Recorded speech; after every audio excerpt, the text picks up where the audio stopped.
And we are live. Hopefully, everything works. Well, we'll Everybody's find out out. there, and you some can point. let us know in the chat if you can hear us. That'd be great. Are we I don't know live if streaming maybe or not. live recording? Live streaming. This is a special occasion since we don't get the big wigs very often, so I figured, hey, why not? Also, I'm hoping the people that were arguing with Lady Gravemaster the other day. Oh, that was great. I was just like, why are you arguing? But they just had a hate boner for you, and I don't know why. Yeah, everybody's entitled to their opinion, but I was literally just reading the facts of what was presented, and they're like, Oh, is that Twitter thing? No, You're going to have to be a bit it's more specific. Yeah, that's not very specific, Matt. I remember someone. I don't know if it was Lady Gravemaster, but I saw some like through various like Discords and whatever. One of our people was being harassed on either Twitter or something like that about this topic, the War of the Rohirrim. I'm not sure about that. I got some hate on Twitter, but it was mostly on my live stream. So my live stream about the two towers that I did last week. People just kind of kept dropping in the chat and like, you're wrong about the Helm Hammerhand series, and this is why, and you want to hate this. And I said, no, on the contrary, I want to love this. I want this to not suck. There were probably the same 10 people who said we were wrong because Tom Bombadil is Baron. Do you remember them? Remember them from our videos weeks ago? They went to one of our, when you posted it, they were like, I'll read that just so Lady Gravemaster could just feel the stupidity. I got a knock on my door. I'm going to blink everything out for a second. It's all good. So let me pull it up. There was a stupid phone. There was a comment left on one of our videos that we did for the Tom Bombadil thing for the Rings of Power. Oh God. Yes.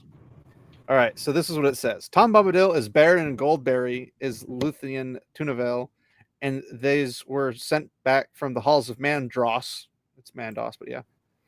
By mercy of the Valar and spoken for by Melian the Maya because Luthien was her daughter. Read the effing appendices. And I'm like, none of what you said is accurate. Yeah, that is all gobbledygook. That's like taking... I was just wondering if like am I being trolled right now? Like, are they just doing this just to like get a rise out of me or like what? I don't know, but I have never before heard such BS when related to Tolkien. Like, I think the Rings of Power is more accurate than that. Well, okay. So there's a thing going around now. I don't know if you guys are watching The Acolyte or not, but they're trying not to. So in episode 4 of The Acolyte, you remember Kit Amundi, one of the Jedi who was killed by Palpatine? Are you talking about the one he's not born yet by the time this happens? So now the simps are going around editing Wikipedia, and Wikipedia it's showing he was born. No. That's not just for that. Like, they're doing that. Like, if you like when someone says check the appendices, they probably don't own a copy. They're probably going on to like some wiki site somewhere, and people are editing those things to try to make Rings of Prime, for example, or Wheel of Prime for that look correct or whatever. Yeah, it's like I'm honestly not surprised in the slightest. But I guess I found out because I was trying to trace down something related to Rings of Prime. So I searched for something, and on Reddit, someone said that something in the lore said this, and I looked and said, that's off. And the person changed 3 words. And it couldn't have been an accidental change because one of them was a name, So I like, we have the books. Like, we can go look at the actual physical evidence of it. So it's like, what's the point in trying to change it? Like, well, they want to change the books too. I don't know if you know. Well, no, this is a standard. You can't. They're printed. They're in mass production. They're everywhere. Somebody's gonna look at it and be like, "That doesn't look right." I mean, that's the quote: "He who controls the past controls the present. He who controls the spice controls the universe." Yes. That's less relevant, but also correct, I guess. Yeah. Well, since we're here to talk about the War of the Rohirrim, because who does not want to talk about that? I want to start out by saying when I first heard this series is coming out and I heard it was going to be an anime, I probably squealed like a girl because I was excited because I think anime is a superior drawing style to American or Western comics or Western cartoons. So I was just like, oh, this is going to be so good. They're going to do it right. This is how they should have done Wheel of Time. Well, I was really excited, and up till the point where I heard Philippa Boyens do her interview. Lady G, have you seen that? Or I know you read it, but did you actually watch it on Nerd of the Rings? I think.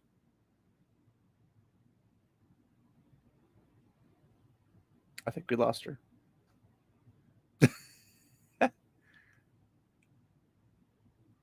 Lady G, are you there?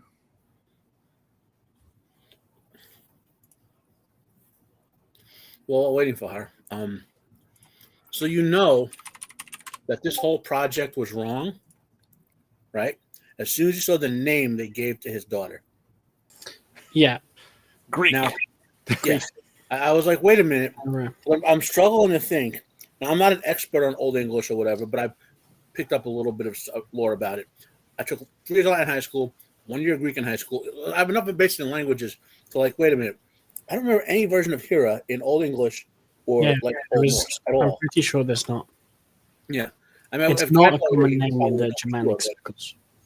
And I'm like, couldn't you have taken the effort, the minimal effort, to like, no Tolkien based it, what he based the lore on was Germanic, Old English, that sort of stuff. That's the door again. Anyway, you got my point. Let me just do this. Yeah, that's a good. Lady G, are you back? Or I know your mic wasn't working, but I didn't want to blow right past the question I asked you. So. But if you're not, it's still good. I did hear from there. I did hear from. Can you hear me? There you are. Now we can hear you. Okay. And the entire neighborhood.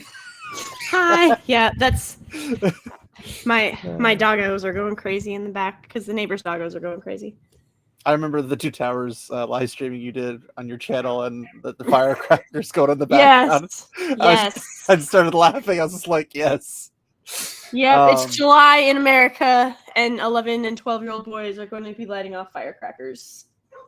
Well, it's June in America. No, it's July. You don't understand. After, what is it? I do. I live here. No, after the 5th. No, where I live, after the 5th of June, they're like, okay, it like everybody jokes about after Halloween, it's all Christmas. Everybody skips Thanksgiving. Where I live, like June 5th hits, and it's just 4th of July all month long for the month of June and the month of July. Like people are lighting up July all year round. All summer. It is July all summer.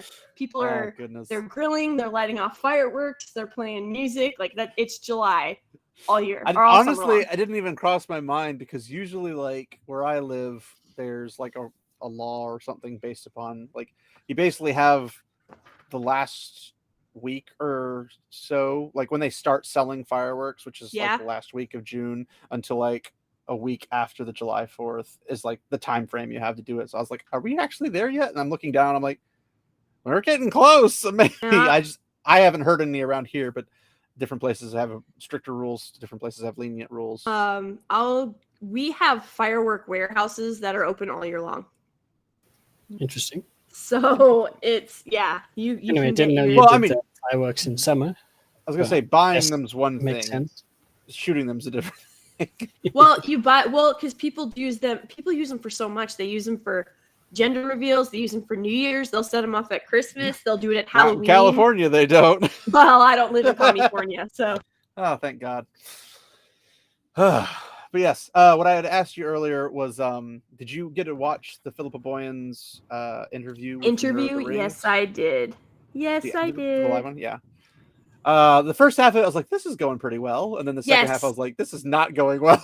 it was okay. All of the right things are being said. All of and we know she's passionate, and we know she loves it, and it was going so well. Well, she did a good job on the original Lord of the Rings trilogy. So we're like, oh, this is promising, and then it just and it was great until it wasn't. Yes, I was really sad. I was like, oh, we had something great going on, and now it's gone. Yes, she very much solidified my concerns about that article that had said Hera will be calling on the power of a long-lost tribe of female warriors. And I am still... I don't think I've seen that article yet. I've seen a screenshot of somebody have it, but I haven't been to the actual spot yet. But I've heard about it, and I saw, I think, your post on it. And when the guy started commenting on it, and I was like, we haven't done a War of the Rohirrim video in the question received. It's probably about time doing for that. So, but yeah, so it was like, well, what are we gonna pull up and maybe do one? And I was like, oh, you know what? Lady G's talking about it, and nobody else. I've not heard anybody else talk about it. I don't understand why no one else is. Why not? Yeah, it confuses me because this is the one project that I have been looking forward to all year. All year. It was supposed to be the counter to Rings of Power. Yes. It would be the good quality Lord of the Rings, Tolkienology, Legendarium quality project, and then that kind of went down the drain. So much for that. Yeah, I'm still hoping it's going to be good, but because it's the same thing with House of the Dragon, which I have not seen yet, but I heard a lot about through Nerdrotic, Geeks and Gamers, and all those guys were talking about it, and especially Ryan. You still there, Lady G? Yep. Yeah, I didn't go anywhere. I'm looking over the side, and your image just disappears. Whoa. Okay. I need to stop looking at that screen. Ryan Cannell, RK Outpost, was talking about the behind the scenes. They're talking all woke and stuff, but then they're like, oh no, and then you watch the show and none of it's in it, and you're like, okay then. And I'm like, I'm hoping they're just talking about it and it's not going to actually be in the show. That'd be the ideal outcome. I'm hoping they're rage baiting people into watching it. And that is actually good. I can totally see them do this. That wasn't what actually was happening. It was, I don't know, because some people have seen, just a bunch of people saw the first 4 episodes of Acolyte.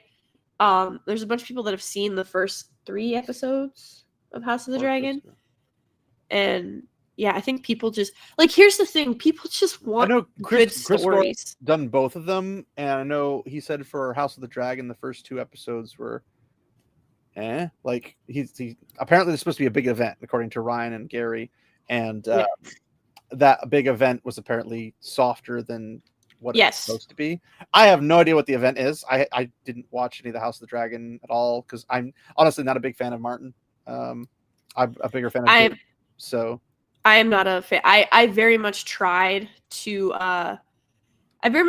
give him the benefit of the doubt, and I tried because my husband really enjoys A Song of Ice and Fire, and he really got into the Game of Thrones series, and it never struck a chord with me.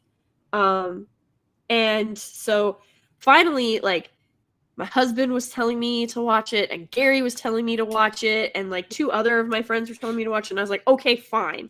Hey, Lady G, you should watch it. Right? And I was like, I was like, fine, I will watch it. And so we sit down to watch it. And the episode was the one where redheaded chick, one of the, not Starks, Starks. Yeah, it's Starks. The one Stark daughter, is getting raped. Sansa. Yeah, that was the episode that I sat down to watch. What a great way to start.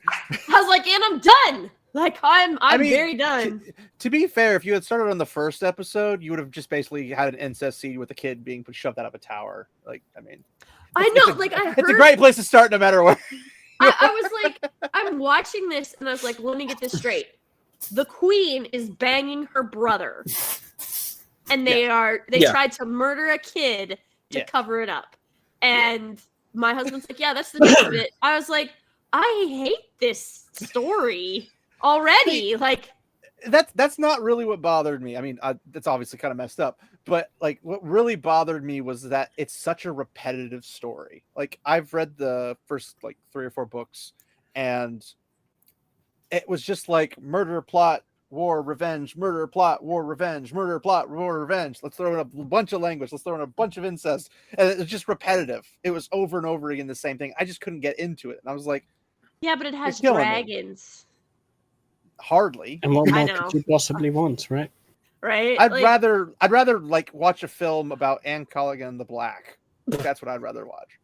I actually, so I got into a really big fight with someone, because who died? No, our friendship, apparently they've Oh, not spoken to me since.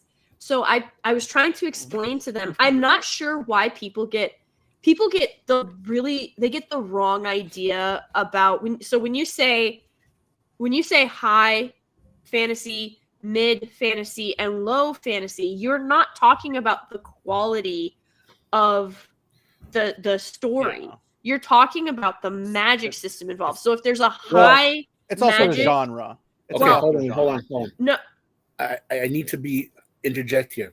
That gets used quite a bit. The terms high and low fantasy come from an essay in the 70s or 60s by I forget the guy's name, Lloyd something or other. He was a writer. And low fantasy means Earth-like worlds. yes, High fantasy means nothing like the real world. Right? yes, And then Yeah, but nobody that's the uses genre. that, Yeah, the right? genre Like, types. mid fantasies, epic, like they throw everything into there. Like Mhm. he got this one literary concept which makes sense, and it's so many stupid nerd debates over what's a 7th degree mid fantasy. Like, leave me alone. Just read the book. It's like The problem is that the context people use it. There's people who think it means like the quality of writing's much Yeah. better, or the quality much lower. Some people think it's the magic system.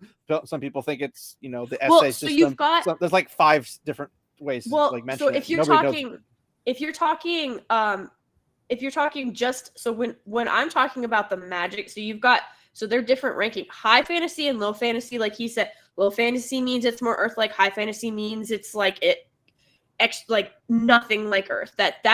Those are the subgenres. When you're talking about the magic system ranking, high fantasy means there's high level, like there's different races, there's different types of magic and how it manifests, and there's all this lore. And then a mid fantasy is that it's there, but usually, and correct me if I'm wrong, but mid fantasy is usually there is a magic system, but it's less flushed out.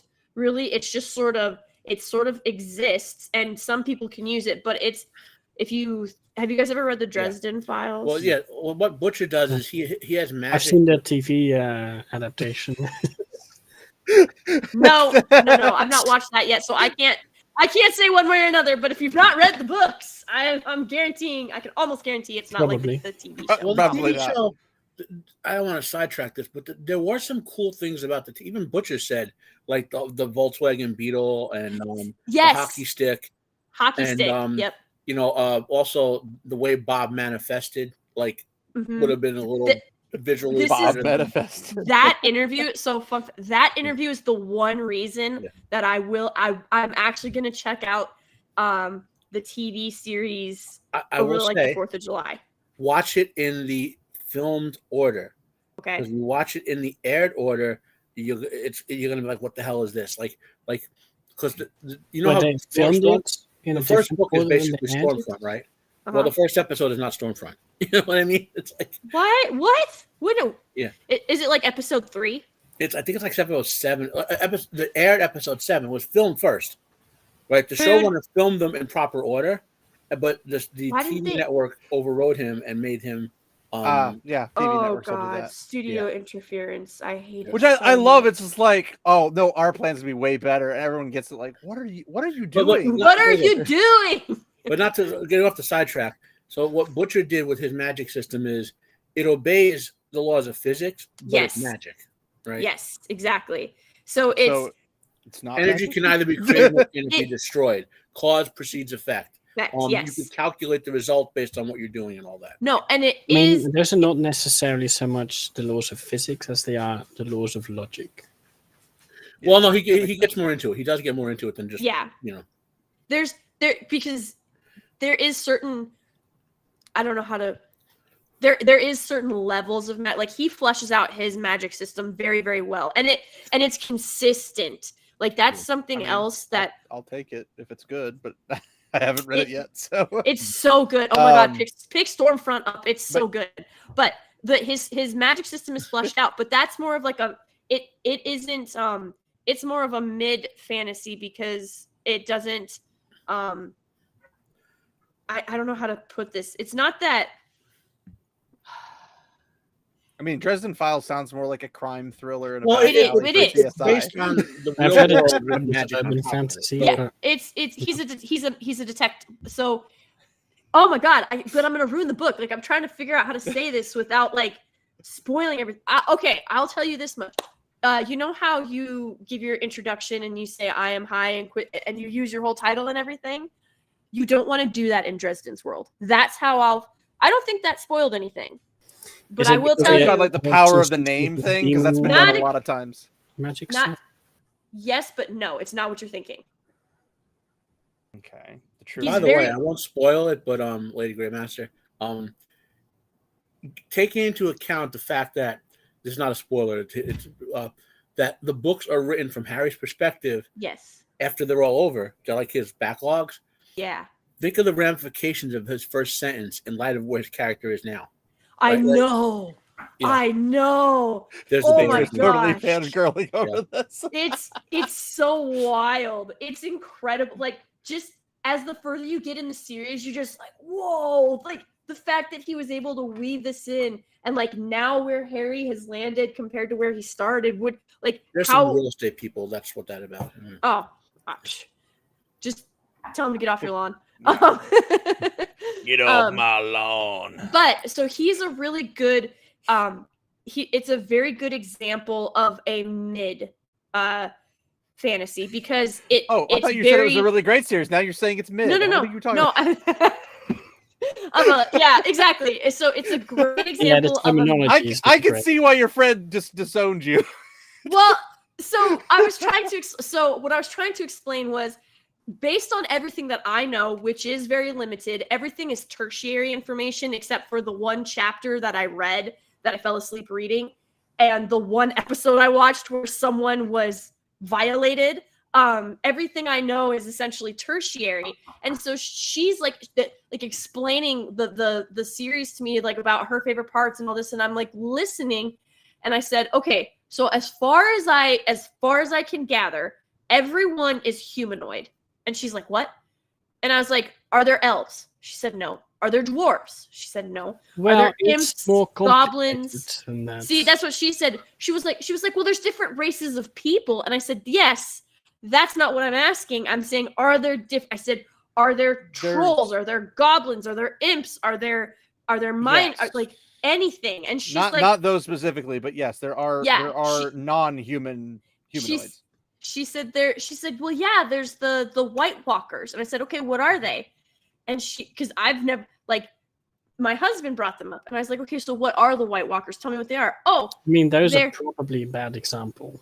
They're zombies, I guess. I don't know. Yeah, she said, well, they're essentially, they're his army of the dead. So like all the armies that lost to him, he raised their dead and now they're enslaved to him. And I said, oh, so they're humans. They're just dead and they're reanimated humans. They're magically imbued. Well, yeah, it's necromancy. That requires magic. Yeah, but I meant more like everything about them. Like he himself would be like a lich, more or less. A lich. I mean, there's not kobolds. There's no. I mean, I was goblins. specifically thinking of the children of the forest. I think is the term. Maybe not. It's been a while. Are we still talking about Martin? Yeah, I'm not even going to pretend that I know what all that is. But when the children of the forest, so they're basically semi-fae, but we don't really know. Don't really know. Yes, it's complicated. We're just getting to them in the book. right? And so Wow, if he ever about finishes. 10,000 years ago, right, the not. first people who settled the continent were the ancient, what you would think of as the giants and the children of the forest and all that, right? Okay. And then men came after them, and those were the first men. They had a war, and eventually they had to ally because another group of these beings, the others, wanted to kill everyone there was, and so then that kind of led to the setting we have now, where eventually sort of para-European history stuff have like the Andals / the Crusades happened, and Is that why the wall exists? yeah. So the wall I know about the wall. The wall was made by Brandon the Builder, an ancient Stark who had learned the powers of the people of the forest, and he made this giant wall made of ice that's 700 feet high. And even Martin Slightly excessive. Well, Martin says, if I knew what 700 feet really looked like, I would have made it like 100 feet. But Yeah. But it's 700 feet high, and Is it okay? It cuts the whole continent off. From like Question: Yeah. Is it 700 feet in the show? Yeah. It's pretty big. They scaled it to 700 feet for real. Yeah. Awesome. Assumedly. It actually looks bigger in the show. I didn't exactly take like a tape measure and like line it up. You're telling see you if it's you didn't take a screenshot and then measure it to scale for the human and do all of the conversions. You didn't do Well, I that. mean, if you're looking at a 700-foot wall, you're not going to probably be able to see the human. But most stuff in the show looks smaller than they are in the book. Like Okay. Winterfell in the book is like gigantic compared to the show. In I the don't- show, it's a little castle. What's Winterfell? I think that That's the Winterfell's Starks. the That's Starks. the Starks' Yeah. hometown. it's in the north. It's Okay. the Sean Bean's. But it's a home. gigantic Gotcha. fortress. It's like it's a city inside a fortress type of thing. Are they the ones? They're the ones with the wolves, right? Yeah. The dire Yeah. wolves or whatever. Yeah. Sorry, I am do you desperately. count? Do you count giants as human? Okay. We don't know yet. So in the setting. So I again, this is this was part of what It depends what kind starts of the giant, argument, honestly. because giants come about in one of three ways generally. One, it's a curse, which would make them a magically created being. Two, they are created as like indomitable warriors, which is but they're essentially they're created, but they don't necessarily their strength is proportionate to their size. So the reason they're so strong is because they're so tall, and it's not necessarily magic. They were simply made that way with whatever means, and so they're not considered a magical race. And then you have the third option, which instead of a curse, it is essentially they were like, because of the warring magic systems that were going on or whatever, they get carved out of like a cut out. mountain. Oh, sorry. 3G. Can you hear me? I'm gonna bump right back in. I can hear you. There You can hear me? go. Okay. I can hear you. The third way is like the warring magic systems that are happening. They'll actually, like, it's usually out of a mountain. They get carved out of a mountain because of the warring magic systems, and they would then So be like the considered- Hobbit. Yeah, kind very similar. But so in that Sorry, case, didn't happen. so those are the three really main ways that giants are like created. And so two of those ways they're considered magic. One of those ways they're not, because the reason that they are so strong is because they're so big. Like, it just makes sense. You have more muscle, you will be stronger. Larger size. Yeah. It's more than weight, I think. Yeah. So those are really, so I'm not sure how they were created in Martin's world, so I can't say if we they're don't know. okay. That's still like open ended. We're at the point in the books, if you ever bother to finish them, where we might learn that stuff. He's not gonna and- finish them. But They they can't seem to bother. be another species. Like the impression, because you got to remember, Martin incorporated a lot of Lovecraftian concepts in his world, so that we know these other species exist, right? Mhm. And the question is, are they naturally evolved? Did magic create Yeah. them all? Because see, I mean, then sorry. well, for all we know, I mean, if you play World of Warcraft, humans are dwarf giants. For Mhm. people that know that, spoilers for like the 4th expansion, who were created by accident magically, Yeah. So You're a dwarf, a really another tall natural one. race, it's like there's a lot of like we don't know with Martin's setting, and a lot of people think that Martin, in a sense, doesn't care too much about it. In Mhm. other words, he might eventually tell us in some sort of side material, but he might not include it in the book if he lives long He enough. doesn't for treat that. it as like important details. Yeah. it's Although probably But it I am- actually is. It is. I gotta say, Lady G, I'm surprised you haven't gone to Ryan and Gary and just said, break this down for me, and just like let them hit you No. with a solid wall of like 20 hours of lore. So here's the thing.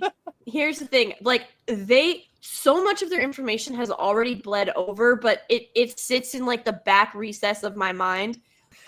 Because I just don't care about this series. I dislike it. It's like someone looked at Lord of the Rings and was like, I hate the optimism, I hate the heroism, I hate the good guys, so I'm gonna write the most depraved, contradictory, nihilistic POS that I absolutely can, but I'm gonna put nudity and dragons in it so that people will think it's cool. That's what it feels like. You're And not I know wrong. there are plenty of fans. I mean, Martin has more money than I could ever dream to have, and that's fine. It's not about like the money. It's not about the success. It's literally like I mean, if you do not care enough about your story to even finish it, in my humble opinion, you don't get to bitch about the ending that other people came up with for you because you couldn't finish. I mean, to be fair though, they did kind of kick him off the show. Yeah. So he couldn't like. He got fired help at the end of the fourth season. He couldn't really he couldn't guide them in a direction that would make logical sense to the universe in the show because they kicked him off. Well, he kept telling them, "Don't do this. You're killing too many people. You're changing things too much." And Oh yeah, that's happening. Showrunners are egotistical by nature, so they don't like being told, "Don't do this," because that's bad. Well, the other thing too is when you think about it, even in Rings of Power, so the whole big scene in the Fellowship after the volcano exploded. Oh my god. That pyroclastic killed everybody on Middle Earth. Yeah. She took it to the face. Like she took a pyroclastic cloud to the face. She's dead. I don't care if you're Elvis. You're dead. Anyway, I wonder if that'll kill a Valar. it would hurt. I'm sure. They might get. Well, no, their bodies don't mean anything to the Valar and the Maiar, so they're just being the spirit. So they just go back to I don't know. But I don't know. being their musical chorded floating selves. No, but so in Rings of Power, when you look at the scene in the Fellowship, why is it such a big deal that Galadriel rejected the ring? Why is it such a big deal? Because she didn't feel we're gonna tie this up real quick, otherwise we'll be on a 6-hour tangent on this. She did not feel for us. Right? She didn't feel worthy to return. She didn't feel worthy to return home, right? She didn't feel she had proven herself. And that is very deeply tied to the flight of the Noldor and everything that happened there, the kinslaying. And that scene in Fellowship where she's like, I could take this ring and you would have a queen who is beautiful and terrible and all of this power. And then she pulls that desire back. She stops. And she literally says, I will go into the west and I shall remain Galadriel. Like she says, I will diminish, which it's like the humbling aspect. Yes. Like she wanted to be in Middle Earth to rule. She wanted to be there because of pride. And then now she's saying, I will return in humility. Yes. And that's a totally different ball game for her. Yeah, it's incredible. Like that entire people don't even realize the character arc that happened. And Cate Blanchett did a beautiful job portraying it. So like this whole incredible, I mean, because you think about how powerful Galadriel is on her own, right? Think about how powerful she is. Now if she takes the ring, I mean, I've had so many discussions and there's so many theories out there about how if Galadriel had taken the ring, how powerful and terrible she really would have been because of who she is. And could she have stood toe to toe with Sauron and won? And would she have been able to... Because I think the Silmarillion describes when it talks about Feanor that Feanor is mightiest of the elves, and that if he was not there, it would probably be Galadriel. Yes. Well, the other question is going to be: But Tolkien outright says that Galadriel cannot beat Sauron when it comes.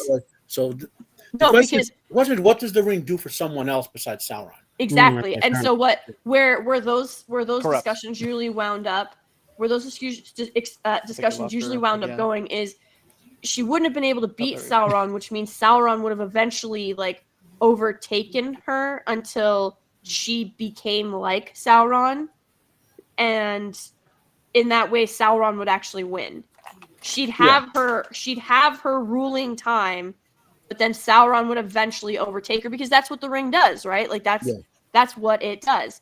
And so, God, I love that's what Sauron does. I mean, the ring does what Sauron does. It corrupts. Yeah. And so, I love those discussions. Well, that entire bit from the book, that entire scene from the movie, is pointless because she's on a raft, or she gets, she's standing next to Sauron himself, and he offers her exactly what the ring would have offered her. And she turned it down. Okay, so then why is it such a big deal that she turned down the ring? She turned down Sauron himself. So why would it matter that she turns down the representation of his power when she turned him down directly? There is more to it though than just turning down Sauron's power in the actual, not the stupid TV show. Yeah, no. Oh no, I know. Yeah, it's her whole character arc of, now she didn't go, like, she didn't take part in the kinslayings or anything, but she went to oppose Fëanor, but she also did want to rule and exercise her power.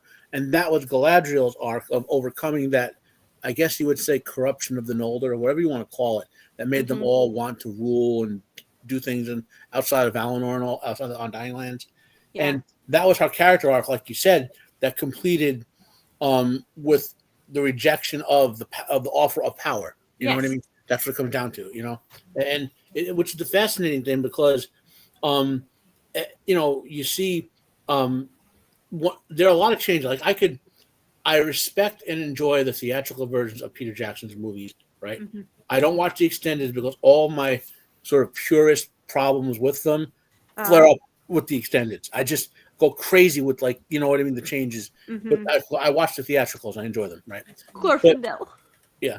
Well, no, the character assassination of Denethor. Oh yeah. But dude, they did Faramir dirty. Really enjoyed was when Gandalf was Ian McKellen did a great job acting, great job directing. When the ring was there and you could see him, you know what I mean? The way McKellen was acting it was on the ground. He kind of reached out with his hand and like he knew he could, like he didn't even, before he even knew it was the ring per se. He felt the temptation of the ring, trying to, and the ring is like, this guy get me close to this. And the ring's number one goal is to get back to Sauron. So like, I can get this guy and I'll get back to Sauron even faster, than this little hobbit guy, So it's like, and the way McKellen acted it out, to me, tells me he is aware of the actual books, which I know he is. But yes, obviously. I mean, he and Christopher Lee, I remember reading about how they would tell Jackson, they'd be like, no, this is far too much of a detraction from the books. Like, we have to come back this way. Yeah. They would tell Jackson that, and I'm so glad he listened. Because there was already a lot of, I mean, everybody points out Bombadil, but I mean, Glorfindel is nowhere. We don't get I don't know about you guys, but this is one of my biggest gripes in the Fellowship. Frodo had the ring in the Shire for 20 years. Yeah. Like, that's another thing that doesn't come across. Less than 20. I get why he had to change that, because it's a movie, not a TV show. So it's hard to depict the length of time passage. But some of that, like, some of it felt a little rushed to me, The again, time compression. Yeah, the time compression, the accelerated pacing and all that. Plus, I liked when Frodo was older than the other hobbits. Yes. So, like, he was their mentor, big brother figure, not their buddy. You know? Yeah. Well, but kind of wheel us back in. Well, sorry, but it's so when you, like, that's what I'm saying. So where you had said Martin was like, you can't kill these people because this happens later. Like, they need to be there for this later. Like, you're killing too many people off. These showrunners don't seem to realize, and that's what I was getting at with Rings of Power. She's on that raft or whatever, and she tells Sauron no.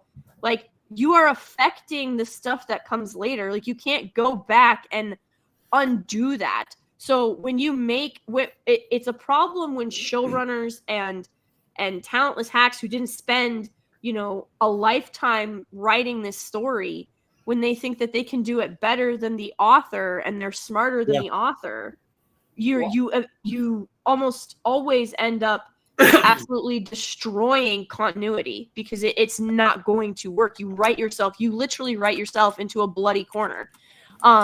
Also, generally, it's quite a problem if you have multiple writers who each write their own episodes and then you double check what the others did.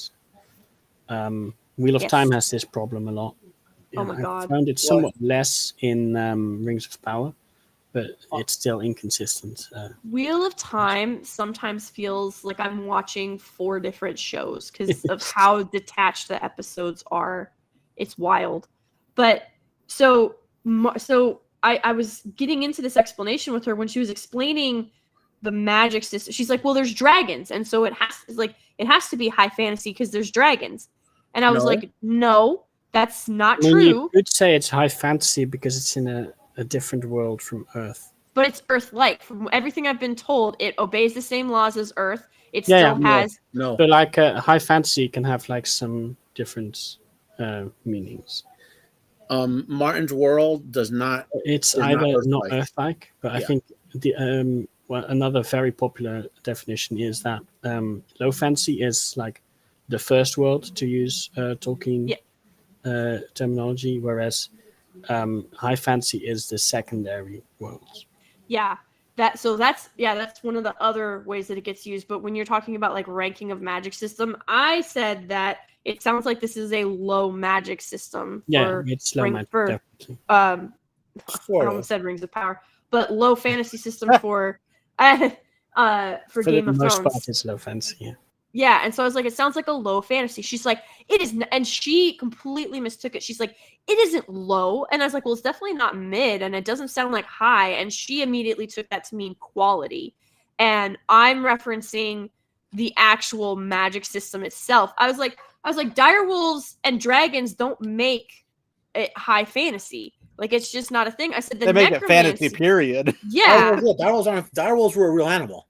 Yeah. Like that's what I'm saying. I was not modern, right? And you could argue that about dire dragons.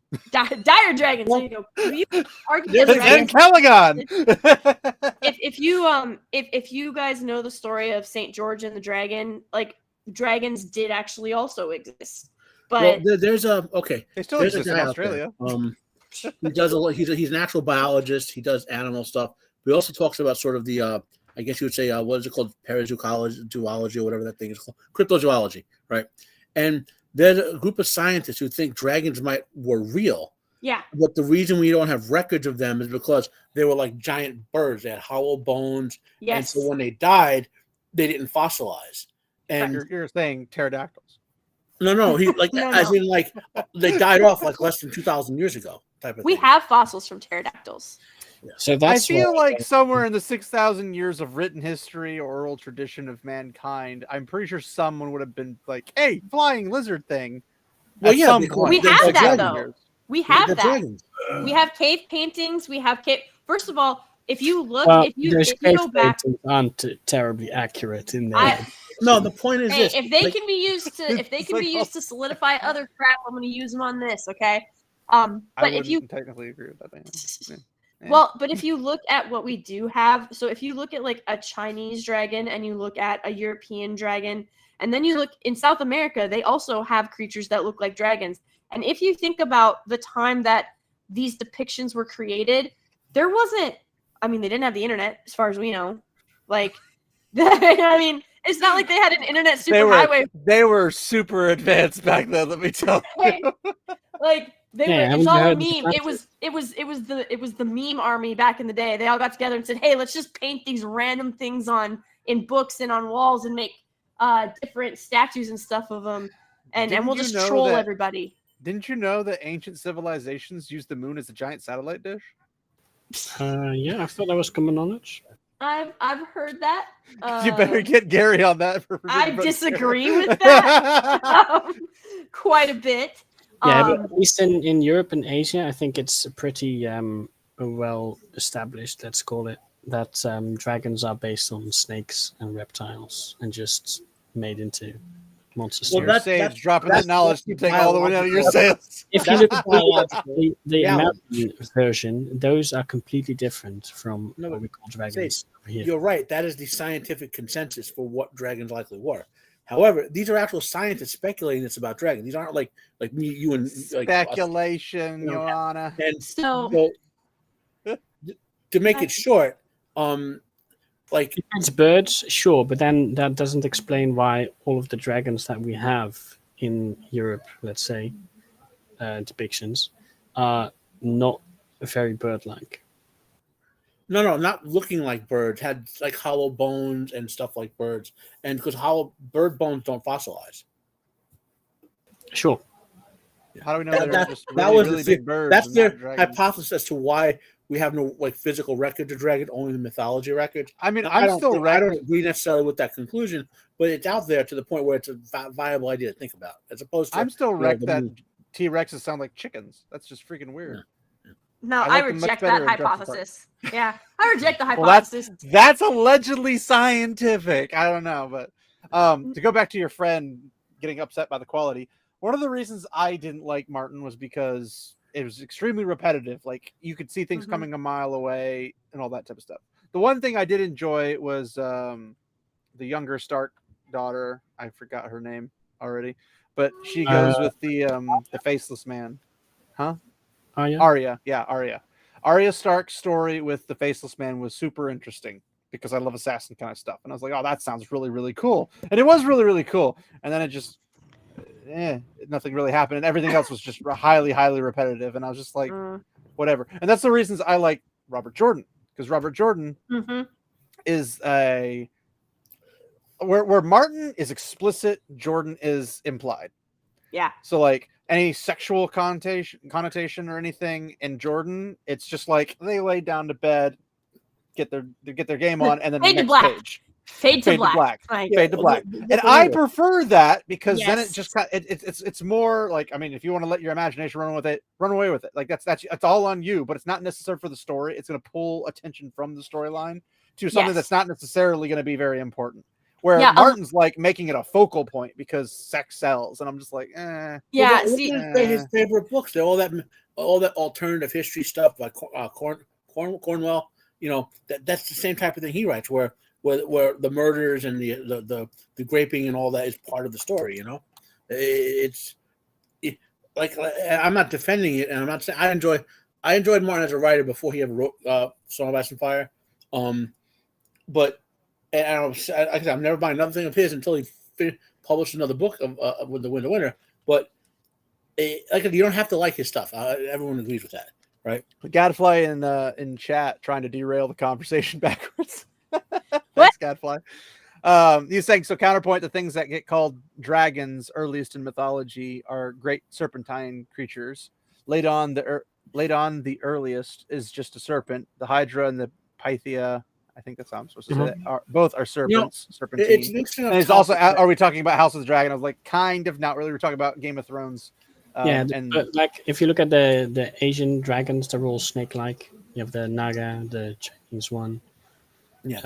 What I'll do, I'll find Adam and Eve serpents losing their legs. It's all the actual material, so to speak, and dump it into our Discord. So but now we're just chatting about stuff. Like no, you guys have no. Well, I was trying to tie in like the reason, like I like Martin because of Grimm, but I don't like Martin because of everything else. Like I like Grimm stories because they're more realistic, and I like characters that behave realistically. I don't like characters that always like behave abnormal to like what a human behavior would be if they're human or if they're an orc, an elf, minotaur, whatever other species they might be. I don't want them to behave differently than what they would behave unless there's like magic in play or a larger being, greater magical being in play to make somebody like a kobold just going like foaming at the mouth, going, trying to like attack people is what you'd expect from a kobold.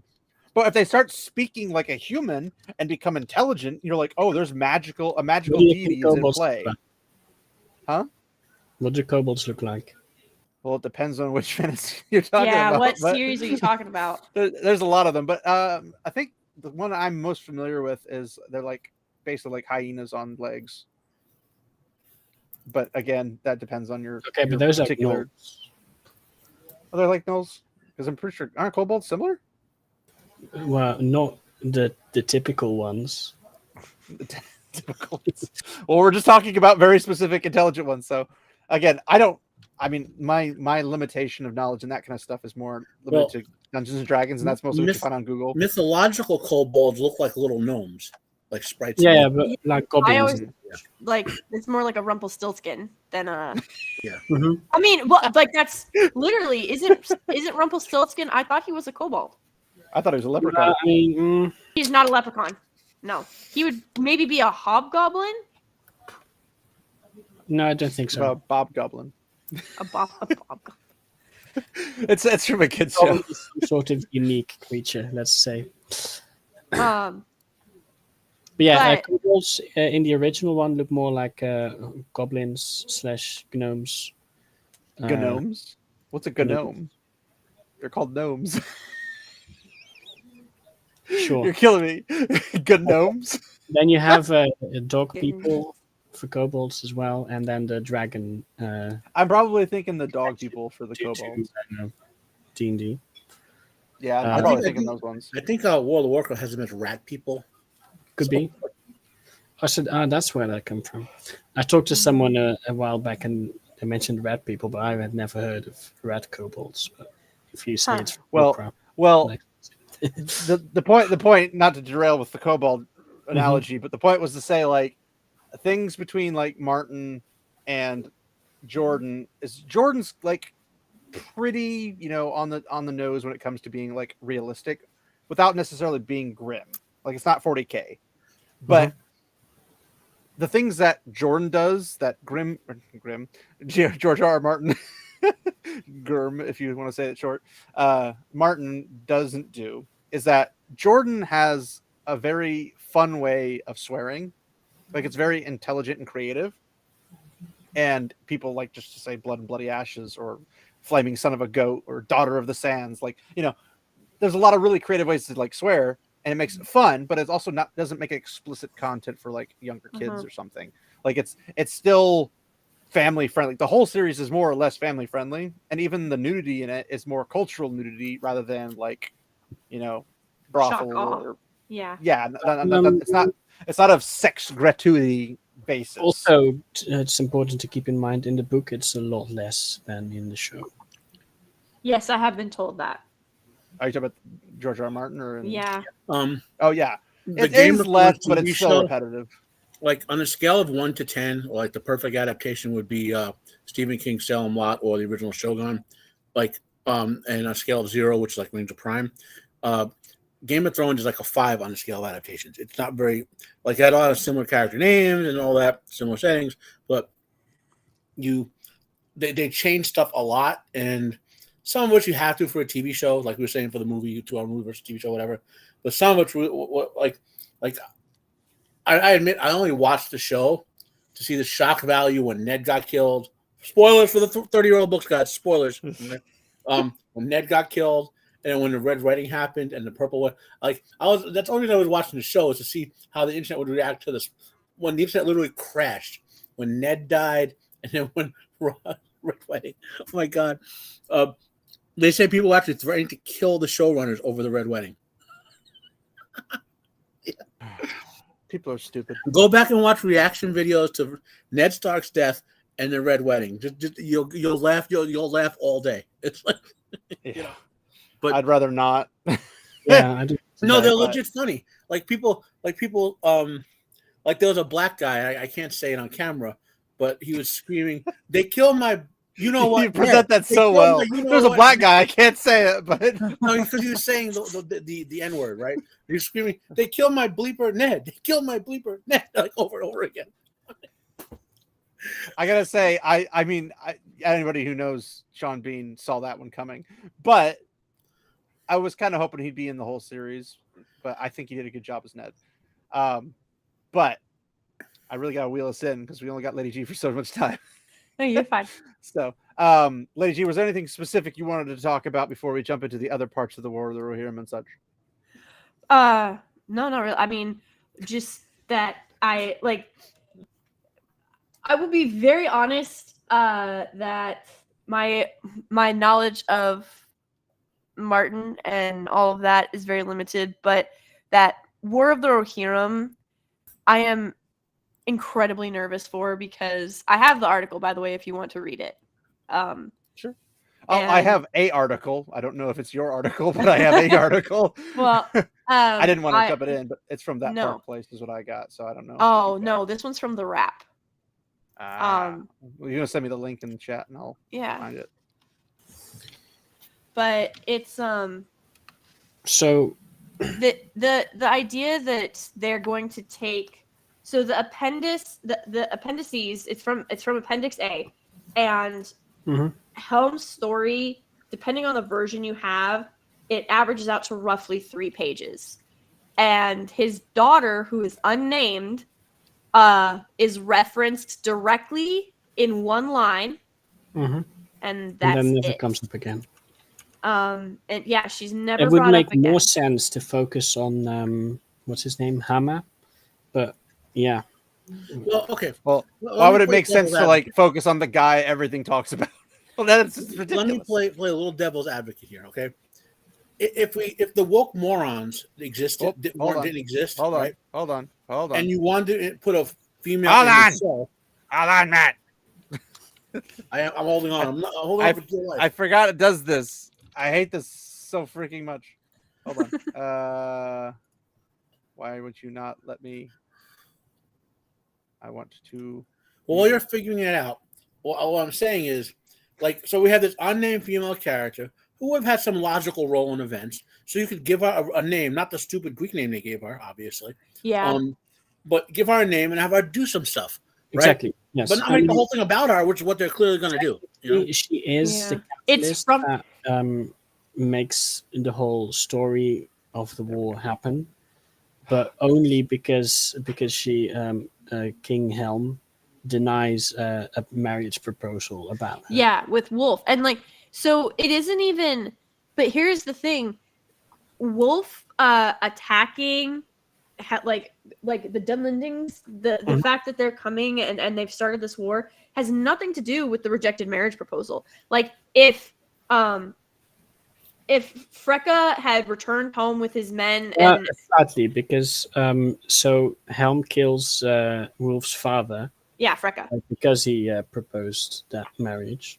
No. It's during it. He insulted him. Cool, that's true.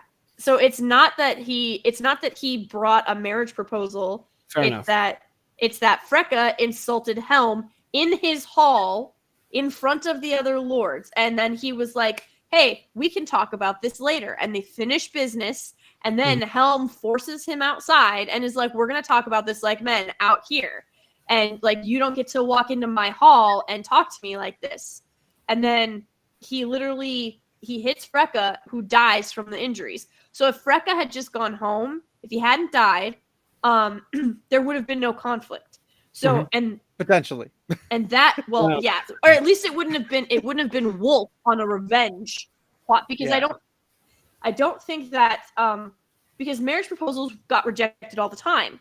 And so I meant more because if he disrespects him and then left, it might not have been right then and there he died, but it might have caused conflict down the road. Yes. So in their woke worldview, this war was caused by toxic masculinity. But I think the insult was also partly because it was refused. Well, you're invisible, by the way, Matt. I don't remember the sequence. Oh, I think what happens is you're a fool for not agreeing to my proposal or something. Yeah, well, so no, because what Freka gets upset about is when he proposes the marriage alliance, the way that Helm responds is, the king calls him fat. Yeah, he says, "You've gotten big for your britches, mostly in the belt." So Helm calls him fat, and then Freka takes insult from that, so he insults Helm back. Yeah. And it goes from there. So it wasn't even that the marriage proposal got rejected. It was the fact that Helm called him fat.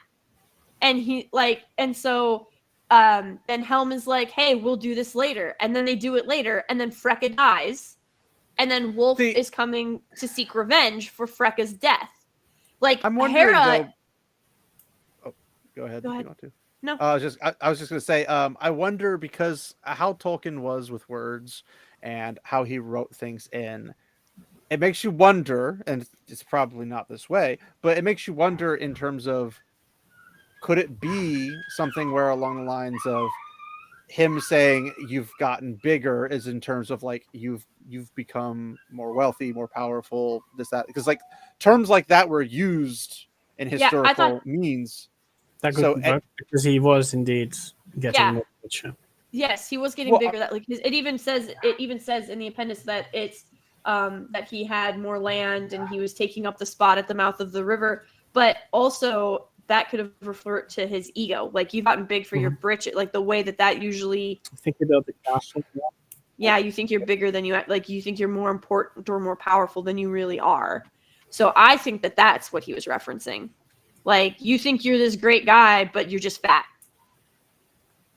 Which, I mean, I can see it both ways. I don't know if I can see both ways simultaneously, though, because it'd be like using one word to mean two different things simultaneously. It would be very difficult to accomplish in a way that somebody would understand. And that's what makes me wonder what Tolkien was really going for. Because if it's like, you've gotten fat, means you could be implying like you've gotten wealthier, you've gained more territory, you've gained more peoples, you've gotten, an inflated economy, like you've got a whole bunch of stuff going on. Or it could mean just like, oh, you're just, a pack of crap and just you're gotten fat because you eat too much because you're a glutton and you're stupid, like insulting wise. Because if Helm says it as an insult to start the insult, gets insulted back in his hall, it wouldn't make much sense for him to be like, oh, I'm indignant because you insulted me. It's like, well, you insulted him first, so. But the level of insult doesn't match. Like, there's a difference. Like, so Freka came into Helm's home, and remember, if you remember, he only came when he wanted. Freka showed up, like it literally says, Freka showed up when it pleased. So he was already being He was on the King's Council, technically, and was supposed to go to council meetings. But so he would show up when it pleased him, and so it's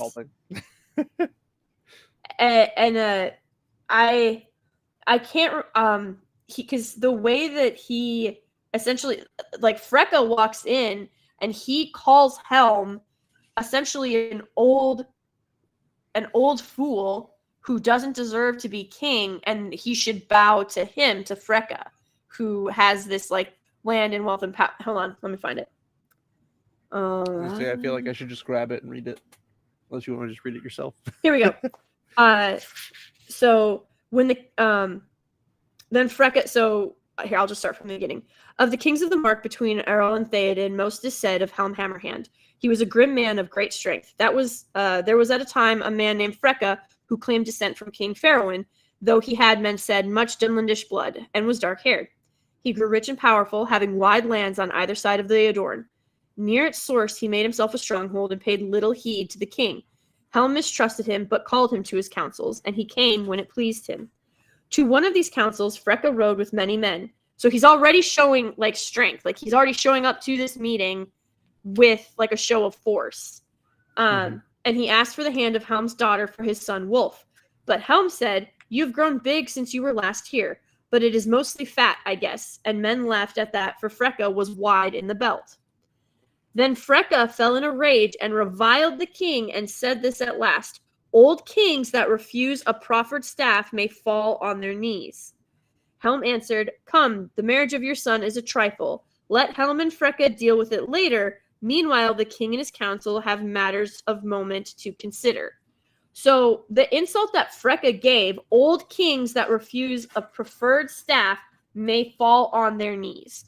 He's essentially telling Helm, like, F you. Like, I should be king, you should not. I'm more powerful than you, therefore I'm fit. Yes, I am fit, I am strong, I am wealthy, and you are being like, I'm coming to you and I'm offering you all of my wealth and all of my power, even though I'm in your kingdom, like, this is all my wealth, this is all my power, I am giving this to you. If you won't take it, you will fall on your knees. Like, that's essentially what he's saying. Like, I will give you this, but if you're not going to take it, you're going to die, essentially. Like, that's a warning to the king. It's basically a threat. Yeah, so the insult, like, Freka got called fat by the king of the realm. He's the king. And in response, Freka in his hall, too. Yeah, in his hall. Like, it's his hall, it's his council. And then Freka flat out, like, threatens the life of the king in front of the council in Helm's hall, threatens the king's life. So the insults do not match. It's one thing to be called fat or boring or tired. It is another entirely to say, if you do not accept the gift I am bringing, then I will bring out my dagger, is basically what he said. Like, you're going to beg me for mercy for not accepting what I'm offering. Those are not the same things. So the rejection of the marriage proposal had nothing to do with this, because that may have started the conversation, and the king made a joke. Actually a definite, I'm going to kill you if you don't do this threat. A proffered staff may fall to their knees. That seems pretty... So old fools who refuse a proffered staff may fall on their knees, which that means to bow down, to serve, not necessarily to die. It's threatening the life of the king. He's threatening harm, but he's not threatening necessarily death. Mm-hmm. He's saying, I will put you on your knees and you will serve me, which would probably entail violence of some shape or form. But in order for him to be on his knees, he can't be dead. That kind of I beg to differ. Have you ever chopped off someone's head? They fall to their knees first. They don't just fall over straight. At that point, I would say it wouldn't be him, and you wouldn't get any satisfaction being an opponent doing that, because they have to do it willingly for the full humiliation to take effect. Also depends if you're going for humiliation or if you're going for absolute conquest. Like, how humiliating would it be to the legacy of Helm Hammerhand, who is supposedly the strongest king that ever existed in the line, if he gets his head chopped off and his body falls to its knees? Like, and they're, it depends. Yeah, but if you're going for conquest, dominating. you wouldn't care about the knees at all. You'd just be like, I'm just taking what you have, and that's that. Like, mm-hmm. I would see it more along the lines of, if I'm going to conquer you as my people who have become great and strong, I'm just going to conquer you. Like, I wouldn't be like, I'm going to make you kneel to me, because that would be a humiliation tactic that you would find in a lot of people who are going to war over insults or slights or something. But if it's something where they're like, oh, we're just going to go to war just because, I want to take over your territory, he wouldn't really care if he bowed to him or not, because his only goal is to take over. So it depends if he's going for conquest or not. There's very little written about this particular incident, right? And even if you deep dive into history of Middle Earth and try to get like what was going on in the whole setting at the time, we don't even know if Helm really meant to kill him. You know what I mean? Like he just hit him, and Helm was like really powerful. So and he just died from one hit. Well, and also Freka's really fat and probably not well off health wise. But the point and he doesn't die right away. So like it says in the book, it says in the appendix, like when he but he hit him, but then he died. Freka died later. He didn't die on impact. But what I'm getting at is, it says, the information we got about what with that happened, he smote Freka such a blow with his fist that he fell back stunned and died soon after. So he didn't die right away. Like, it's obviously the hit that killed him, but he didn't instantly die. It wasn't like, you hit the power button on a Windows and you it wasn't that. There was a bit after that, so you could argue that his men not coming to his aid and trying to return him home or whatever is actually why he died, because they didn't try, or at least from what we know, they didn't try to give him any type of medical attention. Well, we don't know either way, because Tolkien did. I know. He didn't think it's important enough that he's not important to mention, right? But not important enough to go and to make a whole epic about. Now, yeah. But you could do what they're doing, which is make this movie about fleshing the events out. I don't really have an objection to how if they want to nuance like what Helm did and Freka did one way or the other. My objection is what they're doing with the daughter named Hera. Yeah. You know? So the fact that it was, they gave her the name of the Greek goddess, the queen of the Greek gods, who was habitually cheated on by Zeus. Yes, but also she is specifically the goddess of marriage, which is and she's a vindictive bitch. Yeah, that too. But the fact that you went that route and you didn't go with like, and I get that they were trying to stick with like H names because the two sons. I feel like there's more Tolkien names. Generic Germanic name, not a Greek one. Yeah, that's what I'm saying. Like, why would you not go Anglo-Saxon? And then in my live stream, or it might have been a comment on my video, someone was like, well, actually, did you know that Hera can be derived from... And I'm like, okay, but you're talking... This is what Rings of Power did. They took derivatives of an opinion of another derivative. A potential connection. Yes. So you have... So we're into like 5 or 6 degrees removed from Tolkien and from Anglo-Saxon and from British hit, because remember, this was supposed to be an English, like a British history, like it's an Anglo-Saxon history. And so when you are taking when you are taking a name that is a derivative of another name that came from an Anglo-Saxon, I think it was like a festival or something like that, I said that's like 5 degrees removed from Tolkien. I was like, no one's going to make that connection. And I guarantee you that these showrunners, that's not where they pulled it from. They needed an H name. They were like, who's the most famous female H that we know? Oh, Hera. She was the queen of the gods of Greece. She's really powerful. She's been habitually cheated on by her trash husband. Like, they hate Zeus. Zeus was really petty and powerful and slept around. And if you listen to the way they describe Wolf, who they're like, oh, this is an antagonist. I hate that they don't say villain anymore. They're like, this is an antagonist, because they're two different things. A villain is not necessarily like, you can be an antagonist without being a villain. So it's just wild to me that they won't say villain. The number one I could think of is probably Red from Pokemon. Sorry, that's all off the cuff. I just remember him. He's a jerk. He tries to take you on, but he's not like a bad guy. He's not Team Rocket. He's not Team Aqua, whatever. He's a dick. Yep. But like that doesn't make you a villain. Like to become an antagonist, you are simply, whether it's But wait, you said Red, right? Red, yeah. That's the main character, though. No. Red's the guy who like steals a Pokemon from the professor. Yeah. No, that's Silver. Professor. It's probably Silver in a different game. I'm talking the originals. But the original, there's no stolen Pokemon in the originals. I remember them being. It's been a The stolen Pokemon happens in Gen 2. Does it happen in Gen 2? Yeah. Because you always have your best friend who like competes with best you. friends. Just so in one, it's Oak's son who gets a Pokemon from Oak. I think it's Gary. Gary. Are we talking about? That's his grandson or his nephew. Gary does sound familiar. I don't know what his relation is. I'm pretty sure it's his nephew.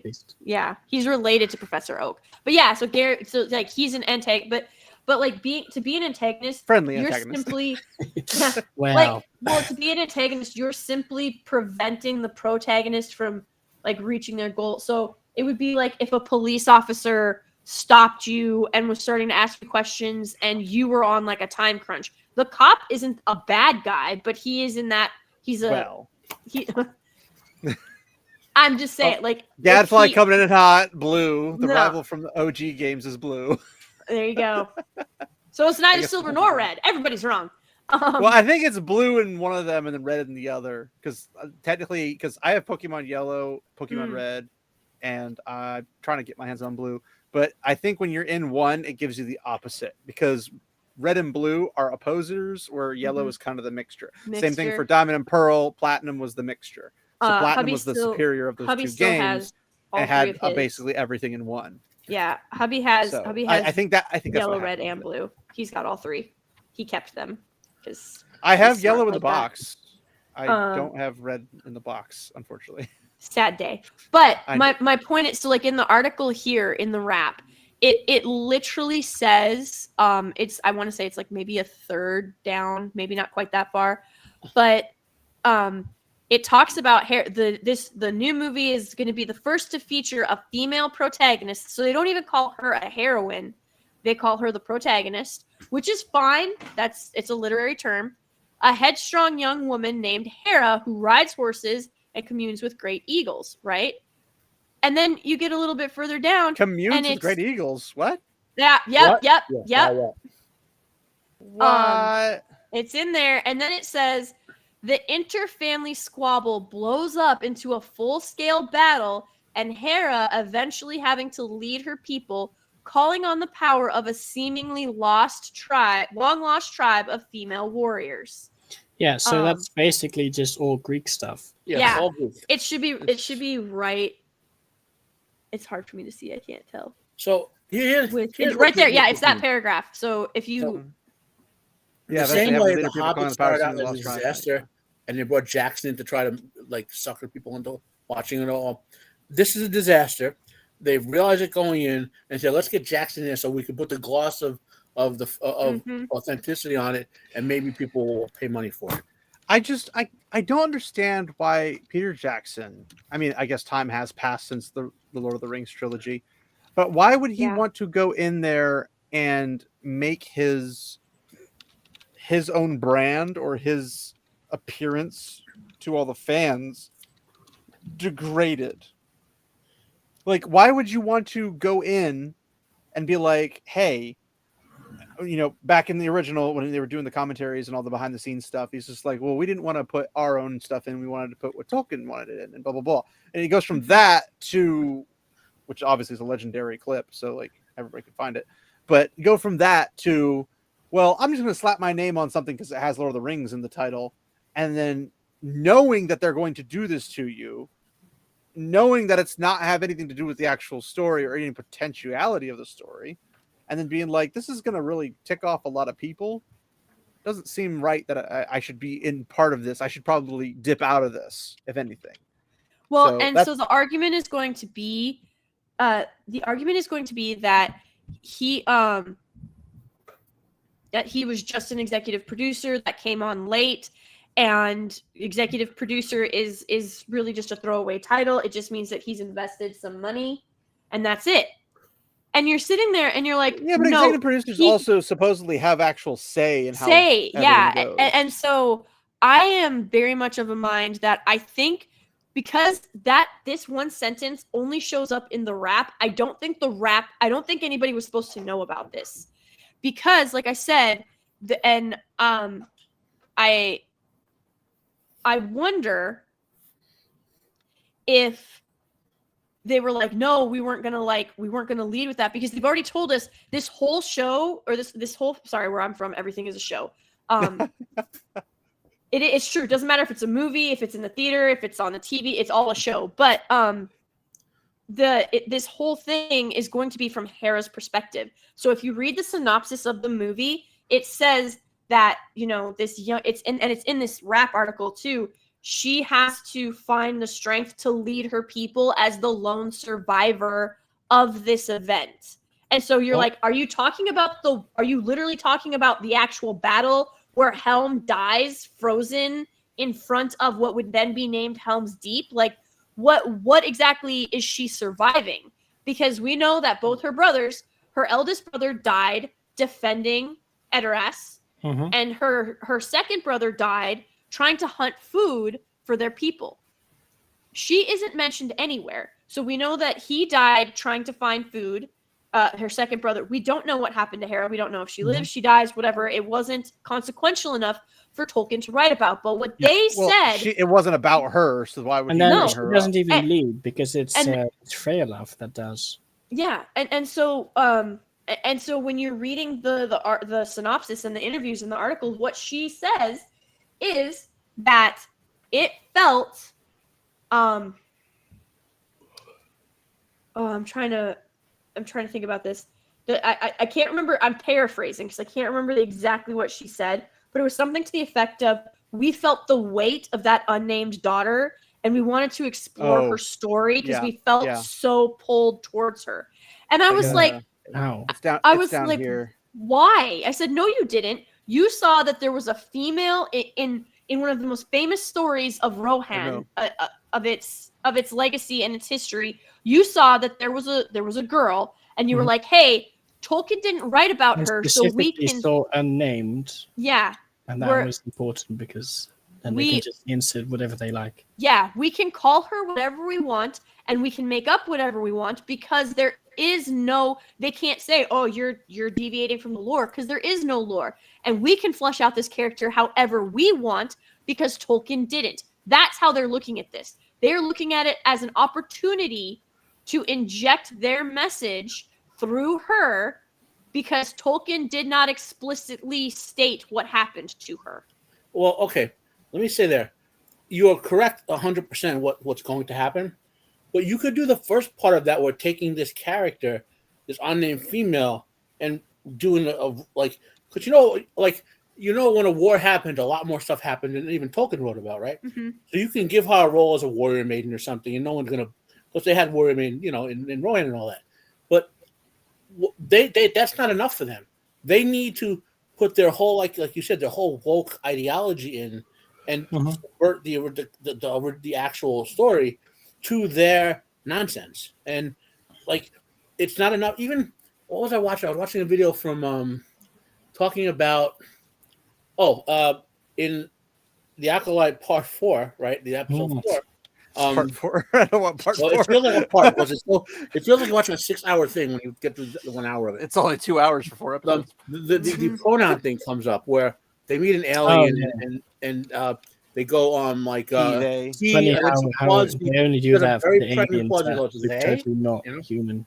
Anybody ever realize that all the aliens in Star Wars since Disney has taken over sound like humans when they get attacked? Even woke leftist news rags are calling them out on it and saying, you're going too far. It's pulling you out of the immersion of the story. They're angry because it's typecasting the non-binary into the ugly alien that doesn't look anything. How do they know? Yes. Well, no, but I was just saying, if you watch the scene where May is attacking the people in the bar before Trinity stops her, you got all these aliens are going and I'm sitting here none of them are going or anything, make any alien noises or anything. They just sound like a bunch of humans wearing stuck on masks. They never, the first episode of The Mandalorian weirded me out because you have this blue looking fish dude who just sounds like a guy from Brooklyn. It's what are you? Where are the aliens? These are just people in bodysuits. That's Star Wars aliens are, for the most part, are people in bodysuits. So, I meant but in the OG they had they felt like aliens. They were or they make weird noises, or they'd have little tentacle thingies slinging around, or there'd be something to them. They didn't you didn't punch them in the gut and they go oof. That'd be just kind of weird. Have a weird looking creature. But that's just common like a human. That's just common to everything has universal translators and whatever now. There's no more weird aliens anymore, Well, I'm just saying in the OG they had uniqueness to them. And the Disney stuff, they just sound. I would say you need to stop being so close-minded and bigoted. And why are you comparing new stuff of low quality to old stuff of higher quality? That's just not fair. Yeah, hold the phone. Hold the phone. I take offense to that. I take offense to the fact that I think Star Wars has any quality. The current Disney Star Wars. I would say even Lucas himself, by the time Return of the Jedi rolled around, had stopped with the quirky different aliens himself. I think it sounds more immersive. If I'm going into a place and he's like, he doesn't like you, and he's like, I'm sorry, and he's like, I don't like you. He sounds humanoid because he looks partially humanoid, but his buddy just sounds like an alien because I agree in he's an concept with alien. you, but I don't think the bulk of Star Wars was ever like that. So it's like, well, I'm saying just the OGs. I don't remember what it was like in. I mean the bulk. I mean the Legends previews. EU whole Lucas when Lucas owned it. Well, I'm just basing it off of 4 through 6. Like in those, like people would talk to them and they would behave as if they understood them. So there was not need for like translators or something in most senses. Like in that sense with the guys like, I don't like you. When the guy talked to him, Luke's like, what is he saying? Because he didn't understand him. So there wasn't a translator. There was no comms or anything like that. Yeah, and the guy just spoke the language. Well, the other guy did. Yeah, the one with the ball sack net didn't. Sure. It's just like that gives you an idea. Like either he didn't have a translator, Luke specifically, or he learns later on more languages because he's this kid from out in the middle of a moisture farm, freaking desert. He doesn't have access to all the stuff. That's a force ability that he can understand all languages. That makes sense. And what at the point at which he gains that, I don't know. I assume by the time he meets by the Ewoks, Luke understands everything the Ewoks are saying. Yeah, but I'm saying like even when he goes to like Jabba and everything, I thought probably by probably he understands Jabba as well. Yeah. Yeah, like well, he's talking to him and everything, and they have a natural communication. Whatever the case might be, the realism I could feel from it versus the cartooniness of the Disney Star Wars stuff. Just I can. It's like if you just made it more immersive, so I feel like I'm in Star Wars rather than in a place where it's just like humans mutated. It felt more like Fallout, where you have like giant mutants going, "Migrata!" They just yell really loudly because they're mentally retarded, literally from nuclear fallout. I mean, it's literally Tardo is what the mutants are, but that's really what it is. Tardo he's just a mutant from Fallout, and that's basically what all the creatures from Star Wars and Disney Star Wars feel like. Is they feel like a Tardo character, where every single one is just a human in a suit, rather than being aliens. What you're saying is true, but on the list of the 374,000 things wrong with Disney Star Wars, that's near the bottom.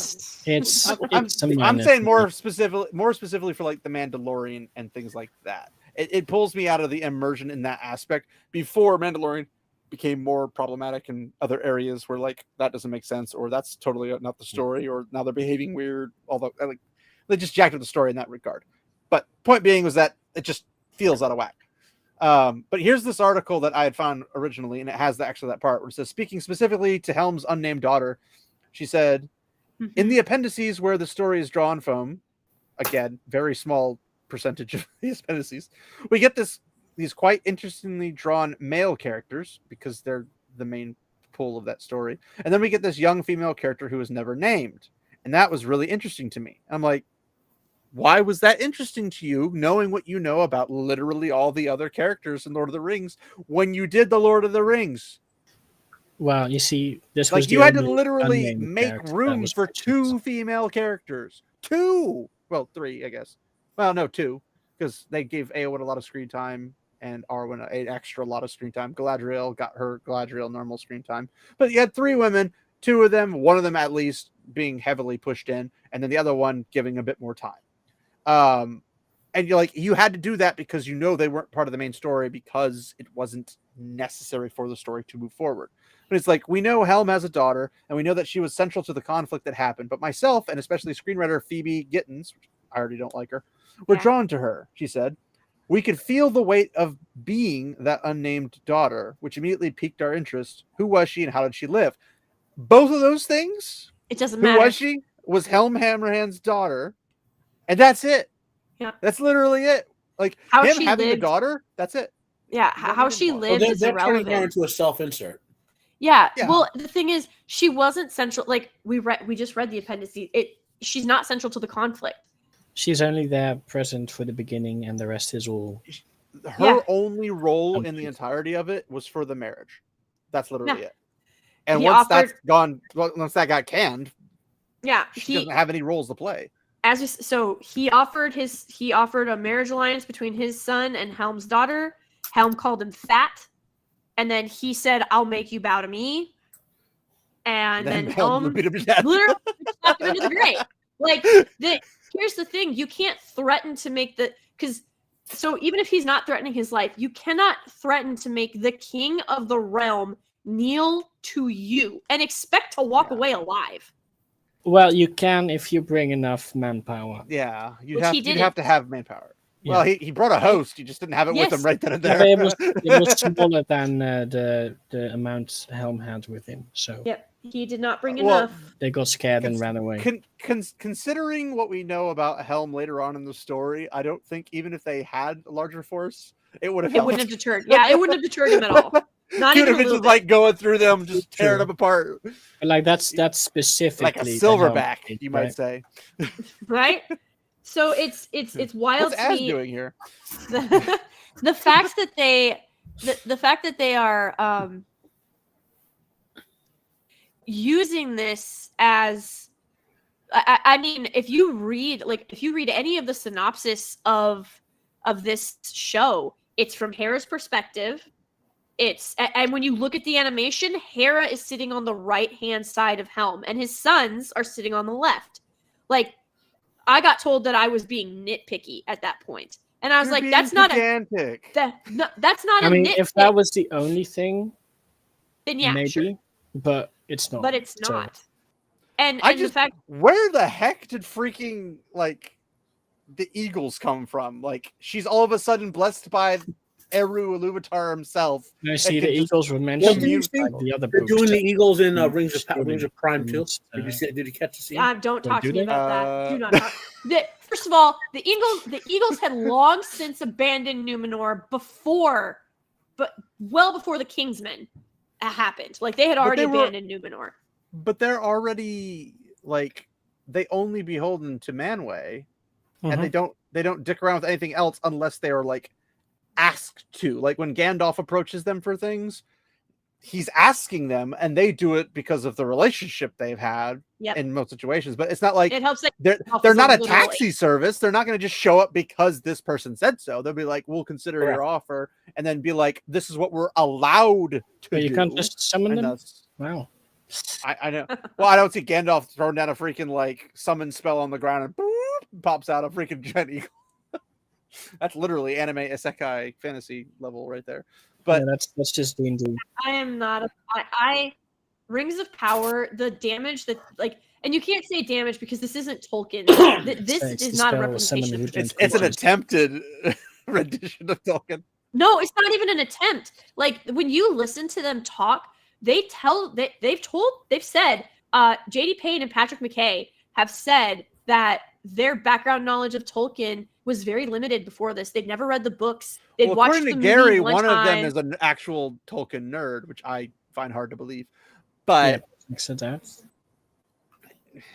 I mean, it's the same issue with Wheel of Time, where they don't have any background knowledge. And here's the thing. Well, Rafe Judkins is like, my response to everybody is, I'll just make your character gay. And it's just like, so you're actively just going to change it on a whim because you don't start with me on Wheel of Time.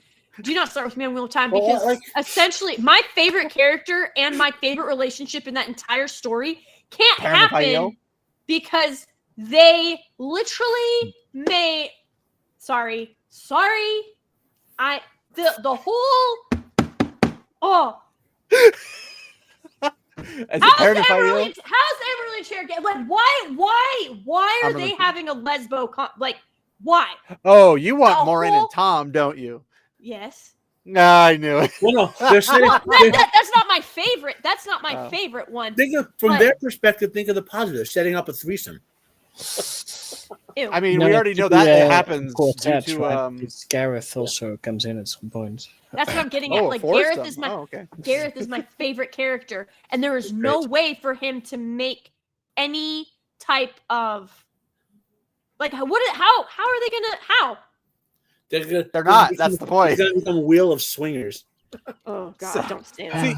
See, here's the thing: is that in Wheel of Time, the show, they are trying to erase the storyline, like the main line of the story, and put in their own stuff. They did that in the first 30 seconds when they were like, "We don't know if it's going to be a boy or a girl," and I'm like, "Yes, you do. That is the one thing you are damn sure of." We don't know how many people are the dragon. We don't know how many will be born, or if they will be born as a boy or a girl. And I'm like, "Yes, you do. That is literally the one thing that you know for certain. It's going to Yeah. be one child who is a But male. what if the soul splits into 5? No, this isn't Harry Potter with a bunch of Horcruxes. No. The dragon is just a giant Horcrux. Oh, and then they completely changed because now it's, oh, well, you know, she might be the Dragon Reborn, so she has to come. They completely 100% undermine the actual character and motivations of the character, which Jax, as we said, when you make those what you think are little changes that no one's gonna notice, you F yourself down the road. Because now that you've changed the entire motivation for Gwen and why she went, it changes the story completely. It doesn't make any sense. Hold on 1 second. I feel like I'm trying to stop a herd of Groms when you're talking like that. But you cut out, so we couldn't hear the first half of that. So if you want to repeat it so we can hear you, that'd be great. No, I could hear that just fine. I think it was just you. It just sounded like it cut out. Your audio hates you. No, all I'm saying is, okay, so Gwen, for anybody that hasn't read the books, which I highly recommend you do, and don't waste your time with this god-awful Spoiler for a 20-year-old book. Crap. Spoilers. Yeah, spoilers for a 20-year-old book. Okay, so the reason that Gwen... No, it's close to 30. Or no, it's over 30, because it came out in 90. Well, she's talking about stuff from the final book. Yeah. Oh, yeah, okay, fair enough. I thought it meant for the series. I mean, I could talk about stuff from the first... Okay, yeah, we could do the first book. The whole reason that she comes along is not because she may possibly be the Dragon Reborn. Mm-hmm. That has nothing to do with her motivation to go. Like, she does not have this disillusion that she is somehow the Dragon Reborn or might in some way be intricate in that. That's not her motivation to go. In fact, they don't even know she's there. She hops out of the stable and she's like, "You're taking me with you. Where they go, I go." Like, and now I know. So are you going to leave me behind or are you going to take me? Because I might tell, like, she literally almost manipulates her way on there because she wants to explore. She wants to see stuff, but she also, like, these are her friends and she doesn't want to be here without them. You've completely changed her entire character's motivation for no freaking reason. And she can't be the Dragon Reborn. We know that. First of all, I don't think I'm going out on a limb here when I say that the prologue in the Wheel of the first book is one of the best written prologues in literacy. It's one of the if it's not the best, it's one of the top 5 in fantasy. Which prologue, Egwene's or the regular? Yeah. The original prologue? No, the original. I'll just pretend ravens don't exist because yeah. I'm just gonna pretend this doesn't exist because she's not Moraine either. Because as much as I love Rosamund Pike, and she's a gorgeous woman, she doesn't look timeless. Okay, she's mid at best. Just saying. Yeah, no, I have to agree. Both of you're alive, Gadfly. You're alive. Hello. Rosamund Pike is gorgeous, and I will die on this hill if needed. Okay, maybe if it's not in the role of Moraine, that might. Well, yeah, no, in this show, so I am actually working on a video, and it's about this whole uglification. I call it the potato bag protocol. Okay. It's like they take these beautiful women and they turn them into a potato bag, a potato sack. That's the granted. I've only seen her in the Wheel of Time, so that's my all this stuff. Like, I mean, I've seen her in I think the clips of is it Gone Girl or whatever it's called. She's a pretty attractive woman. She's older now, obviously not as much. I mean, when she was younger, maybe, but she was gorgeous. She was gorgeous in Die Another Day. She was gorgeous in Pride and Prejudice. Yeah. I'll take your. I only have. I was a Kate Beckinsale fan, so I love Kate Beckinsale too. Kate Beckinsale. You don't even have to use bodysuit in Underworld. Okay. Yeah. The actress who plays Fate Galadriel, Morfydd something or other, Morfydd Clark. Yeah. In real life, she's actually pretty decent looking. Okay. She's really pretty. She's not Galadriel. No, she's not looking as Kate Blanchett was when she was younger, obviously. But in the show, she looks like she's a crack whore. Sorry. She has very mousy features in the show. They make her look almost like they make her look dirty and like out of sorts. Yeah. Very dirty and sickly. And if there's nothing else, Tolkien elves are not supposed to look sickly at all, unless their excuse was they wanted it to look lived in. And I was like, What? Lothlorien looked lived in by elves, by ethereal creatures who don't get dirty. So I don't understand why. Oh, don't get me started on Galadriel using a chainmail hood to keep out the cold. Are you kidding me? Perforated blankets are the best.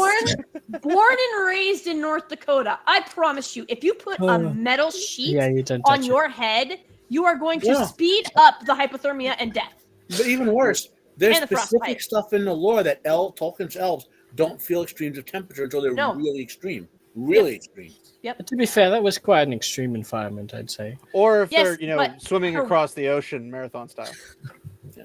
Yeah, the necessity for the wig budget was because they destroyed so many wigs by having the chainmail interact with the wig, right? I think Lady G is starting to regret coming onto the stream. No, I regret that Amazon got any rights to the Rings of Power. They purposefully waited for Christopher Tolkien to die before they. Did you guys notice how fast after he passed away this started? Because they had been already working on it. They just kept it. Either Christopher said no, or they were keeping it from him so that they didn't. It was communication with Simon Tolkien. Yeah, Simon Christopher and his sister were protective of the father's legacy. Yes. And some of the other grandchildren. Simon and I wanted to make money on it. And I'm not going to defend Simon Tolkien in the sense of but he's right in the sense that Tolkien's work starts entering the public domain around 2037. So if they want to make money on it, this is the last time they could do it, right?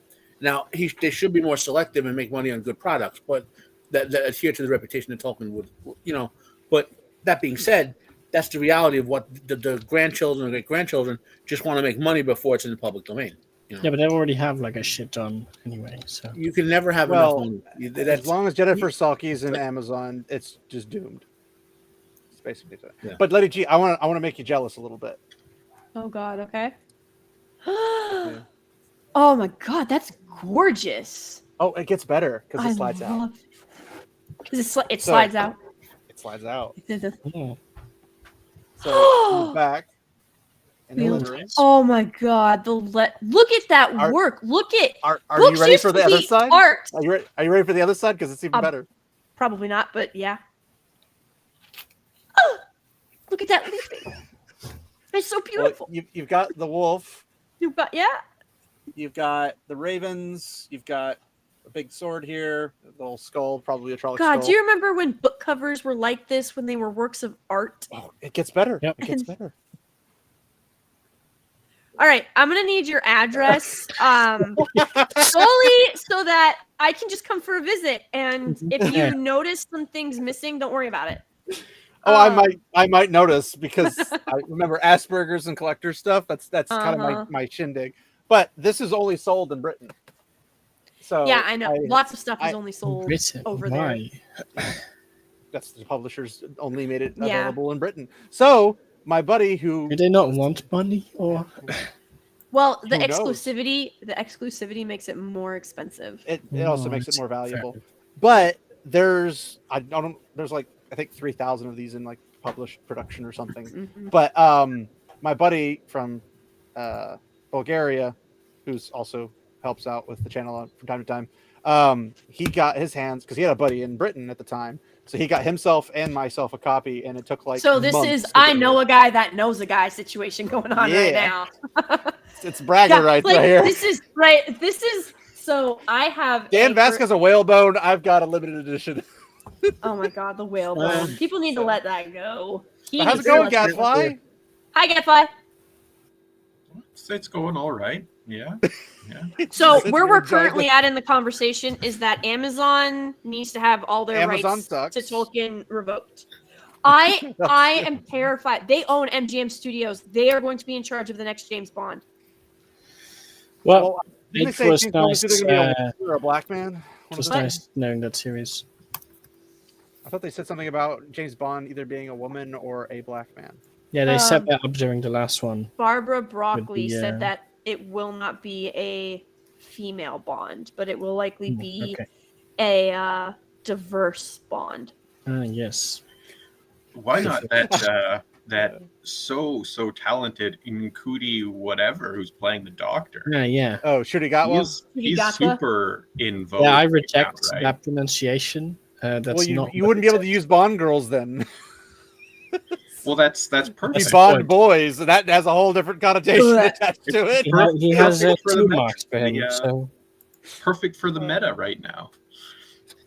I mean, they're already trying to kill everything British: Doctor Who, James Bond, Lord of the Rings. Like, yeah, that murder. one died years ago. I mean, yeah, I wasn't a fan of Daniel Craig. I mean, Pierce Brosnan's my ideal. Oh, I was talking about James Doctor Bond. Who. I didn't know Daniel yeah. Craig played me. Daniel Craig was James awful, Bond. terrible, horrific. Yes, I agree. Definitely not Bond. I would say Pierce Brosnan's my first. Probably Sean Connery's my second, and then you can go anywhere from there. But I love Pierce Brosnan probably because GoldenEye for 64 came out when I was a kid. GoldenEye is an incredible Bond film. It's an incredible film, and Pierce Brosnan absolutely nailed it. Like, quite frankly, and for whatever reason, Die Another Day, which was Brosnan's last Bond film, gets a lot of hate. But I actually I thoroughly enjoy. Halle Berry. Yes, that's the one with Rosamund Pike and Halle Berry, and okay. Now I remember she's the blonde Bond girl. Yeah. Right? Okay. Yeah. That's not what was in my head. Not Rosamund Pike. It's not what was coming in my head. She's gorgeous in that movie. But it's the Bond girls are supposed to be gorgeous by default. So. Yes, they are supposed to be gorgeous, but they won't be in the next one.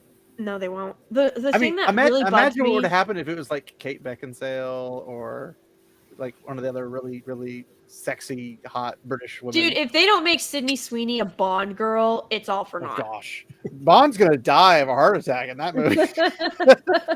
He's like, I got 2 reasons to die right now.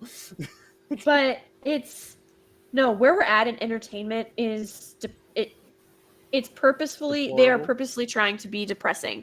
Well, it's purposely nihilistic. It's this postmodern BS. We don't need what they're saying is you don't need inspiration, you don't need beauty, you don't need art to be this this expression of heroism and integrity and it's set up. The schools of resentment rule the sort of media storytelling conglomeration from publications to television to films and theater, and the schools of resentment are set up specifically to destroy, undermine, subvert, and denigrate the traditional Western canon of works of everything. Yep. So they specifically went out of the way to get Tolkien, because Tolkien is probably the latest addition to what would be considered the canon of Western literature.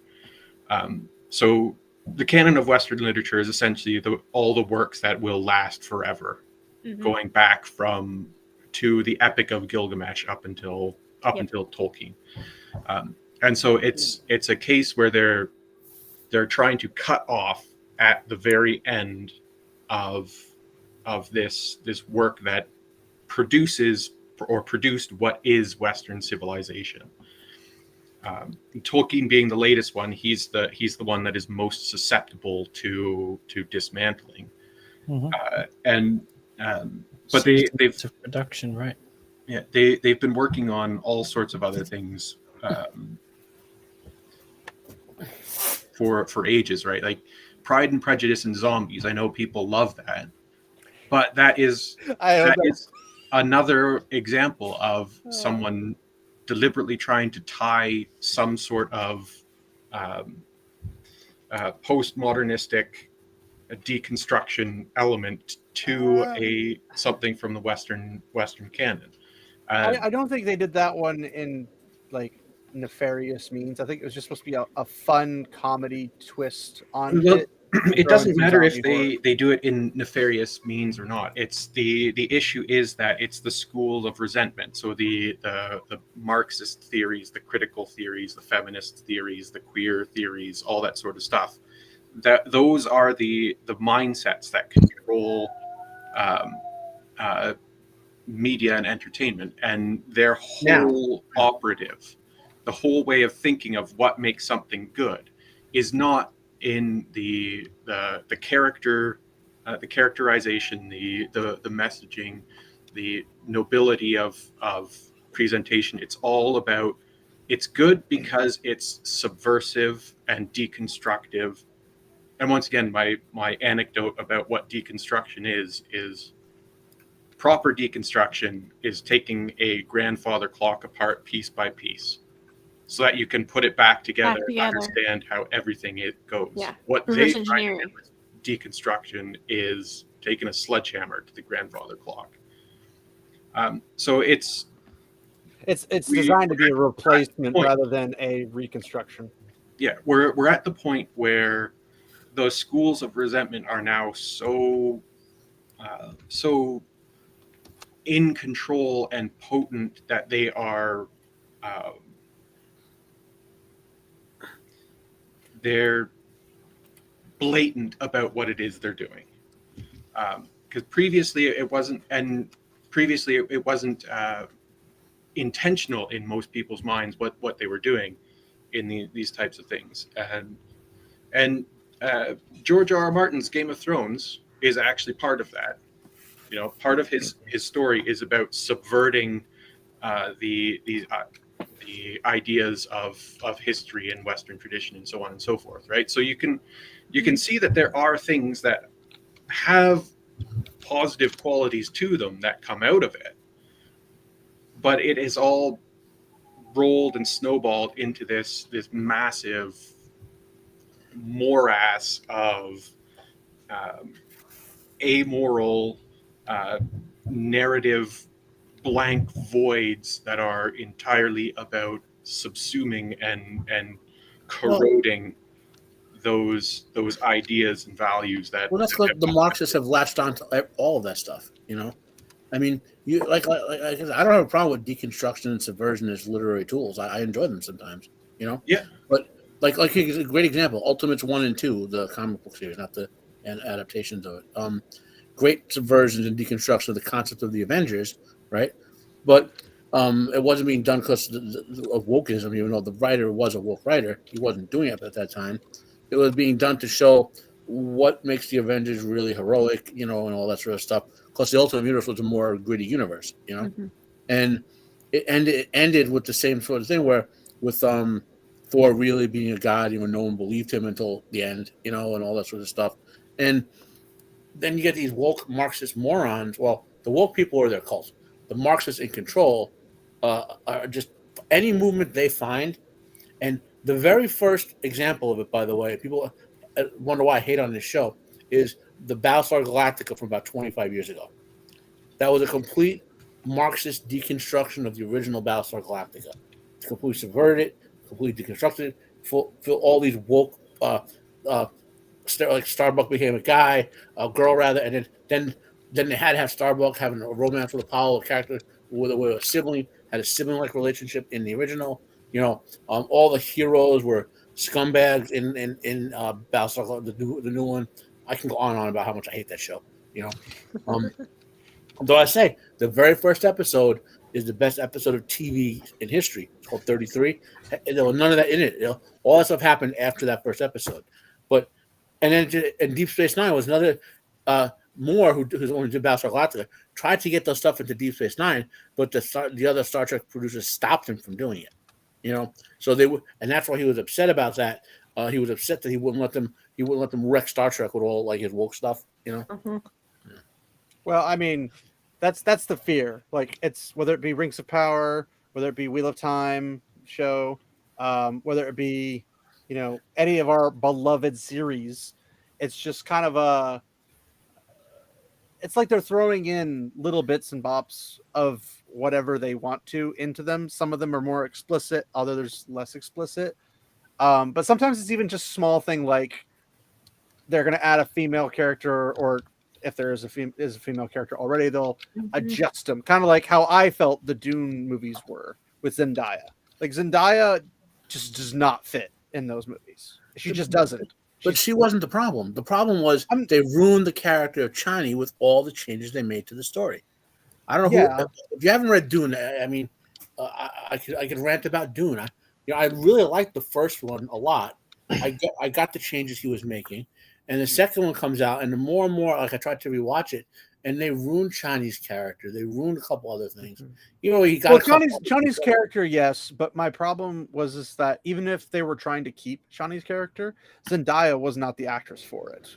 But she plays one character, and that's Zendaya. You're focusing on the wrong thing. No. I'm just stating that even like I get the Chani's character was changed, but I also think that it was more or less changed because of either her input or somebody who wanted to behave that way. It got changed because Villeneuve, like obviously when you make an adaptation, you have to change stuff because if like Dune is like Lord of the Rings, you really do like a full like 50 episode TV show to get all of it in there, you know. Yeah. And so when you do an adaptation, you have to cut something out. Like we were complaining about with the Peter Jackson movies, where he cut out all the age differences and the time, and it got compressed and all that. Dune, he did a lot of the same stuff, and what he took out was all the politics in Dune, which is what I love the most about it. And when you take out all the politics, Chani is no longer a Sayadina, which is a female holy woman and leader among the Fremen. They eliminated Paul and Chani's oldest child being killed by the Harkonnens, which made Chani very vengeful. They eliminated so that they nerfed her character in that way because of taking the politics out of it and making it be 9 months instead of 3 years. You know, I could rant on about like, so I'm not going to do it. But it's like, well, like I said, Martin's put it. George R. R. Martin, of all people, put it best. I read it. Was it 2 weeks ago? We did one. Because you were on vacation last week or something, right? So remember I read something from Martin's blog about him basically going off on all these TV show writers who think they're better than the original source material. He has not a blog. He's wrote a paragraph. He was talking about was it 3-Body Problem or he mentioned 3-Body Problem. Yeah, he's talking about Shogun, I think, though, which is a good adaptation. That he wanted all these modern writers think they're better writers than the people who did the original material. So they take it and just change it. Which I feel is him expressing his thoughts about what happened with Game of Thrones, but it's obvious. It's for whatever reason, like you're saying with the Gadfly, you mentioned the all these different complainer groups, basically. Schools of resentment. Yeah, I really want to get that term flooded out there again. It's Harold Bloom wrote a book that's worth checking out. For whatever reason, right? Like on the podcast, I have to jump off of this to go on in a few minutes, in like 20 minutes. We're doing the Acolyte. There's a lot of woke stuff in the Acolyte, and a lot of, but there's horrible writing. Woke stuff in the Acolyte. Even worse. It's like Rings of Prime.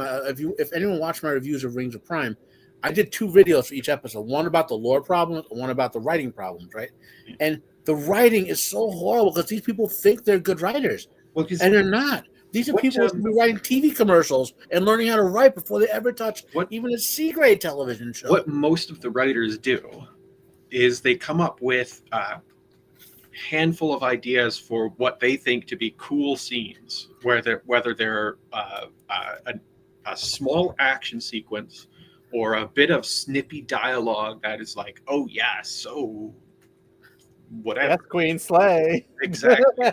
And so they come up with these little teeny tiny scenes, and then that becomes the focus of the storytelling. It's like, how do we get from here to here to here to here? And it doesn't matter. All that matters is we get these little scenes that I get to put in. And that's what I think this Hera and the warrior women tribe women, which once again, Western canon tradition. If this is supposed to be an Amazon reference, the people don't understand that the Amazons were monsters. Yeah, they were held in the same category as centaurs, a twisted version of civilization that produces abhorrent results. Yeah. And so if these are supposed to be an Amazon equivalent, then they don't understand what the purpose of Amazons were. The irony of it being Amazon related, but Amazon production. But like, were Amazonians, were they Greek specifically? No. Well, they were in the mythology is Greek. mythology. Yeah, But they were not Greek. I think I'm not saying that they were Greek. I'm saying they were just part of the Greek history. Mythos, yeah. So Achilles falls in love with the queen of the Amazons when he kills her in battle in the Iliad. Their eyes meet as he dies, and they realize they love each other completely. He dies or she dies? Yeah, I think she dies. She dies. He kills her. I love you. Oh no! All right, well, that was a short. Romeo and Juliet turned up to 11. Yeah. Well, I am happy in a sense this happened. I blame my Italian culture for the Amazons becoming hot chicks. All the movies in the 50s and 60s and 70s, the Hercules versus the Amazon princess, and which I love those movies, but I grew up watching them. But, what was it? Was it Leela? Leela, one of the Doctor's companions? Amazonian. Oh God, person. She's my since I was a child, she's my favorite companion. Leather bikini and a knife. That's all I need. You need to play Time Splitters Future Perfect, good sir. But there's an Amazonian jungle lady in that. The Amazons became hot babe models in like the 50s and 60s in Italian films, and they've been that way ever since. In fact, I can live with that. Yeah. I mean, who doesn't love to look at beautiful women that are able to, rip your spine out? It's all good. But see, the thing is, the Amazons, I guess it depends on which. See, this is the Greek mythos has their own multiverse, I swear. But depending on which version of the Amazons you're talking about, Zeus. Some say they're like, some of the Greek mythos is that they were descendant from Poseidon. Some are that they are descended from not Artemis, because she's a virgin goddess. Who's the other one? It's not Athena either. She's a virgin goddess. Athena and Artemis. See, there's too much. Athena and Artemis are perpetual virgin goddesses. As is Hestia. But I cannot remember which goddess they were the daughters of. So I'm getting the feeling that Zeus is making up for all the virgin goddesses. Yeah. He's just going out like, I ain't getting any from them, so I'm going to get it from somebody else. It's important to remember whether it's a religion that's been around for thousands of years or a mythology, that we're looking at it from the perspective now of it's all happened already, right? Yeah. So, when you're living through it in hundreds of years, and when we were translating Hercules, and we had in Greek and Latin, we both different translations of Hercules, right? And the teachers were pointing out that all of Hercules' stories conflict with each other. Like in one of them, he conquered Greece by himself. But in another one, he already had conquered Greece by himself. Yeah. So did he conquer from himself? Was he arm wrestling himself? They were joking around it, Like all these stories, sort of, we see them as one big collective and try to put them in order and whatever. Well, it's also because the Greek civilization was not a single entity. Very splintered. All these different tiny little fractions. So it depends. Yeah. So it depends on which version of the Amazons you're talking about. But when I was in we were studying ancient world, in college, we were looking at ancient worlds or whatever. And the professor was like, so what can we determine? Like, if this was the debate about if did the Amazons really exist or did they not? And if they didn't, and they were completely a literary tool, who would have come up with that literary device? Why would they have chosen it this way?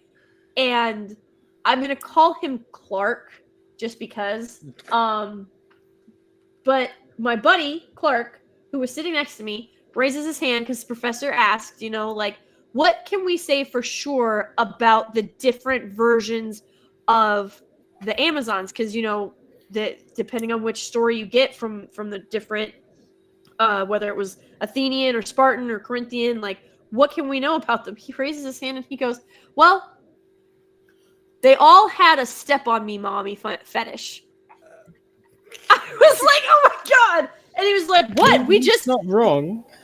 Because 2 days prior to that, we talked about how Greek civilization was very hypersexual at certain points, but it didn't hit all of the all of the different cities weren't necessarily hit with that hypersexualization. It wasn't like all at once they all became the same. Like yeah, one they is were one type, one is a different type. yeah. So they were all hypersexual at a point, but not at the same point, and not in the same way. And we had talked about that 2 days before. So now we're talking about the Amazons and the literary device and everything. And he straight up is like all of the people who made up the Amazon story, like their backstory, all had a step on me, mommy fetish. And I was like, I can't I feel like argue this. Your classmate's name has to be Tim. So there's some who called me Tim. Metatron made this point in a video a couple of years ago. Okay, says because he was talking about how like modern people, especially the woke people, they take like who are the Greek warriors who are allegedly gay? Spartans. Spartans? No, Spartans. the is it like a specific Theban band, the sacred band? Yeah, the sacred band, Yeah. right? Okay. So Metatron's pointing out that the reason you'll see a lot, like in some cases, a lot of sexualization in these stories is, well, for one, books were hard to preserve. Rich people were more likely to preserve books and kings and so forth than poor people, and rich people were more likely to be hedonists. So, in some cases, we might be reading their version of romance novels in a sense, like in the real story about the sacred band. Maybe two of them were gay, and one tale that survived by some rich person preserving the book was a story where a lot of them were gay. Now he's not saying that's always true, but you got to remember there's a chance of it being blown out of proportion.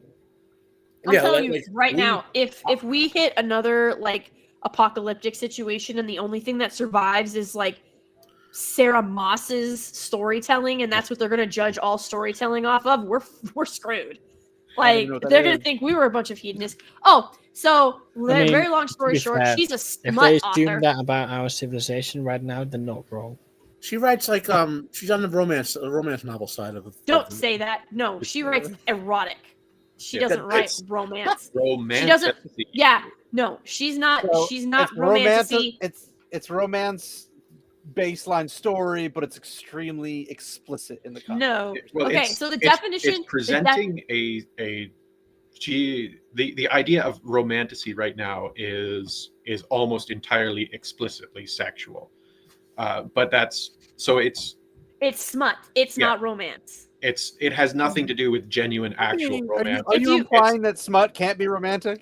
Well, yes, 100%. When she writes it, it's depraved and disgusting. I would contend that most romance novels are smut, but that's. I was gonna say, no. It sounds like now you're projecting. No, so what no. Okay, so all right, we're gonna. And I've read Sarah Moss quite a few of her books, so I know what you're talking about.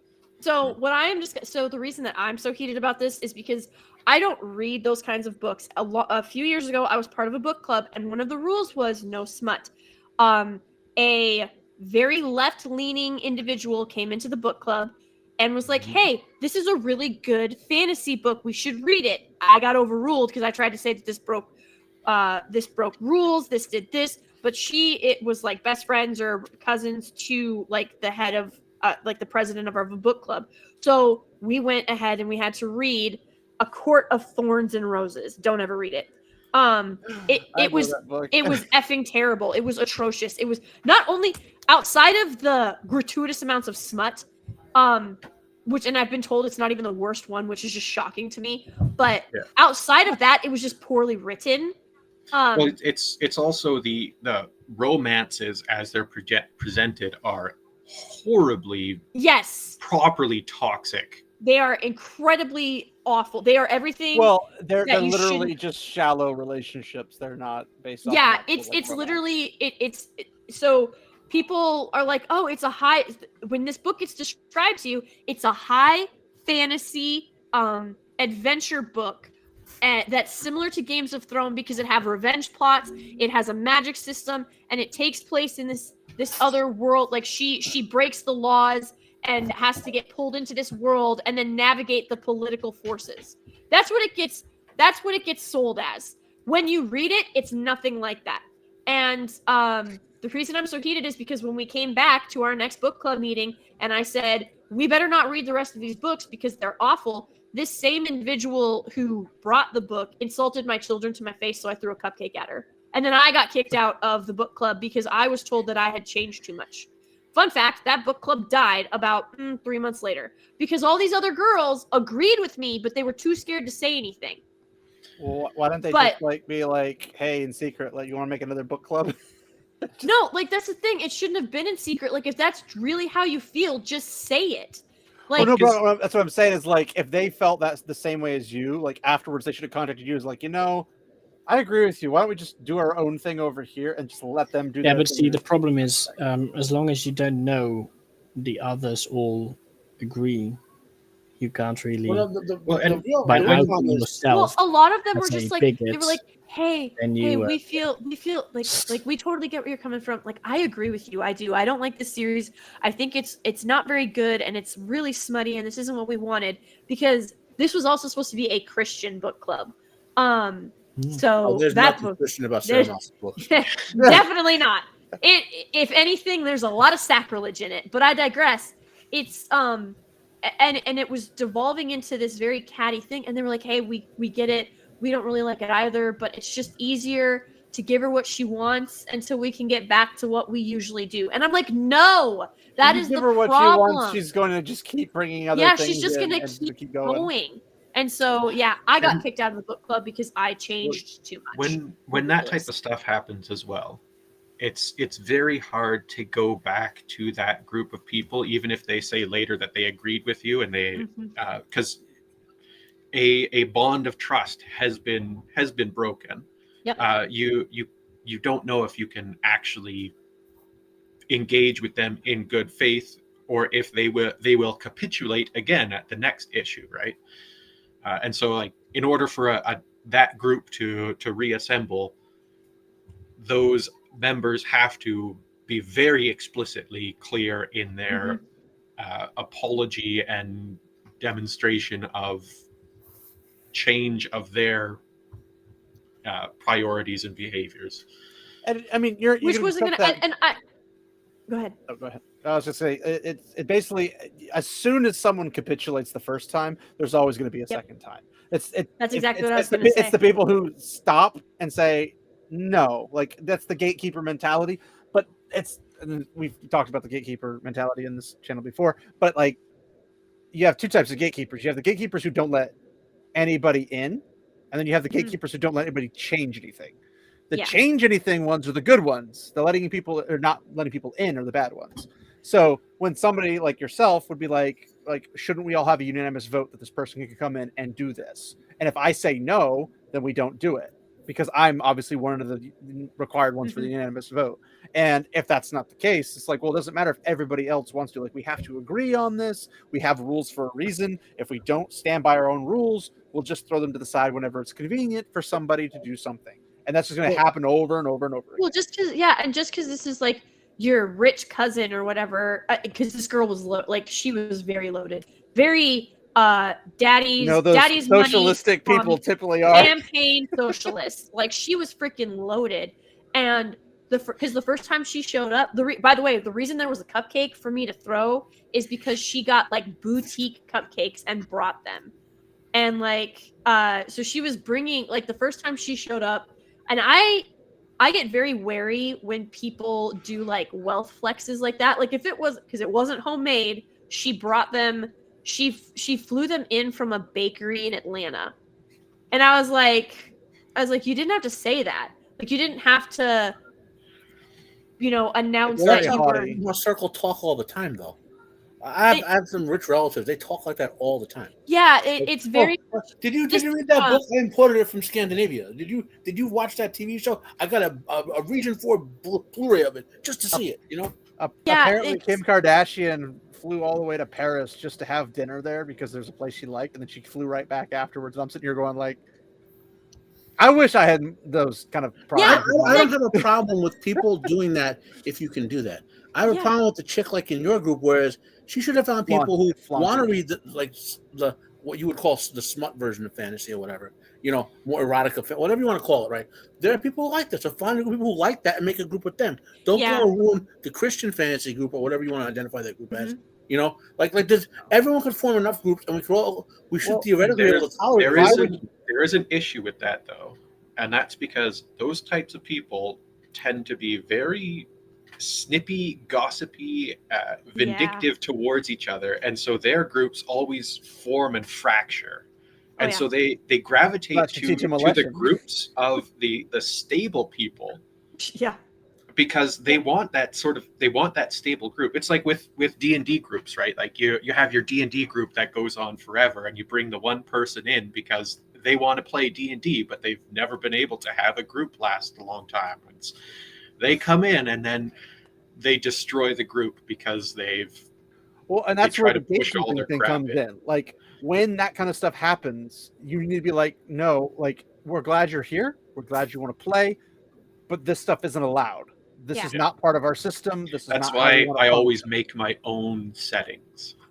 Yep. Because then I have control over everything. Be like, no, regardless of the setting, though. Like even regardless of the setting. Now, that's just the Dungeon Master thing. You gotta set when someone comes in. I've DM'd a lot over the years, not lately, but like we'd get a new player coming in, and I'd say, look, I'm not saying you're like this. I'm saying these are my rules, and they're for purpose of all of us here can have a good experience. Continuity, consistency, and playability for everybody. Well, this is kind of what I would say. Like, again, if you know me, I like looking at chicks. I'm into, but I don't oppose other people. You know what I mean? Like, I have my right. Let's say, look, I like looking at beautiful people. Yeah, and you want. I don't in my role playing setting, right? There's no role playing of sex in my setting. If you want, like, you can say I hire a hooker. Fine, it's done. You duck them gold pieces. It's the Jordan treatment. It's implied and it goes camera, right? It's whatever. Like there are no romances between characters as well. Those don't happen at my table.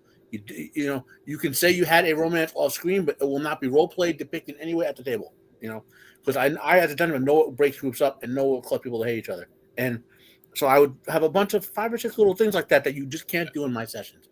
And I say I know people who do that in sessions. I can point you in a dungeon master like that if you want, but not in my sessions. And if you establish that, no matter what your role, the thing is, the people who are disruptors will just leave right away. Yep. Well, if you tell them no, they're just gonna be like, "Well, are you a bigot?" And be like, "Leave." You gotta do it before they get involved in the group because you want to preserve your cohesive group, whatever that is. Well, it doesn't have to be Dungeons and Dragons. It could be anything. It could be like us here, for example. Like some random new person, we could try them out.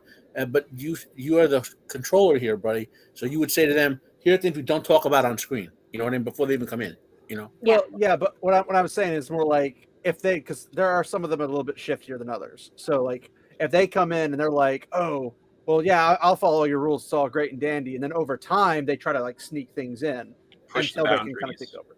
Yeah, it's push your buttons it's the and be like, okay, the second somebody says, "Well, you're just a bigot. Do you hate women or do you hate gays or do you hate this?" As soon as they do that, it's just like you're done, gone, you're bye.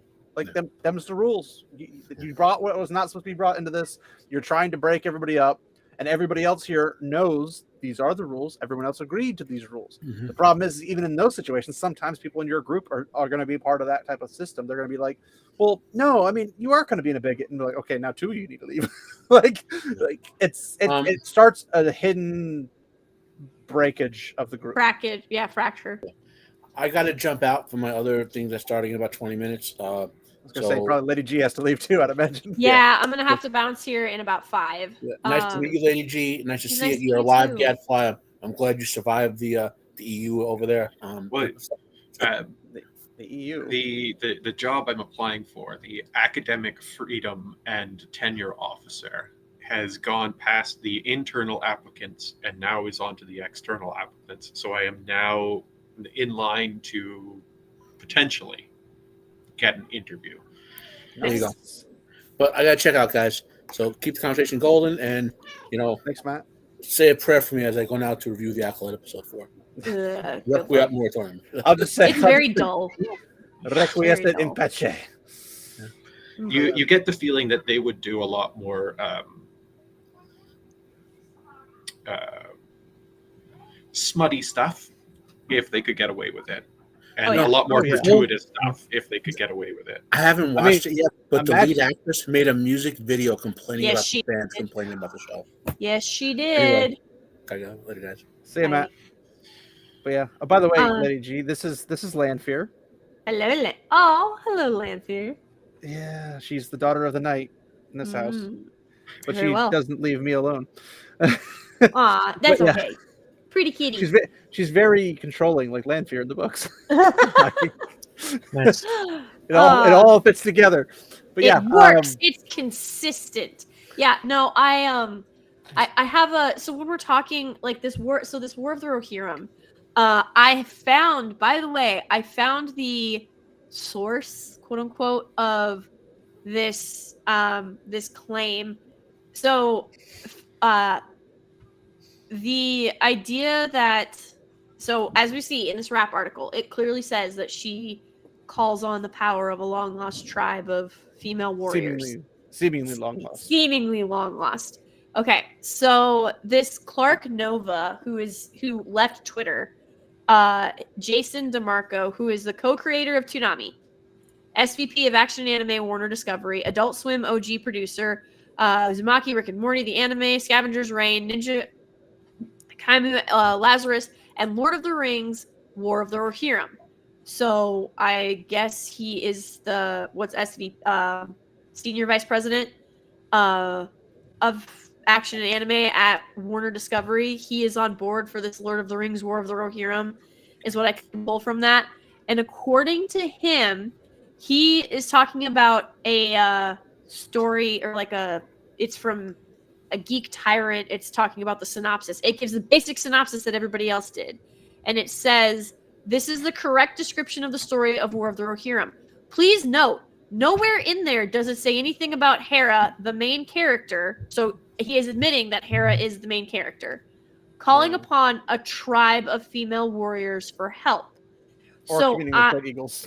Yeah. No, that he didn't say that. So I looked at she's able to ride horses. I'm like, yes, anybody in Rohan should be able to ride horses, right? So, but what this is getting pulled, or the context being pulled out of this, is that there is no tribe of female warriors. That was misinformation, disinformation. I think that they were told not to publish that part, and the rap accidentally published it. And so now, because he doesn't say, what he says is, this is the official, look at this correct description, okay? Note that it doesn't say this, but he didn't say anything about it not actually being in the film. He just said the official description doesn't have that in there. It makes me wonder if they're going to try and do it's not technically an actual tribe of warrior women. Yeah. So is she going to go through the halls of the dead type of scenario? Oh, yeah, no. That's what I'm thinking. I think that's what it is. And so the long lost tribe of female women are all ghosts. Well, I mean, they'd have to be, right? But it's the only way all women can survive is by being dead. She'll raise all the previous shield maidens of Rohan. Gross. She's gonna turn into a lich. But I mean, the art style itself looks nice. I think the animation studios. No, I love anime. I was so excited because when it came out that they were like the War of the Rohirrim, and I'm like, oh my god, are we gonna get a live action Helm Hammerhand? And they said it's animated, and I went eh. And then they said it's anime style, and I went because anime is beautiful. I love anime. Well, and then it's compared to Western animation, modern Western animation. It's God tier. It's God tier by far. So I was very excited. Gorgeous. Yes. It looks like have you watched Vinland Saga? Mm-mm. See, so Vinland Saga is literally just Vikings in anime. Oh, I know what it is. I've not watched it, but I know what it is. Wow, it's good only to a certain extent. Well. Yeah, ask the historian about something is going to be. It is inspired by Vikings. There we go. Yeah. Well, it's inspired off of certain aspects, but yeah. Yeah, but no, I love anime. I love manga. I love the style. The anime style, I think, is beautiful. It's so wonderful. I think that Claymore season 2. Elves, I think Tolkien elves in anime would just be absolutely ethereal, breathtaking, gorgeous. I was literally about to say ethereal too. And so I very much I love the style. Like this still right here is gorgeous. The detail. See, the one issue I have with the several stills that we've seen is that Hera sitting on the right hand side of Helm. I agree. well, in terms of art style, there are so many different shows that it looks like it could have come from. Mm-hmm. It thinking doesn't mainly necessarily. Castlevania. Castlevania, the same art style. Mhm. There's some. There's a lot But it of looks the like it's style different of in- Record of the Lodos War in there. Vinland Saga. If you look at the Fire Emblem games out for the past couple, it almost looks exactly like that. I mean, And to so, be fair, so though, for me, we it can't just see the whole room. And like in the back, you can kind of see the Rohirrim horse banner behind Helm. If we saw more of that, I think we would look at it more. I need to see more in order for it to really say this is Tolkien's world as opposed to this is a generic fantasy anime. Well, like the chair armrests, it's two horses. He's got, so the colorization of the graphics on the wall and everything look right. Yeah, the detail on the chair is actually identical to the detail that we see in Jackson's films. So so they are identical. So, but I get where you're coming from. They also hold to the green. I just don't know, why does she have red hair? Because she's the milkman's daughter. The postman, the milkman. I'm just no. That's the thing. Her brothers are blonde. Her dad was obviously blonde, fading into white, and she's got red hair. So that leads you to think that maybe mom was red haired, and this is. But see, this is a character choice too, because in anime, like the fiery red hair of like a rebellious daughter who has to fight. Like I don't know what it is about it. Like she has to have the red locks, and that it's a. Well, like Rohan's notoriously blonde. Like, yes, I know. They've been blonde since. They specifically call out what's his name again? Freka, yeah, as being dark-haired. Yes, they do. Yeah. He says that. Yeah, he says that I'm Fairwine's like descendant, but he's dark-haired, like he's very dark, and he's got a lot of Dunlandish blood in him, and so.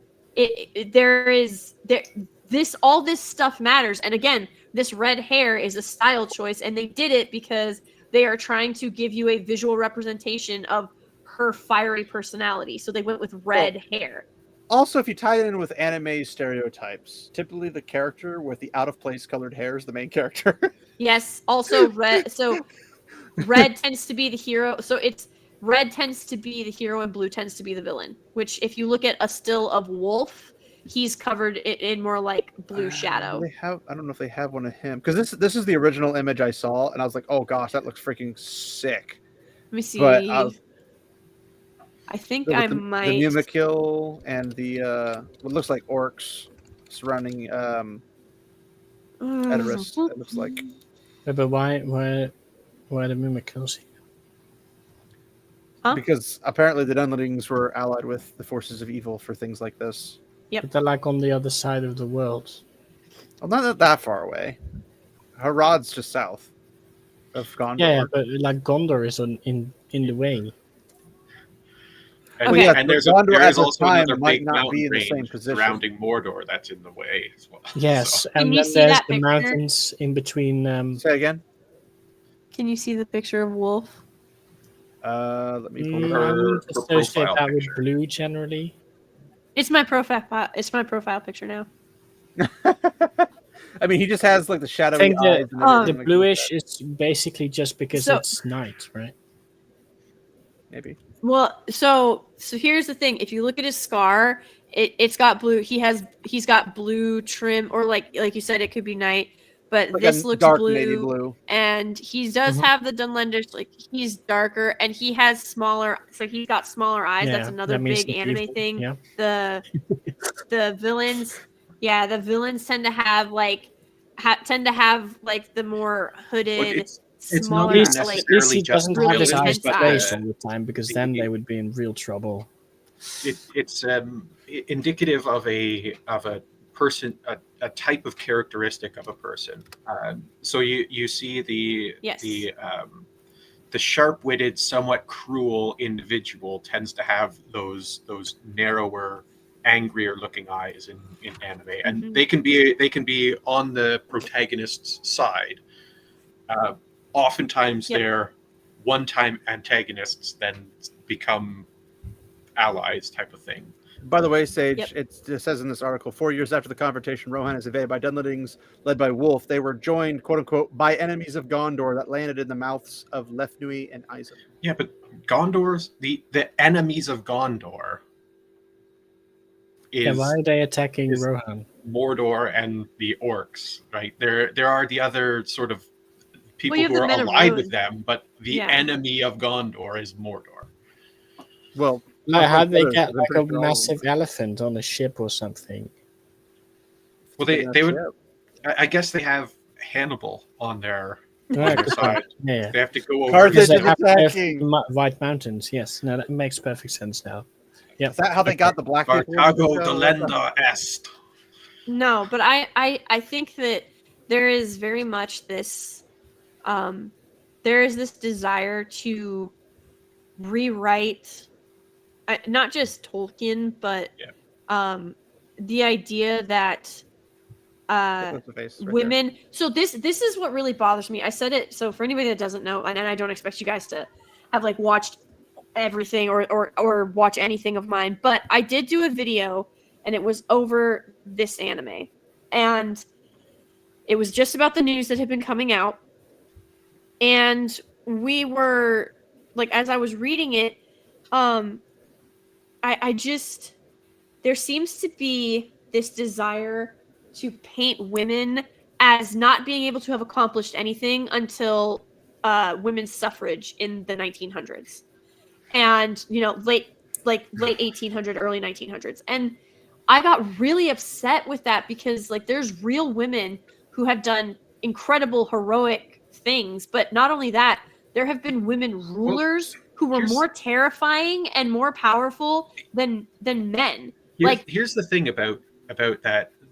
Because you probably aren't aware, but I'm a classicist and medievalist. So I study history from like 2000 BC up until like 1580 type of thing. In that world, it's almost always nowadays presenting those women as trans or whatever, right? Mm-hmm. Like Joan of Arc is non-binary / trans, right? And they're doing that for every single woman who rose to prominence in history. Also fictional ones. Eowyn's the same now. Yeah. So it's this weird, bizarre thing where you're quite right. They're trying to present this idea that women have done nothing of import until women's suffrage, but also retroactively going back in time and saying all these women who have done things in history are not women. They're not feminine women. Well, it's not even that they're not feminine women. It's just that they're either women who were actually men or were men who were actually women. See, this whole that's why this reactionary reductive mentality is so destructive, because it's these people are so desperate for control and power and to write their own narrative that they are going to literally attempt to rewrite history and kill anybody that gets in their way, because they need, in order to reinforce their false view, they have to rewrite everything to align with it so that they can say, see, we were right. Because this isn't about them just existing. This isn't about them being able to feel accepted. This isn't about them being able to live their true, authentic lives. This is about them knowing that they are wrong, knowing that they live in denial, and they think that if they control everything, if they change every verb, every word, every pronoun, every line of history, it's going to fulfill them. It's going to make them happy. It's going to make the lie a truth. And that is not the case. You can't bend the universe to your will. You can't bend reality like that. You can bend reality for a little while. I mean, it's how people survive or go criminally insane. Like it's a defense mechanism. It's people live in denial because if you were honest with yourself about who you are, most people wouldn't be able to deal with it. That's why when people are like, "Oh man, those 1%ers are all sociopaths." It's because they are not living they don't accept denial. They don't they are able to push past this version of themselves that they want to get where they want to go. Well, so it's either the battle between absolute truth and relative truth, right? Yep. In the end, absolute truth always wins out. But people are so caught up in the mindset that truth is relative and they can make whatever they want to be true. And it just ends up becoming this mass where you have the people who believe in relative truth come to this idea that we have to enforce this idea of truth because it's not winning against absolute truth, and therefore we have to centralize our idea of what is true and say that all truth is valid there so that ours can be true, and then force our version of truth on everybody else so that they agree with us. Absolutely. And you can only function like that for so long before you collapse and crumble, because reality is always absolute truth is always going to win. Reality is always going to win. Like, you can call yourself a bird until you're blue in the face. If you jump off of a 10-story building and try to fly because you think you're a bird, you're going to die. Well, unless you get distracted just the moment before you hit the ground, right? So that's how. Oh shoot! I'm trying to remember the character's name from Hitchhiker's Guide to the Galaxy. That's how he learns to fly. Oh, not the alien Ford Prefect. That's what I'm. I know the exactly main character. What you're Yeah. About. God. Oh my God. Why am I blanking on his name? I'm not sure. It'll. You know what? It'll come to me when I'm not thinking about it. So we'll talk about something else, and then I'll just randomly shout out his name. You just need to distract yourself. Yeah, distract yourself and then learn to fly. And try not to use Google, because it's actually found that if you force yourself to try and remember things rather than, or let's put it this way, if you instantly start turning to Google and search engines to remember things, your recall you actually fails. your ability to recall starts dwindling. Oh. Not just that piece of knowledge, but just the ability to fabricate. Yep. And develop. Interesting. Can speed up dementia and Alzheimer's, especially if you have the gene for it. But anyway, so when we're talking about stuff like that, that's why this stuff is so that's why when people are like, it's just pronoun, like, why does it matter? It's just a pronoun.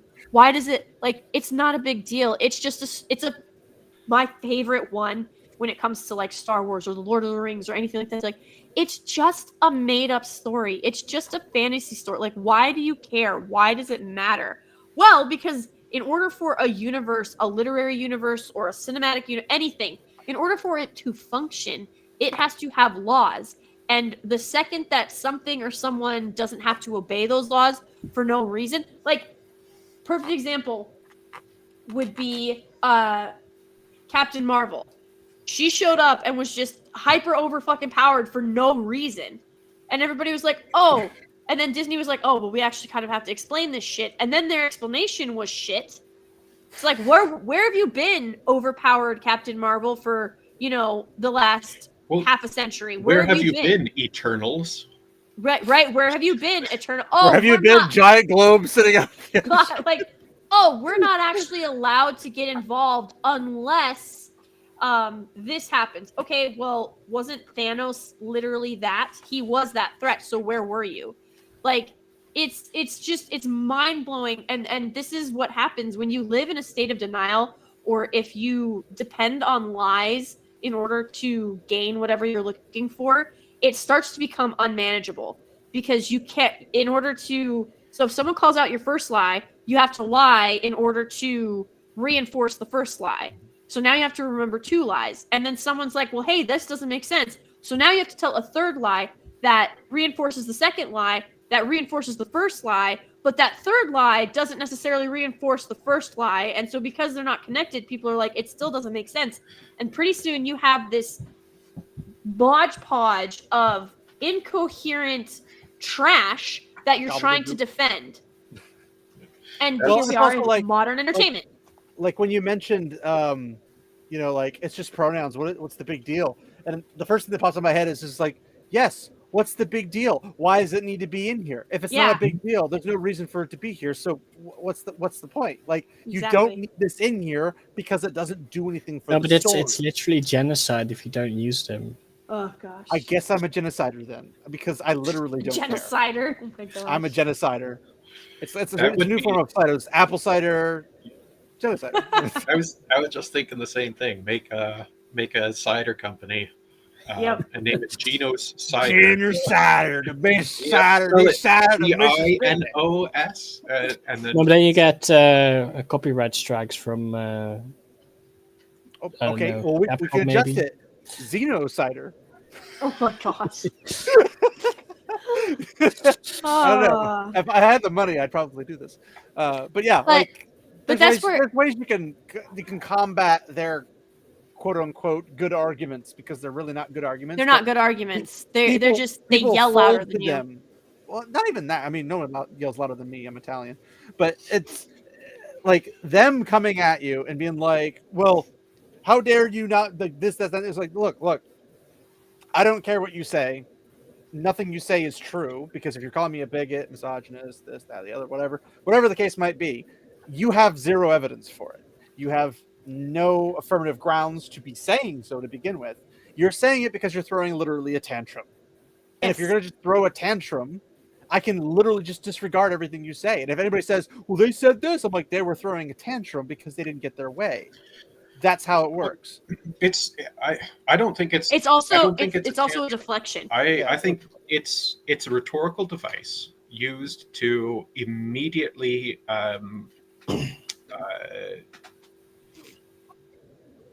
Arthur Dent. Arthur Dent. Yes, there we go.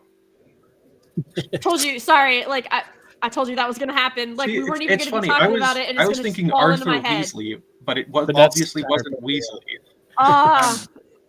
Harry Potter, it's a rhetorical device used immediately to silence dissident voices, and it's one that has been used in history extensively, and it's just this is the current version of it, because what it does is it turns the argument and the debate into an emotional discussion.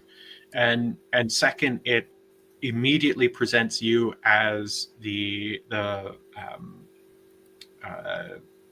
aggressor. Aggressor, yes, I was thinking oppressor type, but not quite the same. But the aggressor, right? You are the antagonist of the discussion immediately once they do that. But it also immediately forces you into a defensive position if you engage with it, and so it is a very deliberate tactic. But the problem is there's no real counter to that tactic except for just saying I don't care what you have to say. No, there are a lot of different ways you can counter it depending on scenario and who you're dealing with. Right. One of the best, I think, is the Ciceronian rhetorical device in his pro-Catiline speeches, where he goes on. He says, "I will not talk about so and so's problem, historical past, their issues, their transgressions. I will not talk about somebody by saying not doing it." yeah, but you immediately by saying I'm not going to be talking about these issues, it puts that in everybody's mind. So with certain people, particularly a lot of the Hollywood types, you can immediately do that Ciceronian device by reminding people of all the issues that they have gone through. So Leslie Headland right now is the biggest example of that, because everybody now is saying, well, remember how she was Harvey Weinstein's assistant, right? And so that's one of the easiest ways you can deflect any sort of that hostile aggression towards you. It's like, you're defending this person. Now I am going to go on and talk about the issues, but I'm just reminding you, you're defending this person. So here's the issues. You're invalid because this. Yeah. You're getting upset over some nasty person and what they're presenting to the world. And also a person who is... Which is subpar at best. Yeah. But it's fighting a dirty game. One of my fun but you ones- have to be smart. You have to be smart about it when you are dealing with people like that, because the thing is, you can't necessarily stoop to their level, because they're never going to agree with you. Like, they're always going to deflect. They're always going to argue with you. They're always going to attempt to weasel their way out of certain talking points or scenarios, because they know that they'll lose. So they don't even think about it. It's like an automatic defense mechanism. Yeah, they're going to try and do. They're trying to trigger the emotional response in people Yes. for them to be like, oh, well, I have to be on their side because you're being emotionally. That's why they cry. The reason and purpose for debates is never to change the debate opponent's mind. No, it's to change the audience's mind. Yes. Which exactly. actually one of the tactics I heard many years ago, and I used it for a while. I don't know if it'd still be considered valid or the smartest one to use, but one of the fun ones was, it's like, if somebody comes at you and says something, like they make an ad hominem claim towards you or something, like, oh, well, that's because you just hate women, you're a sexist, homophobic bigot, and you just respond back with, well, you're a rapist, and they're like, what? And like, they're shocked because they're being accused of something, and then they're like, oh, I'm sorry, I thought we were talking about things that weren't real. Like, because we were talking about stuff, you threw something out, and then I threw something back at you, and then you're shocked by it, and then it's like, okay, well, the whole point was we just brought up random stuff that had no place in reality. That's the thought we were doing. So every time you throw something out that's false, I will throw something out at you that's false. It's probably worse, and it's just going to look emotionally worse for you than it ever could be for me. The most effective method is also the one that is not everybody is capable of dealing with, and that's the Socrates method, right? So somebody accuses me of misogyny. Well, what does it mean to be misogynistic, right? You just draw the conversation out. You eventually, it's reductio ad absurdum. They're they argue themselves into their own losing point, because especially because 98% of these people, it's just talking points that they haven't actually studied. They don't actually believe. They're just going with it because, one, it's easy, and two, it gives them that self-righteous vindication, and so they get to feel being righteously angry. Yes, and so they'll. I'd rather not be angry at all, but yeah, I guess. Actually, a perfect example of this is that clip from earlier this year of that professor who was like, given that J.K. Rowling is a homophobe and a transphobe, like, do you still think that she is what? And then he stops and he looks at a student and he goes, okay, well, you're coming at this from the premise that she is a homo, like, this is how you stated it. And then the kid has to go in and actually look, and then finds the offending tweet, and he's like, this is actually not that bad. And he goes, okay, so do you think that you phrased that question as best you could have? And the kid's like, well, no. The problem is the Socrates method really only works in two places. The classroom, like the way it's supposed to, I should say. A place of thought where you're actually thinking about either stuff. The classroom, or my favorite place to see this play out, and you have to be very intelligent to be able to pull this off without them realizing what you're doing, is when they are social media bombing you for clout. They'll come up to you with the camera in your face. They're like, we're live right now. Da da da da da. How, considering how much of a bigot are you? Yeah, like considering your recent stance on this bill about not allowing transgender women into girls' lockers, how does it feel to be an oppressive monster that doesn't believe in protecting the rights of children and trans people and wants to go back to the dark ages where we would behead them? And then you flip the What microphone. exactly happens during the dark ages? And then right? And then it flips, and then the person the thing is they have set themselves up, and so now you're faced with these options. If you take the Socratic method, you would simply, like, with the mic in front of you, you would go, not quite like what happened in the dark ages that was so bad, but you would just say something along to the effect of, do you actually believe in Title IX? Like, let me ask you a question. Do you believe in Title IX? Well, of course I do. Okay. Do you know why Title IX was invented? And it's like, well, and then they're either going to show their ignorance or their knowledge. And if they show they know why 7 and 9 were created, then you can be like, okay, so you know for a fact that women's spaces were abused. Women's spaces were, treated horribly. Women were not allowed to compete professionally, and that's why these exist. So why would you want to go back to a time where women have to fight against biological men again in order to fight for the spaces, very slim amount of spaces that they already have won? Do you not care about your legacy? And then you flip the situation, and then they, of course, they get reactionary, but they go for the emotional response. That's why I think. Or you trap them into the corner where it's like, "What is a woman?" And they just. Well, no, because they'll eventually spiral out. They walk away at that point usually. But Jordan Peterson, the reason people like him is because when he's passionate about it, he's knowledgeable, but he isn't superior about it. He doesn't come down on you like, I know more than you because of who I am. He brings it to you. He's like, well, according to these studies, or according to this person, or according to whichever. He cites actual knowledge without. Yeah. He is the exactly bastion of all knowledge. Exactly. He's not sourcing from himself like these other people, like these SJWs or whatever they call themselves now. He's not claiming authority. He is using authority. Yes, he is referencing and utilizing authority. He refers to authority. They are, whereas like you're killing me because you don't want to call me he, they. Like, oh, I'm killing you. Like, where, like, how do you? Where should I send the flowers? You're like, well, and then they're like, and then you ask, like, really, I'm killing you right now. Like, how could you make that claim? Well, I think I would know if I was being killed. Like, I know what that looks like. They are referencing. They are. You get killed very often, right?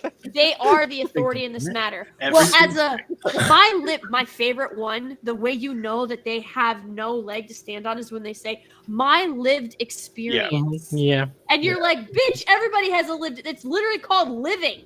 Like, no, but it's. I thought you've been killed multiple times. You have a lot of death experience. The other thing as well with the lived experience, it's like, okay, so you're living this experience, but these people are living an experience entirely contrary to yours. So which lived experience do we deem as the more? Which one has? And that's when they start to play. Yeah, but that's when they start to play the oppression Olympics. It's like, well, I am a woman of color who was born in the slums. Oh, well, I am a paraplegic woman of color whose first language isn't English. Like, and it just devolves into this utter insanity when you get down to the core of it. The smallest minority is the individual. And the reason that certain laws are written the way they were, the reason that the founding fathers wrote the Constitution the way they did, is because they recognize that the individual will always be oppressed unless you take steps to prevent that from happening. And you need to calm down because you got a Canadian and a European in this room. They don't understand these things. But the thing is, oh, poor Canadians. But my lived experience as a Canadian is that trumps all the others. But when you look at what the way the founding fathers Diana's was. But the way the founding fathers wrote those things was specifically because they saw that the other law entities, like the other things that were in existence, they didn't serve the person, the individual, or the people. It was literally the people were serving the authority.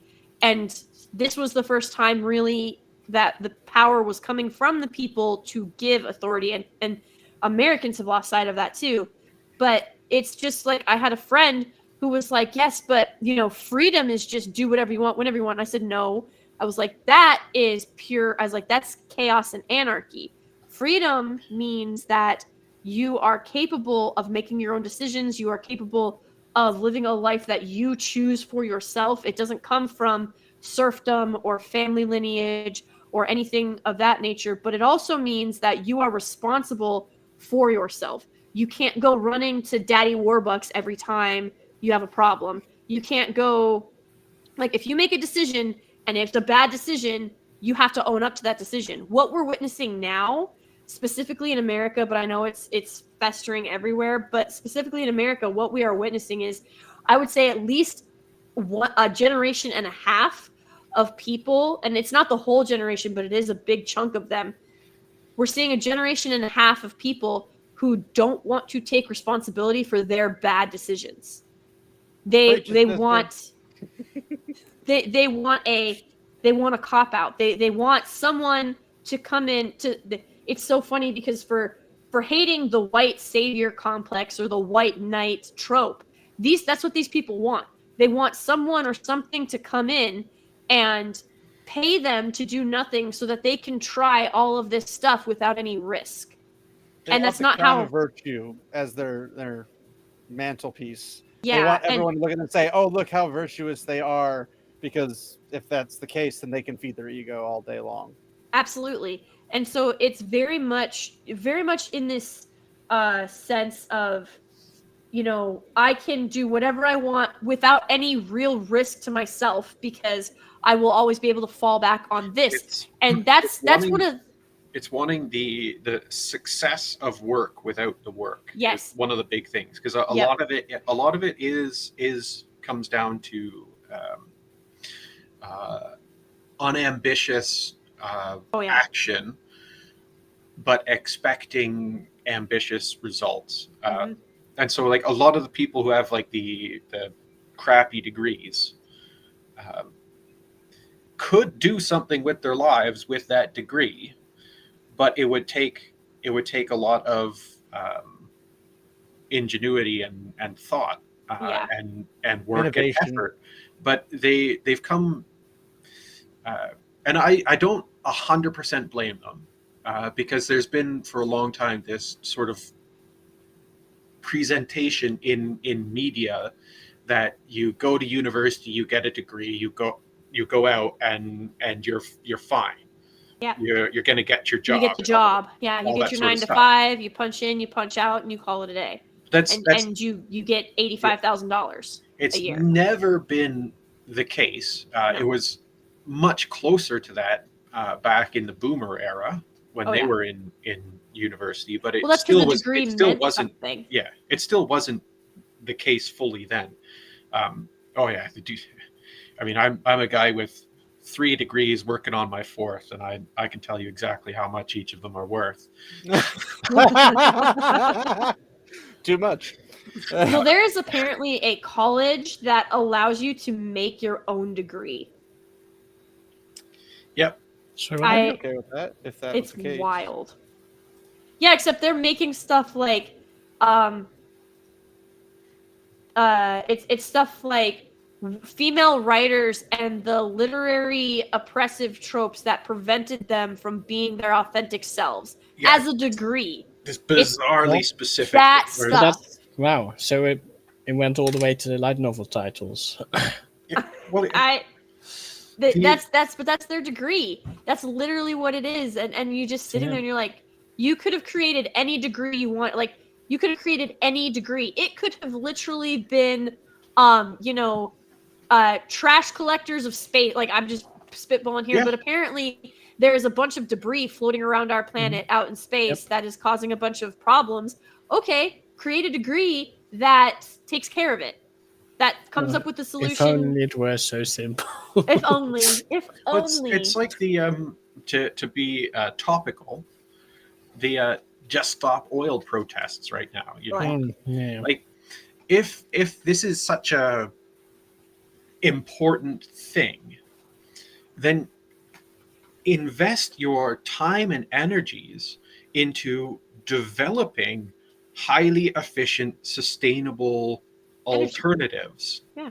Instead of going around and Yes, to throwing creating priceless art. Yes. priceless Landmarks. art monuments did you hear and then Stonehenge demanding got people hit? throw money at the problem to solve it. It's like, Yeah. Did you hear Stonehenge got hit? yeah. Yep. Yeah. Yep. And these Luckily, it people sounds like there was no permanent damage. Which is absolutely hilarious because it's like we want to stop oil so that we can save the planet and all the creation on it. If Let's you're destroy the planet. So Yeah. Let's destroy the nature.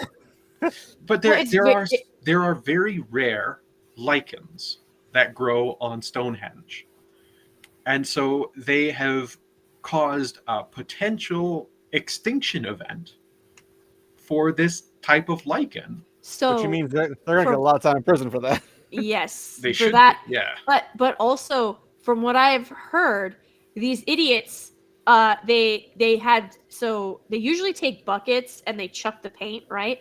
Well, they used like a spray gun type nozzle this time, and they pointed into the wind. Yep. So a bunch of the damage, it actually like hit them and the grass behind them. Some of it got on Stonehenge, but the primary amount, because these morons sprayed into the wind, didn't actually hit Stonehenge, which is great to hear. But yeah, it's like they got to one pillar. Hopefully and it's slightly toxic. I do too. Criminals are notorious in Minecraft, of course. In Minecraft. In Minecraft, sure, yes. But no, this whole concept, it's very I do. It's the gosh, what's it called? I can't remember the name of the theory, but essentially it's, have you guys ever watched Kingsman, the first one? Yes. Okay, that whole oh, well, you know, humans are a virus on Earth, and so either the planet is going to take care of it or we can take care of it ourselves. So it's this whole, we have to kill humanity to save it. Talk about some Satanist, nihilistic, genocidal, funny guy with a mustache in 1930s Germany stuff. Yeah, like that's what the in Minecraft agenda is all about. Yes, the population agenda. Like the fact that they're like, hey, we need to kill humans in order to save humans. It's like, no, I'm pretty sure there's another way. Especially so, this whole idea that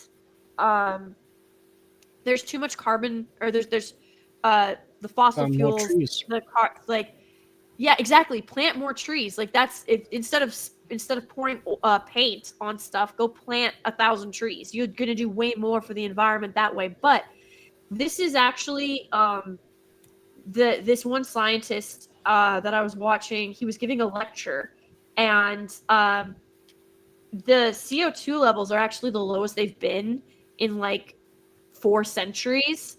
And so there's actually not enough CO2 for the number of plants on the planet. I think centuries might be slightly short. The what?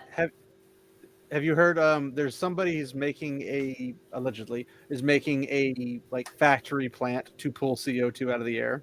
Yeah, I have heard about that. Just go plant more trees. That was the response, is because like if we already have low levels of CO2 and that plants on Earth will not survive, you're going to create like a desert wasteland everywhere if you just suck more of it out of the air. One of the other things that people don't seem to grasp with this environmental stuff is a lot of the environmental damage isn't coming from this global change. It's coming from specific change. So like flooding. Mm-hmm. The reason why places flood more is because there aren't enough water reservoir things going in. So like they eliminate the sort of native grasses and plants in an area in order to put whatever they want in there. But those trees in particular hold a huge amount of water from precipitation and have it release slowly over time. Yep. Just by the root network.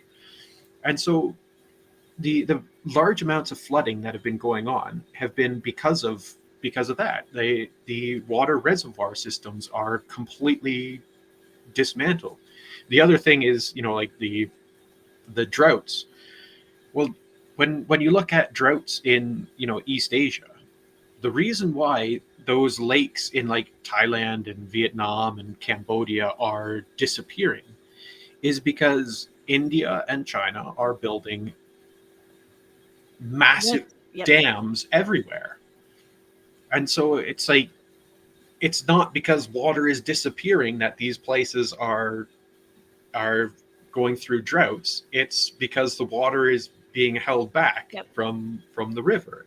The one dam in China is like apparently just crumbling, and it's only a matter of time till it does crumble, and it's allegedly like 50 million plus people could get killed once it breaks. Well, that's China's construction technique. You do it cheaply and as fast as possible, so it looks spectacular, but then also we can keep our citizens employed by continually building and deconstructing things. Which unfortunately the U.S. has adopted that same mentality for a lot of things. Potholes.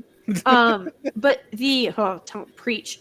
But the the thing about that specific dam that you're referencing in China, so you're Canadian, so you would understand this reference, even though he's European, I'm sure he'll get it as well.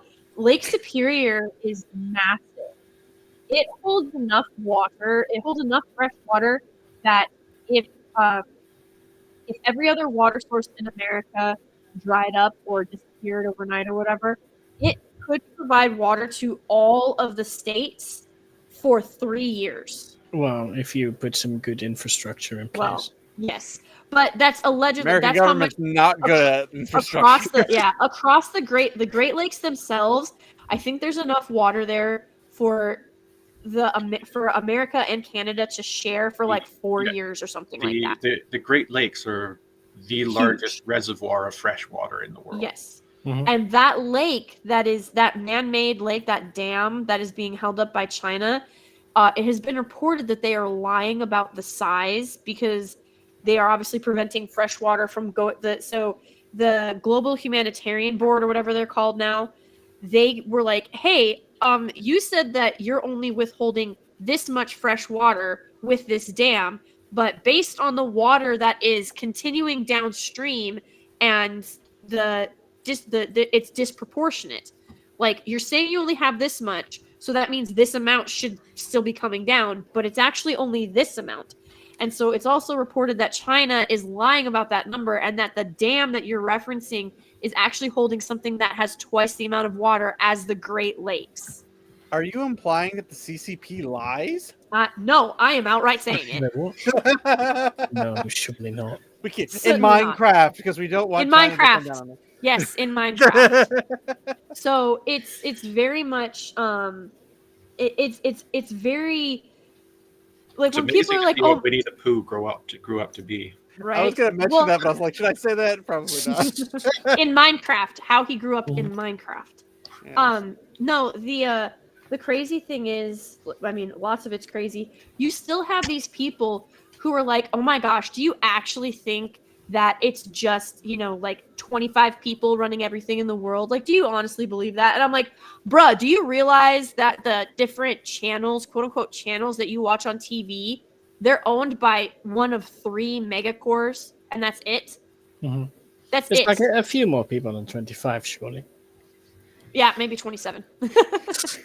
I don't know, 27 and a half. 27 and a half.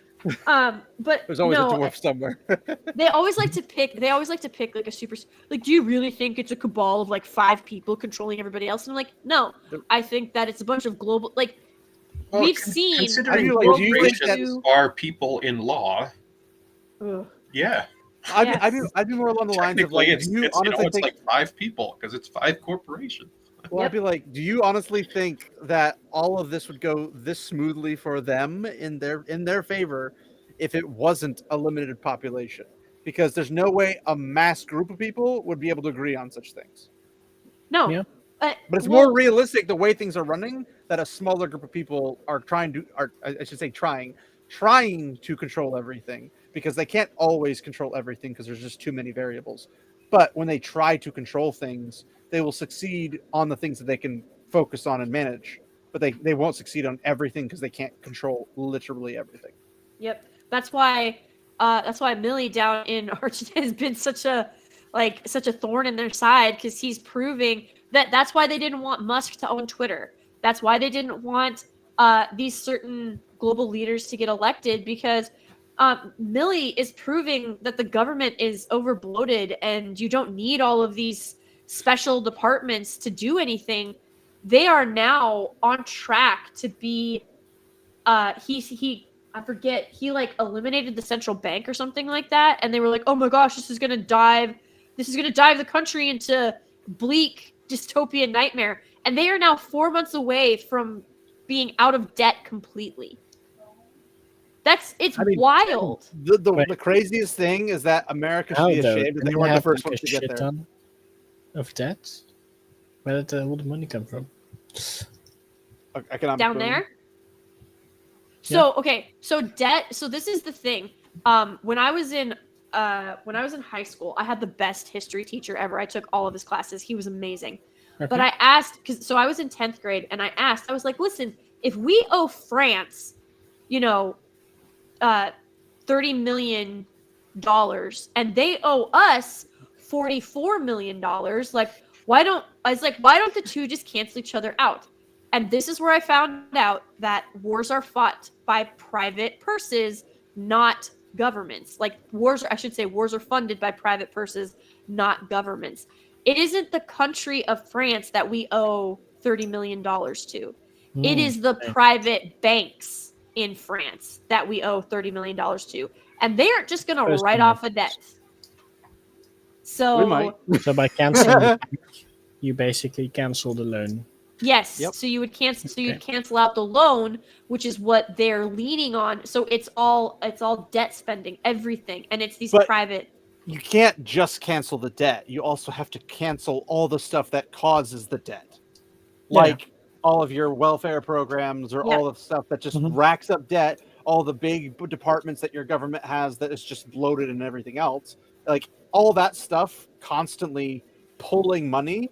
But never putting anything back is only going to increase the debt. This is why the modern world needs to take lessons on proper feudal, particularly England, feudal Anglo-Saxon England. Yeah, so not Holy Roman Empire feudal. Yeah, because the purpose of government under the Anglo-Saxon feudal system is to protect the citizens and provide justice for the citizens. Yep.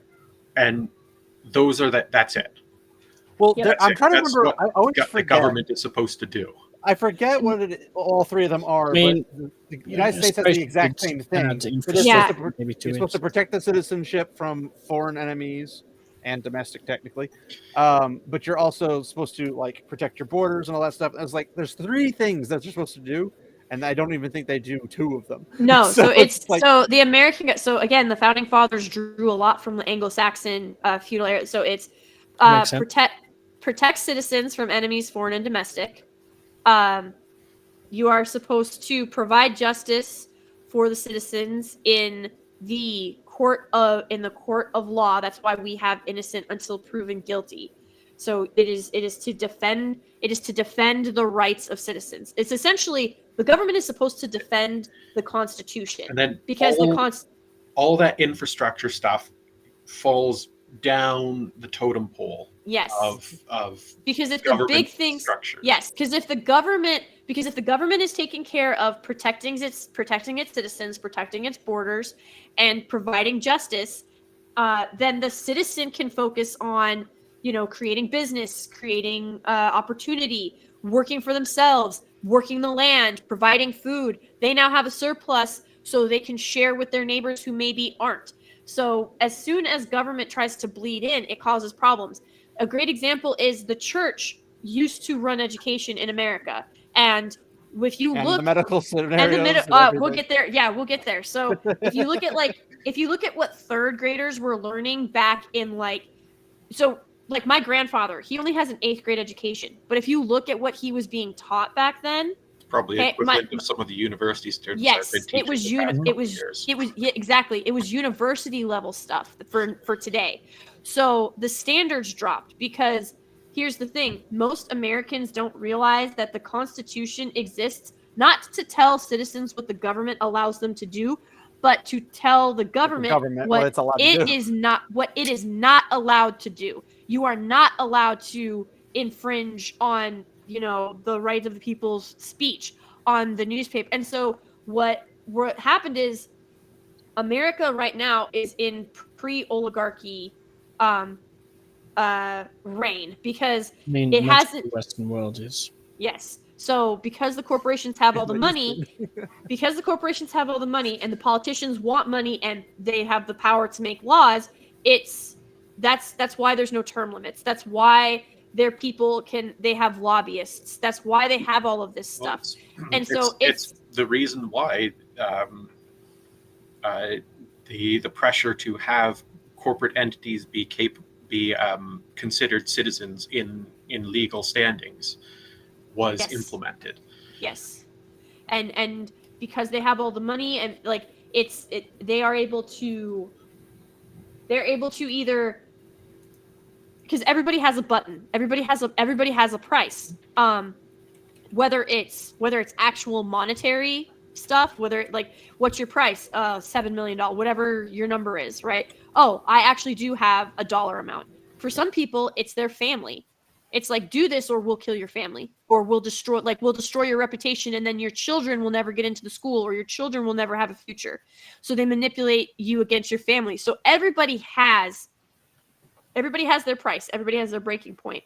And these people are master manipulators at finding it and exploiting it. And so the idea, everybody's like, oh my gosh, we need another, we need another Reagan. We need another Roosevelt. And I'm sitting here like, no, we literally need George Washington. Because in the history of the world, I can think of 3 men who said no to absolute power. Gideon, when they tried to make him king after he defeated the enemies of the Moabites. Yep. Well, not everybody knows who those are. So I was just going to go with, but Moabites. So they were like, Gideon, we want you to be king. And he was like, no, the Lord God is your king. So he said no to becoming king. Then you had Jesus Christ. I'm not saying this in order of importance. I'm saying this in chronological order for anybody who's curious. Of course. I'm not putting Gideon above Jesus. Don't go there. I'm saying chronologically in the timeline. Jesus Christ, who, could have at any point just taken over the entire world. That was the whole temptation in the desert with the devil. And then you have George Washington, who was like, hey, you just helped win this incredible victory, and we are now our own independent nation. We want to make you king. And he's like, nah, bruh, I'm good. Don't do that. We just literally got out of a monarchy. We don't want to repeat what we just went through. Let's not do that. So out of the entire, and I can't think of any women that said no to absolute power, by the way. I was going to say, I can think of one if you really want to trigger Razor Fist. Which one? Abraham Lincoln. Oh my God. But I can't think of one woman in history that I am aware of that said no to absolute power at all. And I can think of exactly 3 men who did. That's how short that list is. So everybody's like, oh my God, we need another Roosevelt. We need another Reagan. And I'm like, dude, we literally need, I can't call on, I can't be like, hey, Jesus Christ, come back now. That's not, but I can be like. The irony is that, Jesus, we want you to be king. And he's like, bruh, do you even know who I am? Yeah, do you know who I am? I'm already king of the universe. I don't need this. I literally don't need it. Downgrade. The other one that I can think of, have you guys ever watched, it's because it's based on true, have you guys ever watched The Untouchables? Long time ago. That was, I don't remember it. But Sean Connery as the police officer, the Irish guy, right? Yeah. So it's based... Al Capone. Yeah. They were trying to arrest Al Capone. So that is a perfect example. If you guys, if you don't know the history behind it and everything like that, but basically, so the Untouchables were this group of men And the rule, like, you couldn't be married. I think two of them were married, and they kept it they kept their wives and their kids like hidden. Nobody knew. And they didn't trust anybody.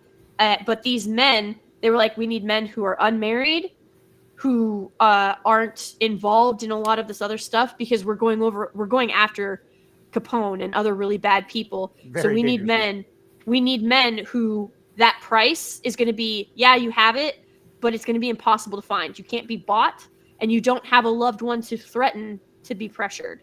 So that's the whole mentality behind it of, like, I mean, honestly, at the point where we're at now in America, we're better off getting the mafia to protect us from the government.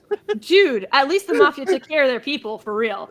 Well, the mafia didn't allow drugs. They didn't No. allow people to come in and break up your, like, Trafficking. break your stores. Trafficking was a big They were no-no. very strict about what things they Mhm. allowed and what they didn't. And all the things they allowed were what you would consider libertarian things. Like, you want to gamble your money away? Go gamble your money away. But, like, no, You want to drink your money away? Drink your money away. Yeah, but you're it's not about going to put drugs in and destroy entire communities because of that. Mhm. But so the Untouched, they were given the name the Untouchables because none of them ever broke, and it was Elliot Ness. That name should ring a bell for some people. But it was Elliot Ness, and he put together this group of men, and they went after some of the worst people in existence, who always got off because they either threatened the people, they intimidated the people, or they paid them off. They had all the judges in their pockets and stuff like that. And Elliot Ness, literally, he and his men, they took on this entire corrupt system, and they ended up, quote unquote, winning.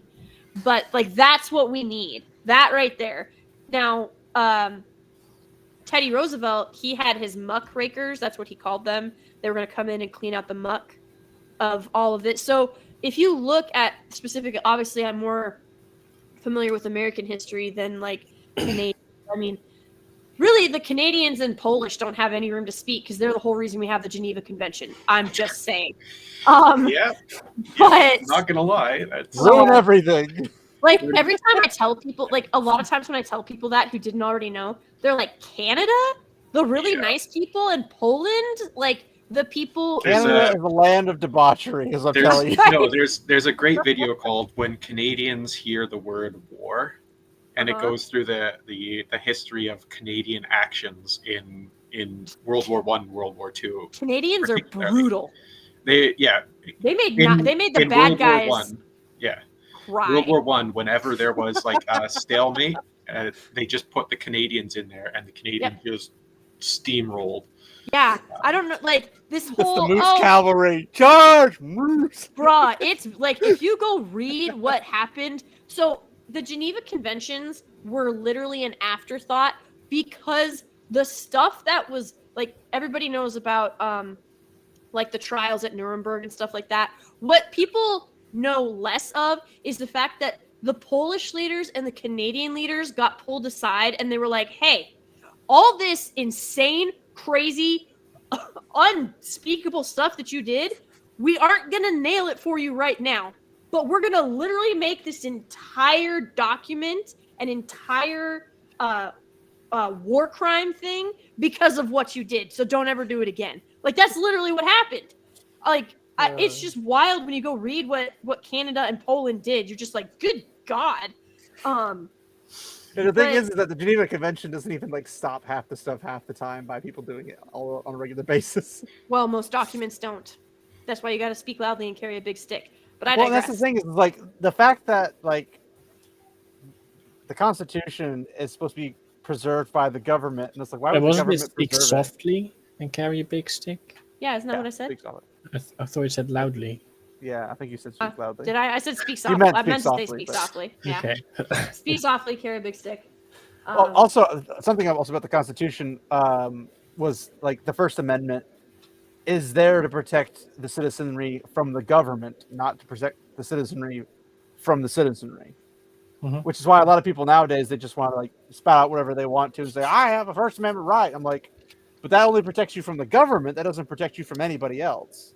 So if they want to fire you because you said something that your boss didn't like, they can, because that's not a government. The government, unless it is a government. Now, here's the thing: if they are funded by the government, or influenced by the government in any shape or form, they don't have the ability to do those things to you, because then it would become a First Amendment right case.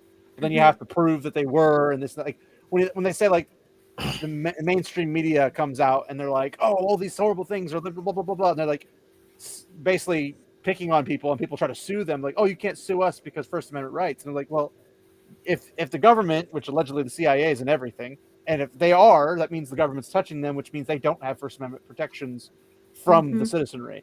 And that's the thing is people don't get it. It's like the government's what's restricted, not other people. Your neighbors, Exactly.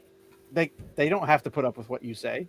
Yeah. You don't have to put up with what they say, because it's only it's restricting the government, nobody else. But not everybody likes to hear that, because it's the same thing with, like, you got all these blue-haired people going out and saying, oh, you're a bigot, and they're trying to, like, get you shut down. And it's just like, but I don't have to care what you say. You can come after me and whatever, but my boss doesn't have to care about what you say. But then there's the societal boundaries of, like, it's societal pressure. Yeah, and the thing is we've become soft, and that's why everybody, like, diversity is a strength, it's also a weakness. So I'm a Catholic. I'm a cradle Catholic, actually, and so this whole, like, the butler stuff, I loved it. I ate that stuff up. I was like, yes, this is what we need. Strong, like, but that's what anything needs. You need strong guidance. You need strong leadership, because otherwise your foundation cracks. But it's insane to me that people just like my book club, like, we'll go way back to that. Like the book club I was a part of, the fact that because it's just easier and they don't have to, like, deal with the temper tantrum or the uncomfortableness of it, it's like, just go along with it and it'll pass, and then everything will be fine again. And it's like, that's not how life works. It's a kiddie stone is what I think it is. Yeah, exactly. And I'm sitting there and I'm like, guys, it's not how life works. That's not how anything works. And you're setting yourself up for failure in the long run. Like, if something is wrong now, it doesn't get easier the longer it sits there. It gets harder. The more it festers, the worse the infection is, and the more drastic the necessary precautions. But there are a couple things that I'd bring out in this discussion at this point, and most immediately related to that is the difference between niceness and kindness, right? Yes. Like, kindness, you have to be honest and upfront with kindness. If you're not, and it's niceness, then it actually is, like, there's an underlaying of nastiness to being just nice. But the other thing that I quickly want to go on is the degrading of the high trust society. Like, we're now in a very low trust society in most places now, where you don't feel you can trust your neighbor as much as you used to. You don't feel you can trust your social groups as much as you used to, and so you feel there have to be more rules in place because there is the degrading of trust. Well, it's like when I was growing up, I could walk outside for 8 hours walking my dog, which actually did happen, and parents called the cops because they didn't know where it was. I was like, just walking the dog. But I could go around the neighborhood and never have a problem, and this is like being young, like 11 to 14 range, and never thought of it. Nowadays, people lock their doors, they lock their cars, they lock their garages, like, everything is locked up because we can't trust other people, because people have it's literally driven themselves to depravity. If you were paying attention to Canadian news a couple months ago, there was that thing where the police commissioner or a police chief in a Toronto police station said to Torontonians, leave the keys to your car outside your house so that the criminals won't have to break in and get them, steal them and put you in harm's way. It's like, that is, if y'all had a Second Amendment, you wouldn't have that, bro. Well, no, it hasn't stopped See, and that's where the government is failing in its purpose, because it's not providing justice and it's not protecting its citizens. And so the government is literally failing, but that's not what they'll tell you. They're like, well, we're serving these citizens because we can't be so harsh on them because they may have had a hard life. You don't know their story. It doesn't matter. Like, this isn't Wolf, coming to war with Helm because Freka died. Like, that's not what this is. This isn't a wrath invoked by a death of a father. This is petty theft that has turned into full-blown larceny. Like, you are coddling criminals, and when you do that, you are. If they can get away with it once, as we've talked about with your social book club thing, right? Like, if you get away with it once, you're more likely to try again. If you fold once, you're going to fold twice. You're going to fold 3 times, and so on and so forth. Exactly. But it's even funnier because there's been several civil cases and stuff where, like, somebody broke into somebody's house, the person who broke in the house got killed, and then the family sues them, and the family's like, do you honestly value valuables more than human life? And the best comeback I've ever heard was like, well, apparently they did, because they risked their lives to get somebody else's stuff. And that meant they didn't put their own life as a high value. Somebody else valued their stuff because, for one, the person being attacked, they don't know if you're going after stuff or after people or both or whatever. But it's not like people are going to say, they're like, just take whatever you want and leave, because that always ends well. But if you have, that means they're going to just get hit more and more often. But if you stop the person from coming in there, well, the perpetrator, if they weren't going to go there because they shouldn't be there to begin with, if they valued their lives and said, I'm not going to potentially die to get, a TV or a VCR, back in the day, VCR, DVD player, Blu-ray player, Xbox, PlayStation, whatever it might be now. Like, I'm not going to risk my life for that because I don't know if I'll even make it out.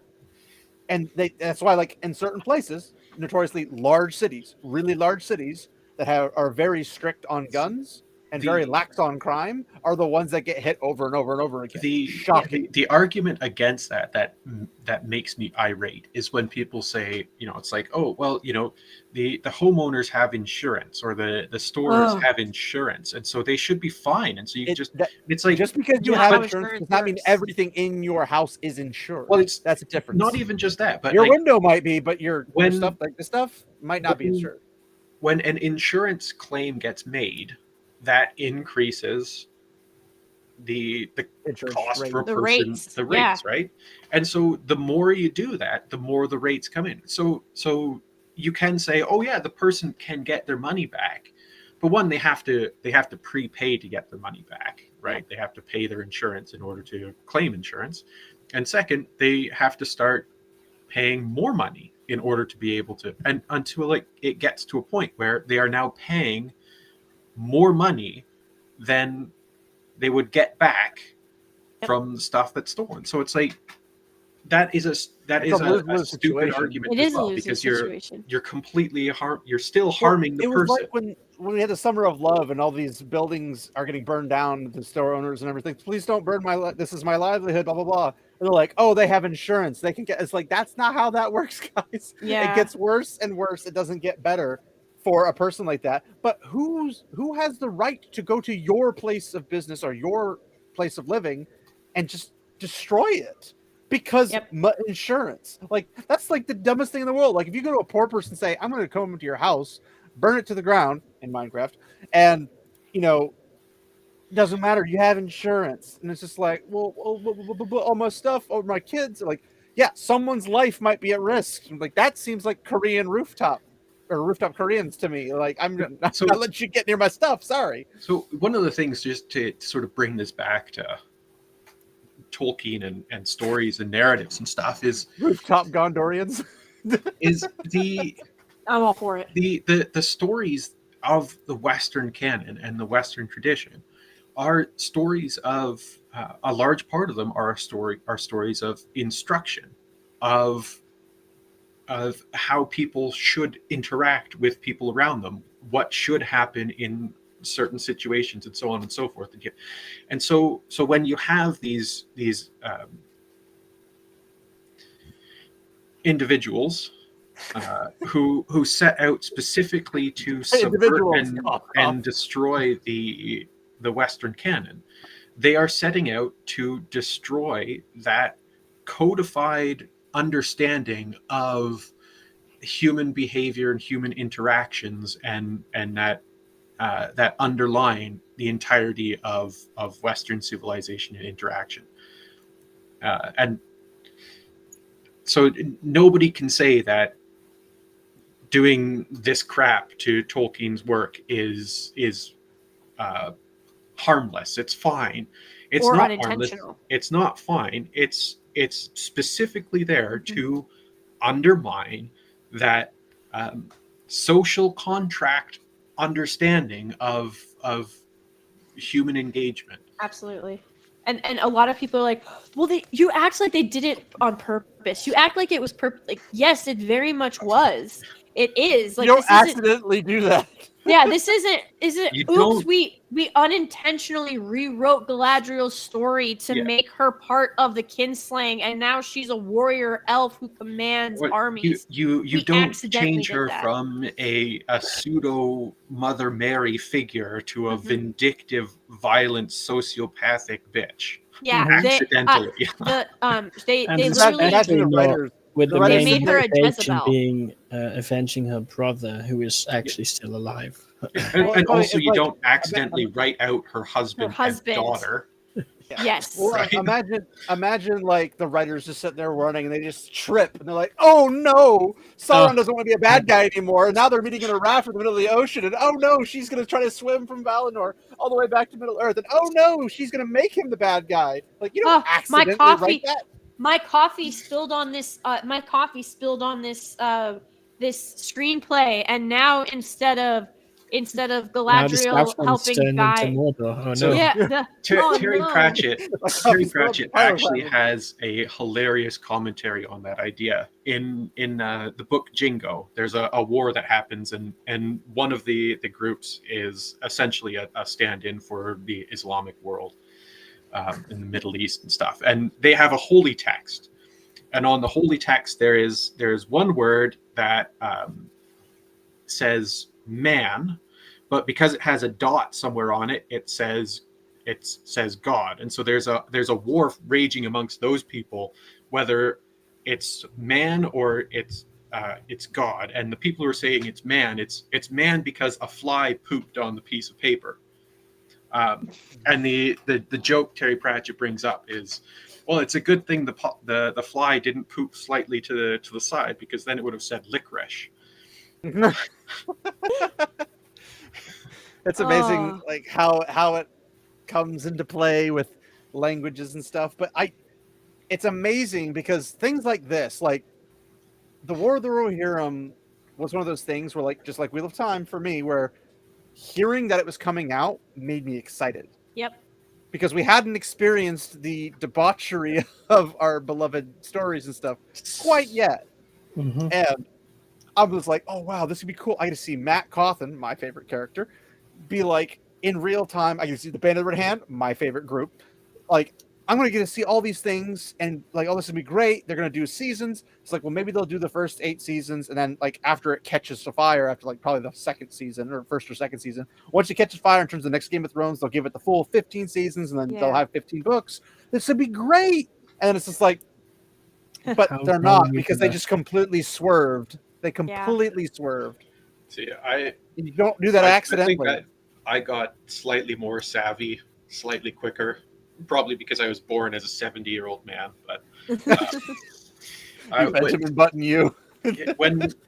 when I was like, okay, yeah, no, this might be interesting, and then I saw the rings. The rings were the first thing they released. Was my first thing too. And I was like, they have zero care and concern for the source material if that is their Aes Sedai ring, because just that one small object has huge impact and import in the setting, and there's a reason why her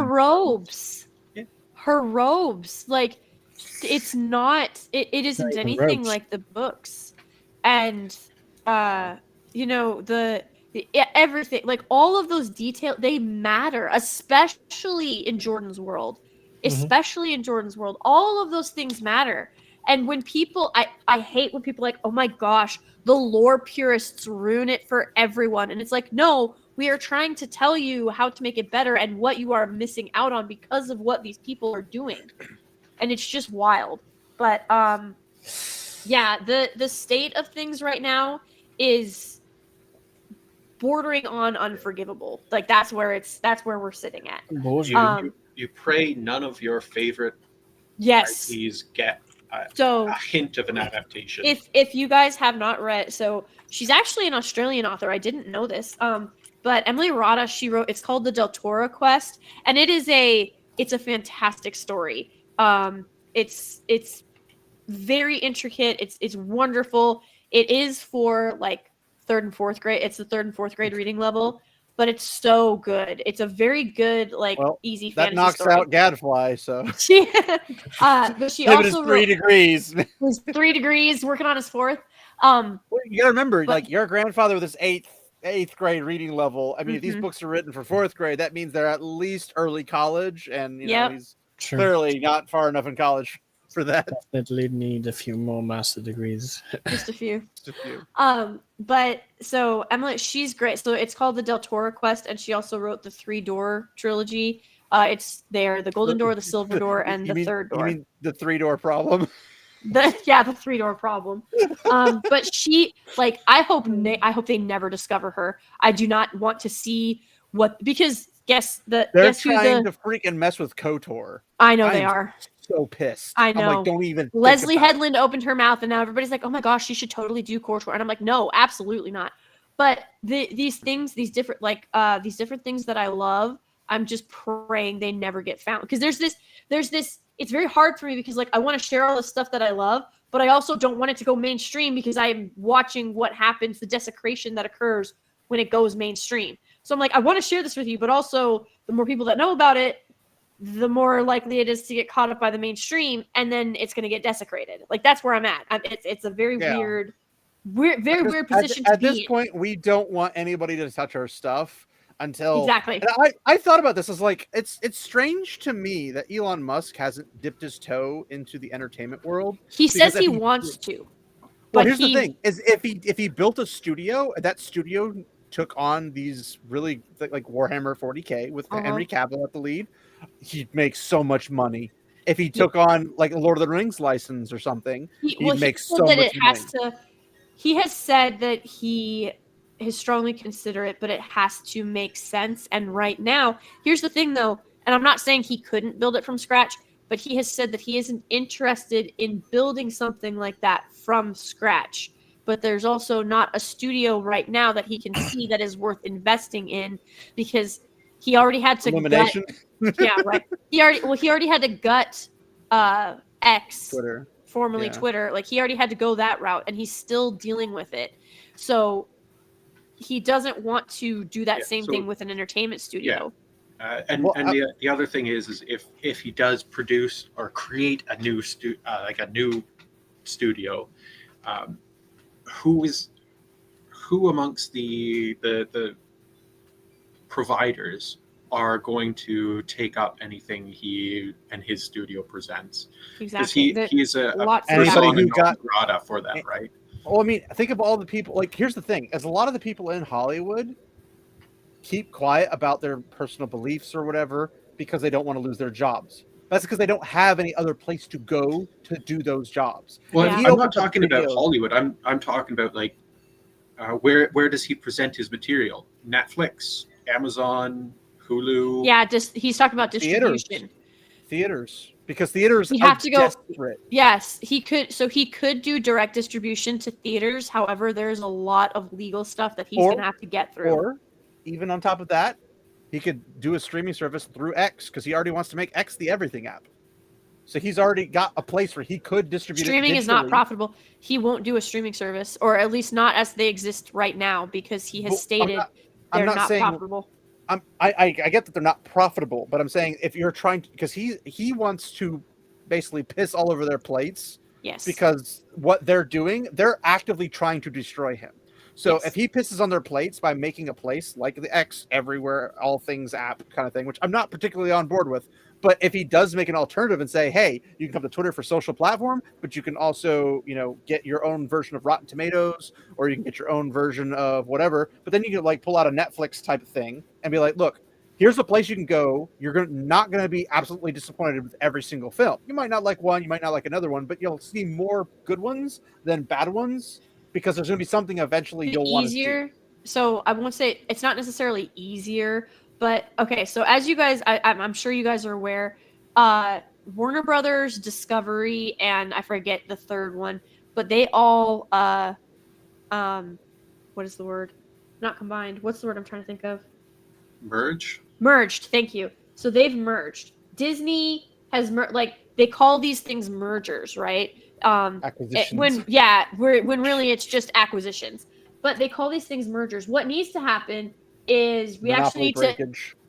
we need to actually enforce the laws that we have on the books. If we would just enforce these monopoly laws, we'd have decentralization. Right now, the problem is Disney owns almost 2/3 of all of the entertainment in America. Like, I think it's like 1/3 in the world and almost 2/3, just over half in America. We also have to remember that to decentralize is anti-democratic because I am aware.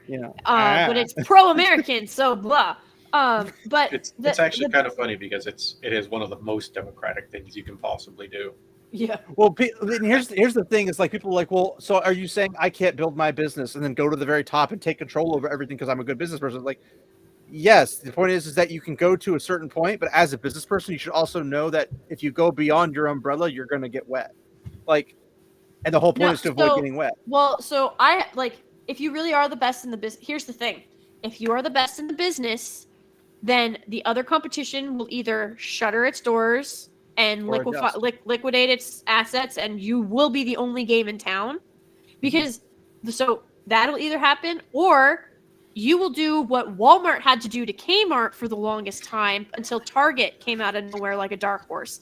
Do you guys know what Kmart is? Are you familiar with that brand at all? So I guess there's still a few that exist in places, but Kmart was the only direct competition that Walmart had for a very long time. And they were going under because Walmart was always able to do always provide slightly cheaper pricing than Kmart, and they usually was better quality stuff. Because Walmart is the king of logistics when it comes to things like that. Logistically they beat the ever-loving snot out of Kmart. Everyone. Remembering correctly, didn't they go out of their way to set up Walmarts within a certain proximity of Kmart's as well? Yes, they did. But then Walmart had to literally pay to keep Kmart afloat. Otherwise, they would have become a monopoly, and it would have cost them trillions of dollars. Back in the 90s and early 2000s, trillions of dollars. So a crap ton of money inflation. More. Yeah, before we ever even hit, as Odin loves to say. Yeah, before we even hit modern inflation, we're talking trillions of dollars back in the day. And then all of a sudden Target came out of nowhere like a dark horse and provided that direct competition to Walmart. So Walmart was finally able to let Kmart go under. And to this day, I still think that the whole the idea is because Target was sort of just this little no-name thing that wasn't really any competition. And then all of a sudden it just exploded. And allegedly it was because a senior VP or whatever of Walmart was disgruntled and they left. And they went to Target, and then they did to Target what they were doing at Walmart, and that's why Target was successful. I still to this day think that was Walmart got sick of paying for Kmart, so they were like, go to Target and turn them into our competition, so we can finally stop subsidizing Kmart. That's what I think happened. I mean, both are plausible, but the funny part is that it's more beneficial for the economy to have more competition than less. Absolutely. And here's the funny part is that a lot of these corporations are making the rules through Congress and whatever or legislation and whatever to basically prevent other people from creating small businesses because the ability to create your own business should be literally, I started a business, I'm selling product, period. That should be literally it. But instead, there's bureaucratical red tape and stuff you got to go through, which prevents a lot of people from even getting into the business making. Yep. And if you had a whole bunch of small grocery stores and the big like Kroger's or whatever the other big ones, Wegmans and stuff, wouldn't be the only ones in town. But Absolutely. on top of the only ones in town, you'd have people getting better customer service because they have to actually fight to be the best in the area to get you to come, or they lose money and they close down. And Absolutely. it's like that's all you have to do. It also motivates investment in product. Yep. And product reinvesting quality, right? into your people, treating your people right, because if you can't, if you managerially, like people, it's said all the time, people don't quit jobs, they quit managers. So in a perfectly healthy terrible most of the time. A perfectly healthy Free market system. Yeah, exactly. Thank you. If He's Canadian, they don't have that up there. It's all right. I only have 2 degrees, but I'm with you.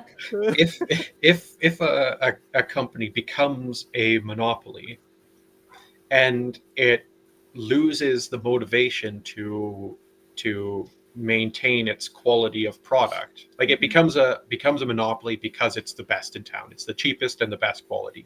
Yep. And it loses the motivation to maintain those things. In a healthy, a competitor will spring up and fill the void. But unless you're paying the legislation to knock them down so they can't get up there to begin with. Well, that would be a perfect example of an unhealthy. So that's called protectionism. So that actual term, it's protectionism, and those are called protectionist laws. And it's when that's what lobbyists they go to the politician, whoever it is, and they're like, hey, I noticed you're up for re-election in so much, like, we'll put this much money in your war chest. Oh, by the way, there's this small business that's getting us a lot of competition. Do you think how about you impose this tax that we can afford, but it will put them under in about 6 months. Is Gavin Newsom's pizza tax or whatever, where the one chain was exempt because they also sold bread. Yep. Interesting. Pizza place will just be like, more specifically about protecting against markets of other countries.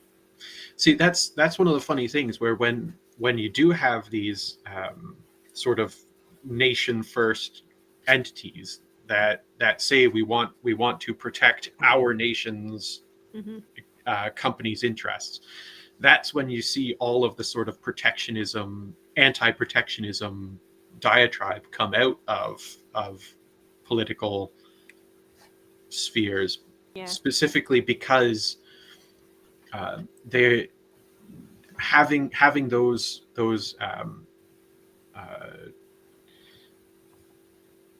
nation first policies affects things like immigration, and affects things like Tim Hortons, a famously Canadian company, is now actually just a Brazilian entity. They've moved to Brazil, and Lauren Southern did a bit recently about it. They're invested in the rapid migration of Indians from India to Canada because they work incredibly cheap. So they that allows them to keep the wages low. And so the nation first protection scheme is a protection scheme for the citizens as much as it is for the various businesses and companies. And a lot of these multinational entities despise that because the global structure allows them to absolutely wring out as much money as they possibly can without spending as much money as they should. Absolutely. And so what we're witnessing is the much more quickly now, but it was the slow and steady decay of optimism and of just that, that innateness to do a job well, not to just do a job. And so pride in one's work. Yes. And so it's like, well, and now you get the whole well, why would I work harder if I'm not going to get paid more and there's nothing in it for me? Why would I put in all of that effort? So well, it now used to be that if you worked really hard and you did well, you got rewarded with either a promotion or you got your own sector Pay or this or the other. Yeah, you get a massive increase in stuff because you were valuable. Now there's no effort or no reason to be put that kind of effort in because you're not going to get that reward. It's like, we can get 3 work. Yeah, we can get 3 worker. We can get the value of 3 workers out of this one person. So let's just burn them out and run them into the ground until they quit, and then we'll say, "Huh?" Have you heard the? It's a theory, but it's more grounded than most people give it credit for. The theory that basically when FDR ruined everything with the welfare and all that jazz, but when women got the right to vote, it put women into the workforce, which doubled the workforce. Yes, doubled the taxes. There's that, but it's because there's double the employee options. Yeah. Now, instead of fighting for the employees to be working for them, they had so many options. They just kicked you to the curb if you gave them any. Yeah. Everything changed because you just literally doubled the workforce. Yeah, I actually wrote about this. For the economy. I said, if you really want the dollar to be worth more, I said, here's what needs to happen. I said, overnight, whether it's women or men or whatever, I was like, women just literally do not go into the workforce. All women, we just need to stop working, because then you're going to have scarcity. All of the unimportant jobs are going to dry up, and all of the necessary jobs, they're going to skyrocket in pay and competition, but in pay. And so you're going to, the employee, are going to have more options open to you. But also, when you doubled the workforce, they were able to keep wages low because, we have other options. It's that whole supply and demand thing. They were able to double the income tax, and now they were able to raise your kids to think that this is the only way the system should work. It's unfair if women have to stay home and raise the children. It's unfair if women are expected to cook and clean while the man goes and works. Why are the women trapped at home? Like, you couldn't leave your house during the day if you had kids. Like, you can't. I have 4. I leave my house with them all the time. The one thing I will say about that mentality at that time in the 50s was there was a shift in the suburbanization of families. And so what that ended up doing was that ended up taking women out of their communities because where they had an important role in their communities, and then put them in a place where they had no real community, no real import in the environments around them. And so they would end up getting depressed and so on, and Valium prescriptions skyrocketed. Yep. So that's also when HOAs became a thing. Yeah. So the idea of returning to tradition being the idea of the 1950s is the 1950s is only happened in the 1950s. No time before that was there the type of isolation that women actually experience, being taken out of their communities by the and men too, but men at least had the work environment. But the destruction of that community living and community. Well, also family. That's when you started getting the whole never get into business with family. The wealthiest people today are generationally wealthy. That was another big lie that got sold. So all of these lies simultaneously happened, and it was all, or you can't say that was, again, you can't say that was unintentional or accidental. It was both. But to your point earlier, where you mentioned, if women or men have to stop. If men stopped, the women would stop because I know. They wouldn't be able to handle it. But the problem, the funniest part was that the complete infrastructure and everything would just screech to a halt if men. If men did. If women didn't, it would just force companies to adjust. If men did, it would break everything. Yes, I know. Believe me, I am well aware of who needs to just step out of the workforce. Well, it's one of those funny things where they had that day. I forget which country, but it was literally like no women work day. And it was one of the, if you look at the company's charts and everything, it was one of the most productive days in all of their fiscal calendars. I was like, you're not helping yourselves here, ladies, or anyone else. Well, but on that happy note of internalized misogyny and sexism and all that wonderful stuff, I do have to bounce because I have stayed way longer than I planned to, and I am behind on so many other things. I was going to swing it in, but you were so into it. I was like, I don't want to ruin this I know, for her, but I also feel like I would ruin it if I don't. No, it's totally fine. But this has been so much fun. And I have to make you really a regular. enjoyed myself. So you guys go ahead, keep talking because this is great stuff. But I'm gonna bounce, and I had so much fun, gents. It was wonderful getting to meet and speak with all of you. And I'll probably come over and rage you in a little bit.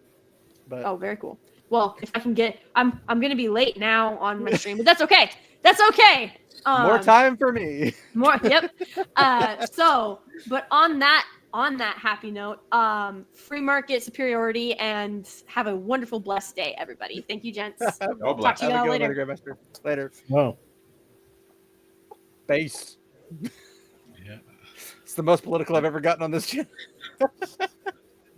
But she's not wrong. So there's that. Well, it's one of those funny things where the way people talk about the dynamic between the sexes generally reveals a lack of understanding of history, right? Because or how economies work. But like the history mentality of like, oh well, women had to stay at home all day and yada yada yada. It's like, do you not realize how much work went into running a household if you didn't have immense amounts of servants to do all the work? But then if you had the immense amounts of servants, you had to manage those servants. So like it was, or have like a head maid or something that actually could manage them for you. Yeah. Which is all extra money and more wealth because you have to work more. But again, so like how economies function. The general interactions between men and women in history have been very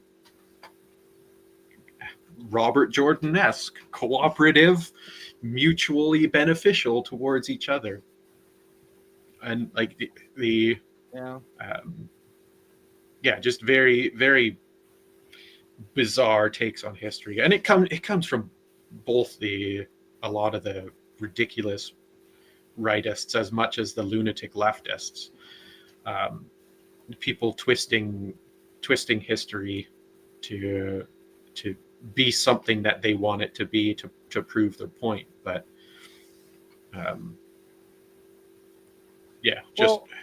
having open, frank discussions about the subject matter is important and healthy and vital. It's one of those things where like things became emotional. People like, I want my freedom, I want this, I want that. And like for all of human history, as far as we know, things were balanced, not necessarily in terms of fair or in terms of equal rights or anything like that, but they were balanced in a way for civilized societies to survive, even barbaric civilizations to survive. Like if you had what we had today back then, we would never have today because it wouldn't last. It would collapse. Well, one of the things that you can do in history is you can look back on different cultures and say, wow, that would be an incredibly nasty culture to grow up in as a woman or whatever, compared to this other one. And frankly, what you'd see is especially after the advent of Christianity, the improvements in women's lives shot up, whereas elsewhere in the world they were literally the Muslim countries. What? But that came after, right? So that was a proper regression. Well, it's funny when you see like the 1960s in Iran, and it looked just like the 1960s America, and then like Muslims take over, and now it's just reverted backwards in time. It's amazing.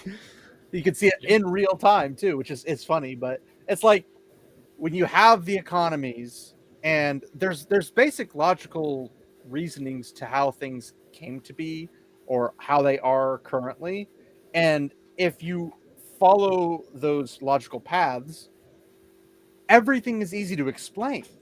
But nobody wants to, because they want to try to profit off of something else, or they want to keep somebody else down so it doesn't damage their current profits. And it's like, if you had like tomorrow, we wake up, the government announces we're removing all restrictions on any business of any type, and we're going to reduce our taxes on everyone to let them basically take care of themselves. You'd see businesses popping up all over the place, left and right. You'd have people trying to get product out as soon as possible.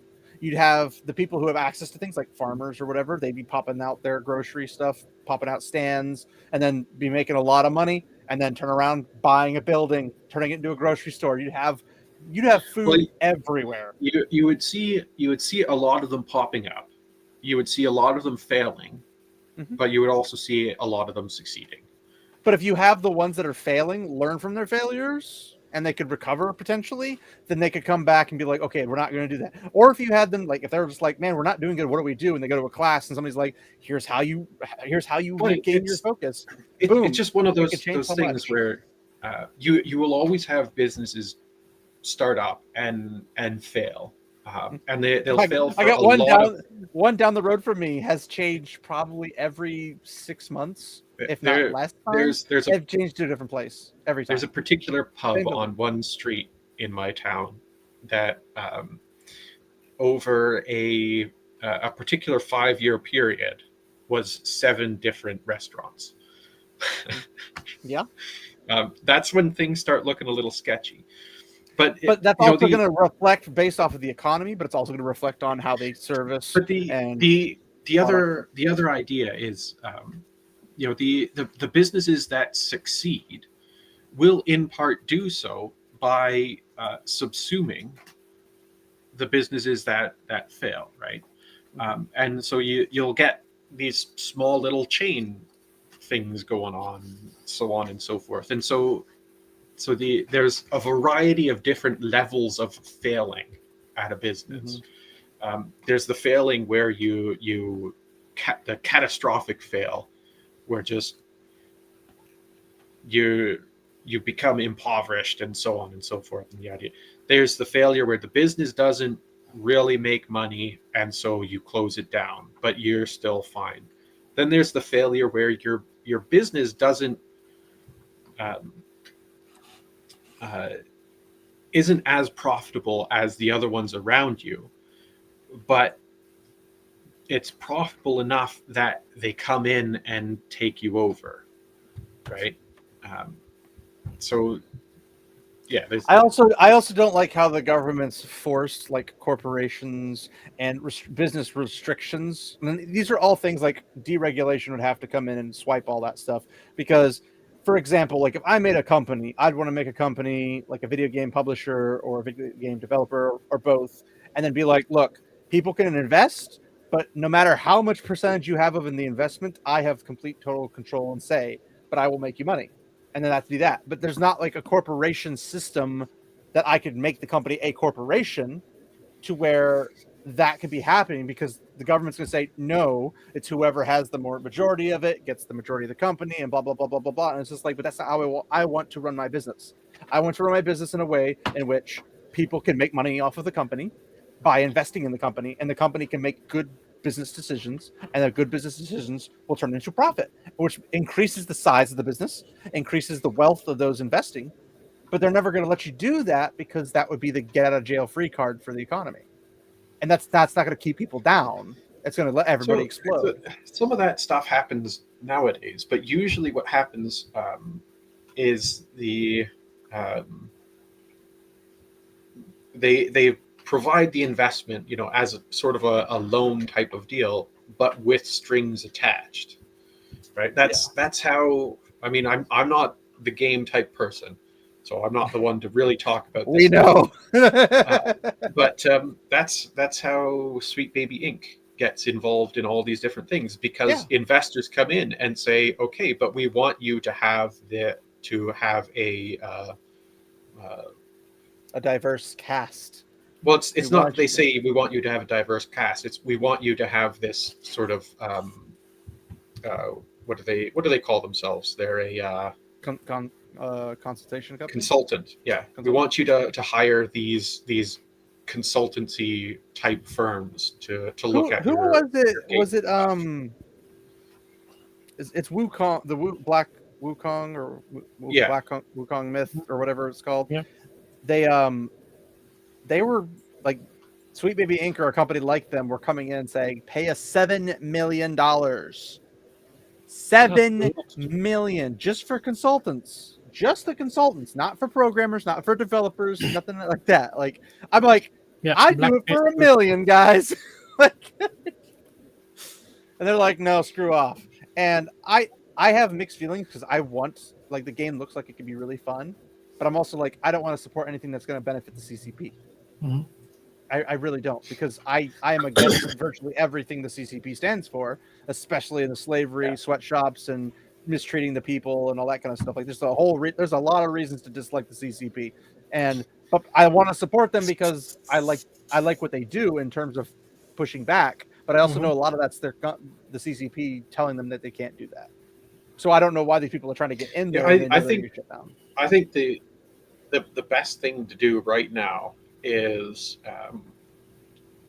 to find the indie developers, and for almost just write off AAA games for the next like 5-6 years or so. And only buy indie games, so that the AAA developers, and it's essentially the same with movies and TV and stuff.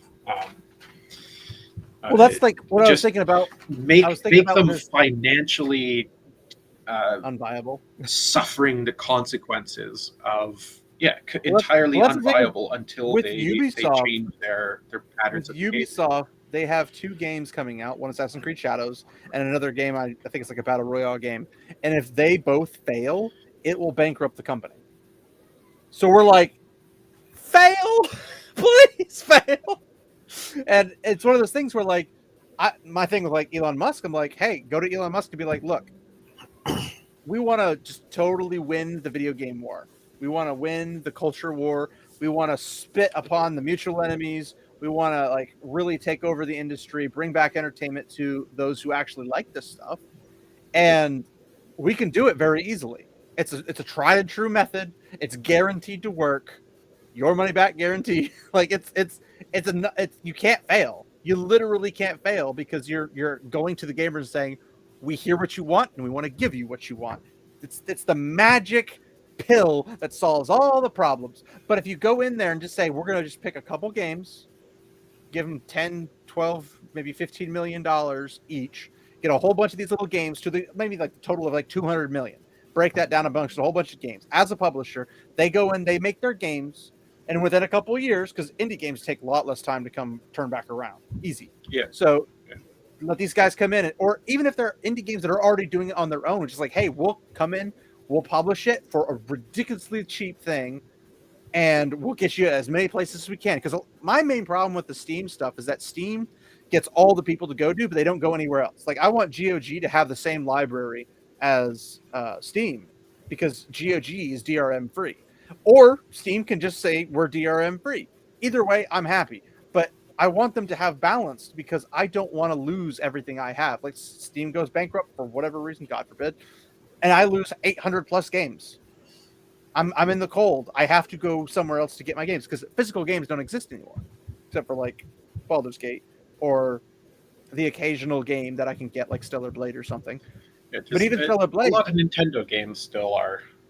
Well, yeah, you get the chips and whatever, but Nintendo games graphically are horrible. Like Kingdom Come Deliverance, the Royal Edition on Switch, is atrocious comparative to the PC version. But I mean, I'm not a big graphics person. Like I'm perfectly happy if every single game ever comes out on 16-bit graphics.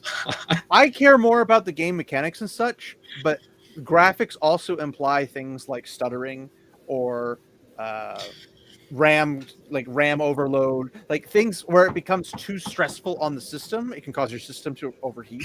It can cause it to shut down. You can lose game progress. Like there's a lot of things. It's not all the graphics are the end all be all, but if I know it's a gorgeous game, or if I've played it, because I have it on PC and on Switch, but if I know I have it gorgeous, why would I want not gorgeous? I can get the same gameplay. I can get everything the same, but I want the portability. So I can take my Switch or my Steam Deck. Which one do you think I'm going to pick if I want gorgeous? Well, the Steam Deck. It can handle more power. It does 720p at minimum, where the Switch can't even like do 480. Like it's freaking ridiculous. The point I'm getting at is like you don't have to have high levels of CG for something to be gorgeous. Yeah, I fully understand, right? And I fully agree. But I'm saying that there are some games, like Minecraft, nobody expects Minecraft to be gorgeous. It's giant pixels with giant pixels, and that's what you expect. You'd be surprised. There are many mods that try and... I was about to bring that up. But I have mods on mine where I get freaking God rays. I've got like realistic texture packs and all that stuff. And if that was something that could come to the Switch and the Switch could handle it, and obviously the Switch, and here's another thing, the Switch version of Minecraft is tiny compared to the PC version of Minecraft, which is massive. And it's because what the system can handle. And if you can get something that handles it, or if the Switch can connect to your own personal server somewhere else, and you just have a server that way, it wouldn't necessarily matter. But they don't even allow things like that. Like mods aren't a thing you can put on your Switch that I know of, at least normally. For a long time, they weren't for Xbox. I think more recently they've allowed a couple for specific games. I don't think PlayStation will allow you to do mods, but maybe they do. I'm fairly new to the PlayStation scene.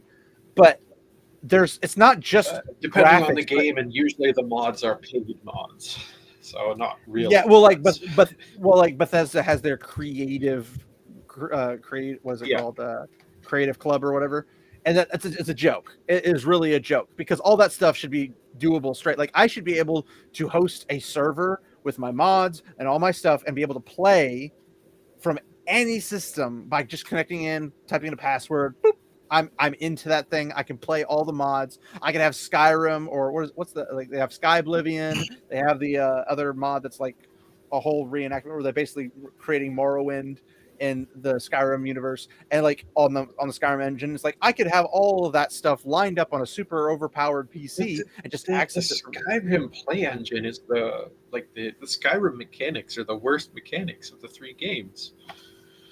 No, like the engine, like the Unity engine, or is it Unity? I think. Okay, so just using the engine. Okay. Well, these are modders. Modders fix everything. So if there's something that you don't like on Skyrim, modders have fixed it. It's already done. So, but having a place where unless it's like a super obscure thing that you want changed. I don't like the basic mechanics of leveling up in Skyrim. they have tons of leveling stuff that you can get rid of. That doesn't even really bother me that much. Like eventually I'm going to max it out, but like that doesn't particularly bother me. There's other things that would bother me. I just love the Oblivion and Morrowind. Well, everyone likes Oblivion because you can create your own freaking magic spells. Like you can make some crazy combinations. You do that in Morrowind as well. Well, I thought it was because Morrowind, you can actually break the. Wasn't Obsidian Entertainment who did Oblivion? No, Morrowind, you can create your own magic magic spells as well, and with both of them, you can break the game. I tried playing Morrowind so easily with magic. I could not figure it out heads or tails. I was like, I started and I'm just like, I have no idea what's going on. I have no idea how any of these controls work. This is all wacky, and it's the same thing with like The Witcher. I hated Witcher 1 and 2's combat system. That's one of the main reasons I did not want to finish them. And I got pretty far in Witcher 2. I got decently far in Witcher 1. I hated their combat system. They make antiquated like Kingdom Come Deliverance has a freaking weird combat system. Like you swing your sword like 5 times and you're like out of breath, heaving on the ground. I'm like, guys, an untrained swords person could swing their sword more than 5 times. And you're telling me that a guy who's like a blacksmith's son couldn't swing it more than 5? So you need to play the Mountain Blade games, and tell me what you think of their combat system. I do. I play Mountain Blade. Bannerlord 2 is a really fun game. I want the mod where I have people playing with me. Mountain Blade 2 Bannerlord. I know. Bannerlord is the title of Mountain Blade. We just call it. It's the same thing as Total War Shogun 2 or Shogun Total War 2 or Total War 2 Shogun. Like it's tomatoes. Everyone knows what the game is. Or you just call it Bannerlord because that's what we just call it. But the combat's not horrible. But there are some things that I don't like. Like if you're on the ground and somebody, like a group of guys rushes you, you can't do anything because your sword just tink, tink, tink. Like you can't do anything. And I don't like that. I like the ability to I can sprint backwards or dash backwards for a second and then pull a curve or something. Or I can dodge roll to the side and break out of the motion. Or I can do something, I don't know, think of a combat scenario. Like the limitations of a person should be the limitations of their imagination to what they are feasibly, logically able to do. So if I'm playing a really big, bulky character and there's a bunch of really small people, I should be able to barrel roll into them and knock them like bowling pins away, or at least push them back enough for them to get staggered and me to do something. Because that's what you do in real life. If you're a big, hulking dude versus a tiny guy, you can kick. Yes, but kick's going to hit a single target. But if you got 5 people on you, a single target's not going to help you that much. But also, kicking leaves you open. So if you kick one person, everybody else can hit you at the same time. Real. Well, that's real. That's what I'm saying. That's the whole point of those games. It's more real. Well, it's more real. I wouldn't say it's necessarily all the way real, but I think if you haven't played Kingdom Come Deliverance, you would love it because it's like a medieval historian's wet dream. And the second one's coming out, which is going to be obviously better graphics, hopefully a better system. Because I love everything about Kingdom Come Deliverance except the combat system. It's a little ridiculous on a lot of levels, and it kind of bothers me and annoys me. But if I could do the combat system like a normal combat system, like if it was Mountain Blade combat system, it'd be a lot easier. And it's kind of like it, and it's an interesting combat system. I will give it that. But the fact that you run out of stamina instantaneously, and your opponents don't, drives me nuts. I'm like, I don't care if they're a professional soldier and you're a newbie, but you're a blacksmith's kid. Stamina should be the one thing you do have. If you have nothing else, you should have plenty of it. You work in the forge with your dad, so you should be able to I can lift a hammer. It's like Perine Barra being like, oh man, I swung my hammer 5 times. Give me a second, guys. And you just you're dying. It's that doesn't make any sense. Considering his hammer is 10-pound hammerhead. It's actually pretty accurate. Well, I don't know. I'm saying Perrin wouldn't be running out of stamina because he has built stamina by working the forge. Well, no, I'm saying when they talk about Mjolnir, is that Mjolnir? It's a 10-pound head of the hammer. Mm-hmm. But it's also two-handed. Even Perrin Barra swinging that 5 times would get very tired swinging it with force. Or if he's just using, inertia, he's just gonna swing from one to the other one and just change directions. But in that sense, if you're using inertia, you have to keep the motion going. Maybe you just do a spin. Yeah. Or he could spin in circles, but also you're using the weight going away from you. Because it's not pulling towards you, it's going to be going away from you as you're swinging it. He could just swing, spin, and then just swing and hit somebody else. I mean, he obviously uses it in a battle. He obviously kills more than 5 people. But he's super strong. Keeps going. Well, he's a blacksmith. Yeah, but he's not the Hulk. He's not Captain America. It was that hammer was a stupid creation. It should not have been a 10-pound hammerhead. But wasn't his regular hammer a 10-pound hammer? His little hand one? Probably not. Hand one? No. His blacksmith one. I'm pretty sure they mentioned it was 10 pound. It shouldn't have been. That one shouldn't have been a 10-pound hammerhead either. I feel like 10 pounds wouldn't be that heavy for somebody that strong. No. This sword maybe is 2.5 pounds. This whole sword, 2.5 pounds. Yeah. And for a regular person like you or me, average Joe but if you were I'd to condense all the metal of that sword into a hammerhead. But how many times could I swing a 2.5 pound sword? Probably this axe head is 2.5 pounds. So you need this much material. Well, it'd be a block. Yeah. Times block. 4. Yeah. So that is just incredibly unwieldy. Let's say for that right now, like that axe or that sword, how many times do you think I could swing that before I got tired? Don't know. Are you trained in? Well, train's going to be in like styles and stuff. That's not going to.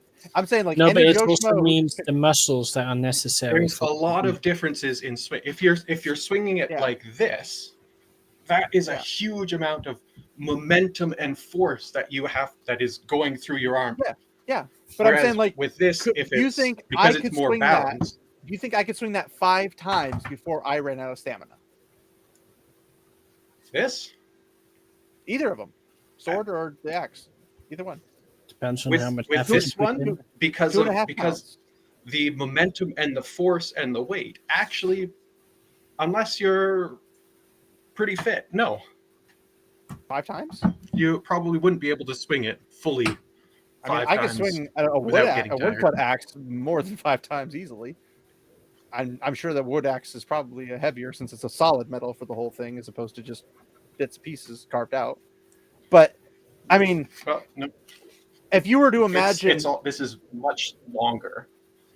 But what I'm saying is I'm talking the like typical it's like this average big person, for a wood axe. So that's like a wood axe.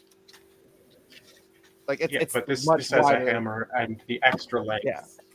And this is also very thick. So this I'm saying like if I go to a local hardware store, their axes are going to be wider than that. They might not be necessarily as long. So how much is 10 pounds in proper units? 10 pounds is the proper units concern. But my point is that if you were a blacksmith, 4.5 kilograms. Yeah, 4.5. That's if you're a blacksmith and you're just hammering at the forge every single day, you're building up those muscles, correct? No, you're not. You're only for doing this motion.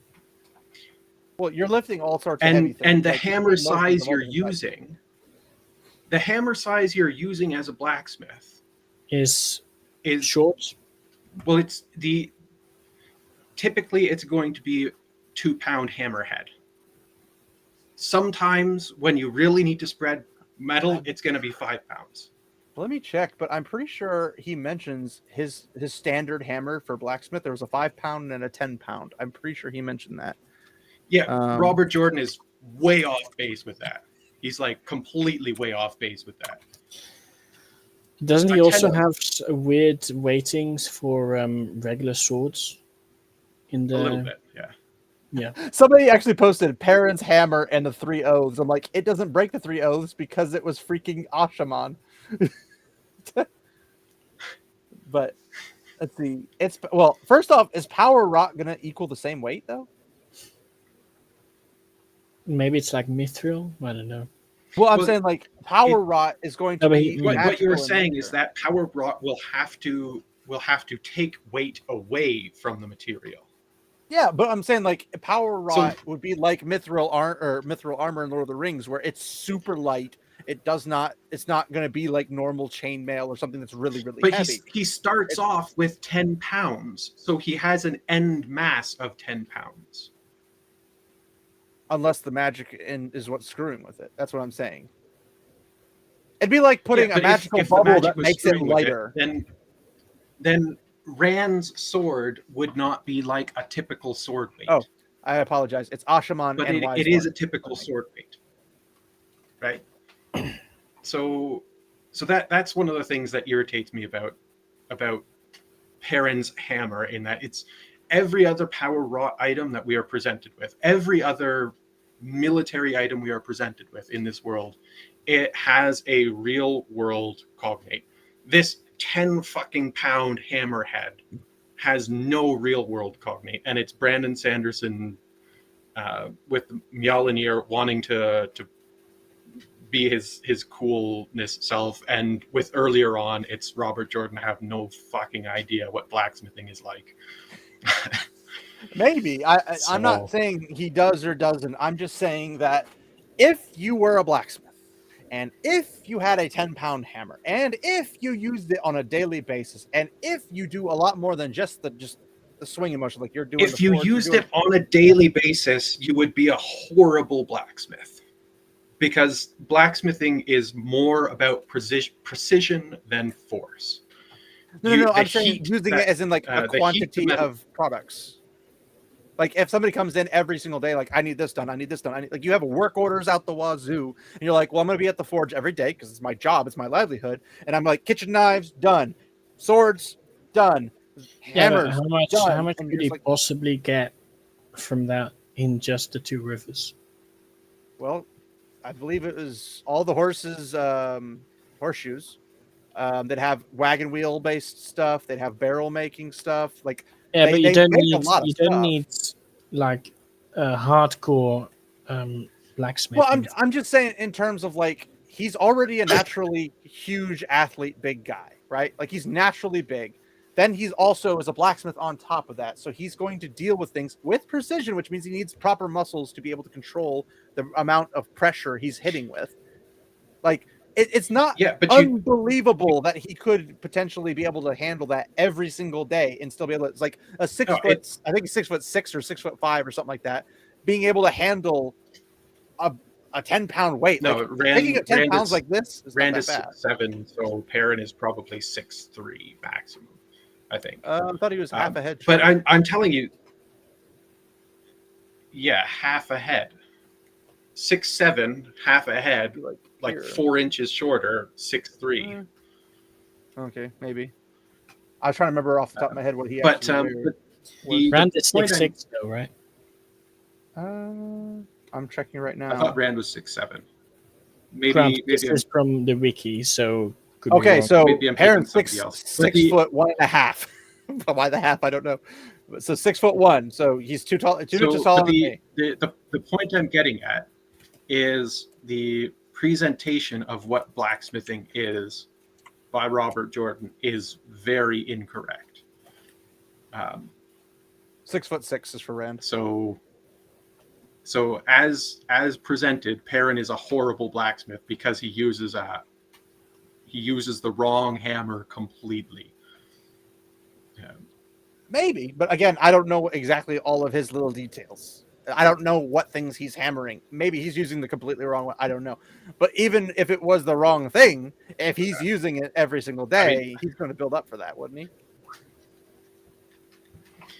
I mean, the more you do something, the more you're going to build up muscle to do that thing. If he's picking up giant barrels and taking them to a cart, he's going to have to build up those muscles. But you have to think it's a one action, right? One action. So that's the thing. So drawing a longbow, you get asymmetrical muscle growth on your back because one muscle is doing this, one muscle is doing this. Mm-hmm. So you get asymmetrical growth. So a blacksmith doing this all day. There's a reason why in the history of mythology and literature, blacksmiths are always have some form of physical disability or oddity to them, and that's because you're hunched over doing this over and over and over again, right? So this action, yes, it does help muscle development in a particular way, but it also it helps muscle development to a specific point, and then you hit the plateau of muscle development. And so it doesn't help you with that particularly much at all. It does to an extent. But then the other thing is like you're going to have this side be big and this side be tiny. So if you're using a 10-pound hammer every freaking day, you're going to start turning into Quasimodo, right? Or maybe a few switch arms every now and then. Yeah. But that would require being ambidextrous. Maybe he is. I don't know. But the assumption is that if you the other thing is, okay, so Like, if you're a swordsman in an army, do you have one arm bigger than the other every single time because you keep using? No, because swords are relatively lightweight. They're lightweight and they are unless also you're using like a very really long broadsword. The weight distribution changes, right? Yeah. So the force of the 10-pound head swinging that way and you trying to change and control it, that's a huge amount of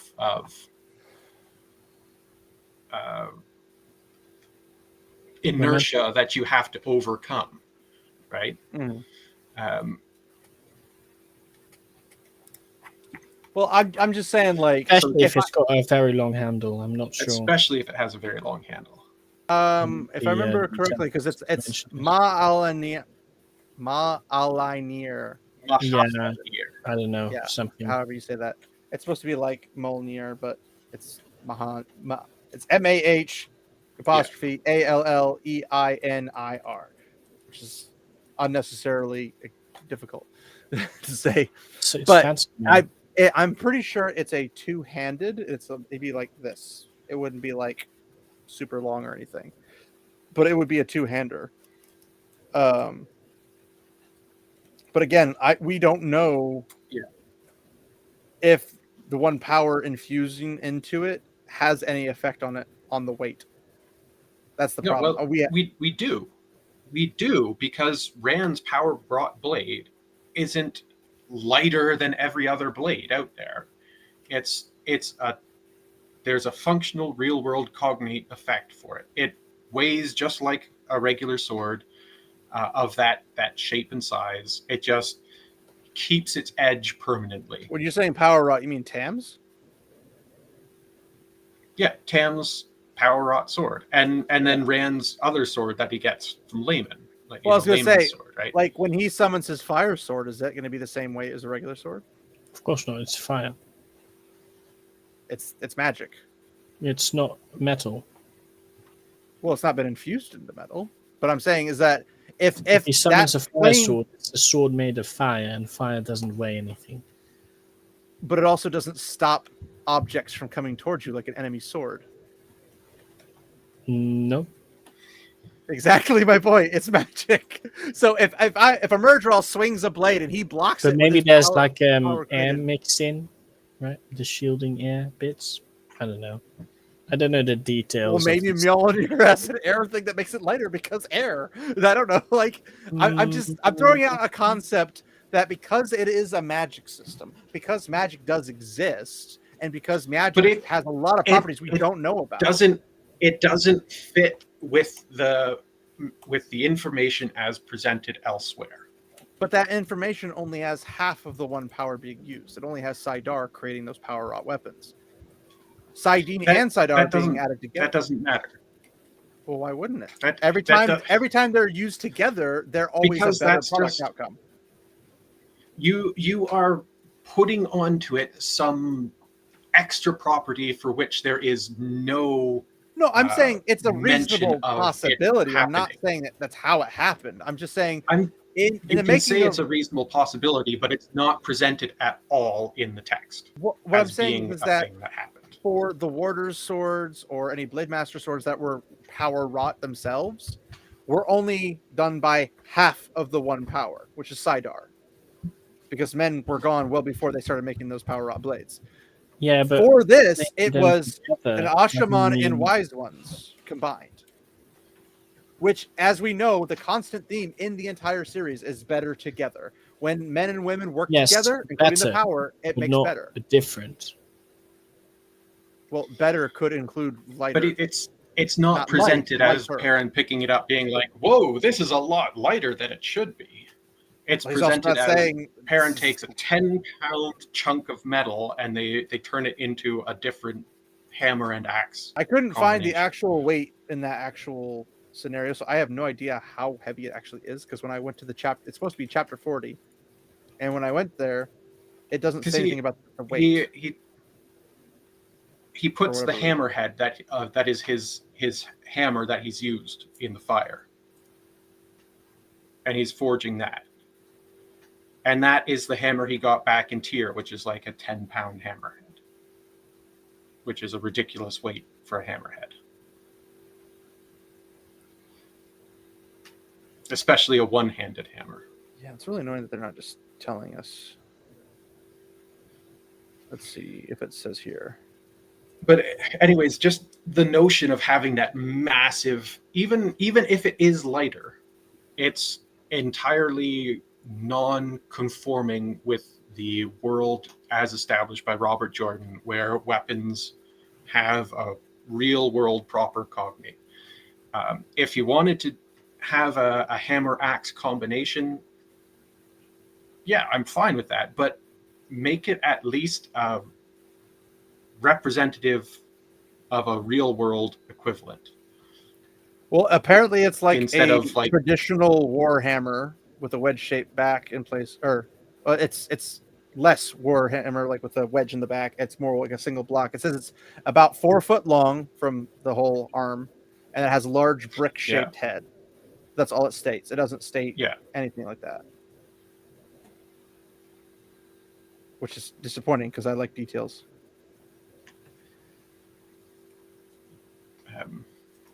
Yeah, there's not a whole lot of information on that, sadly, but I don't want to rule it out because Magic does things that we don't know. Like, I mean, look at all the Twitter on Grial. There could be something there that does something. Who knows?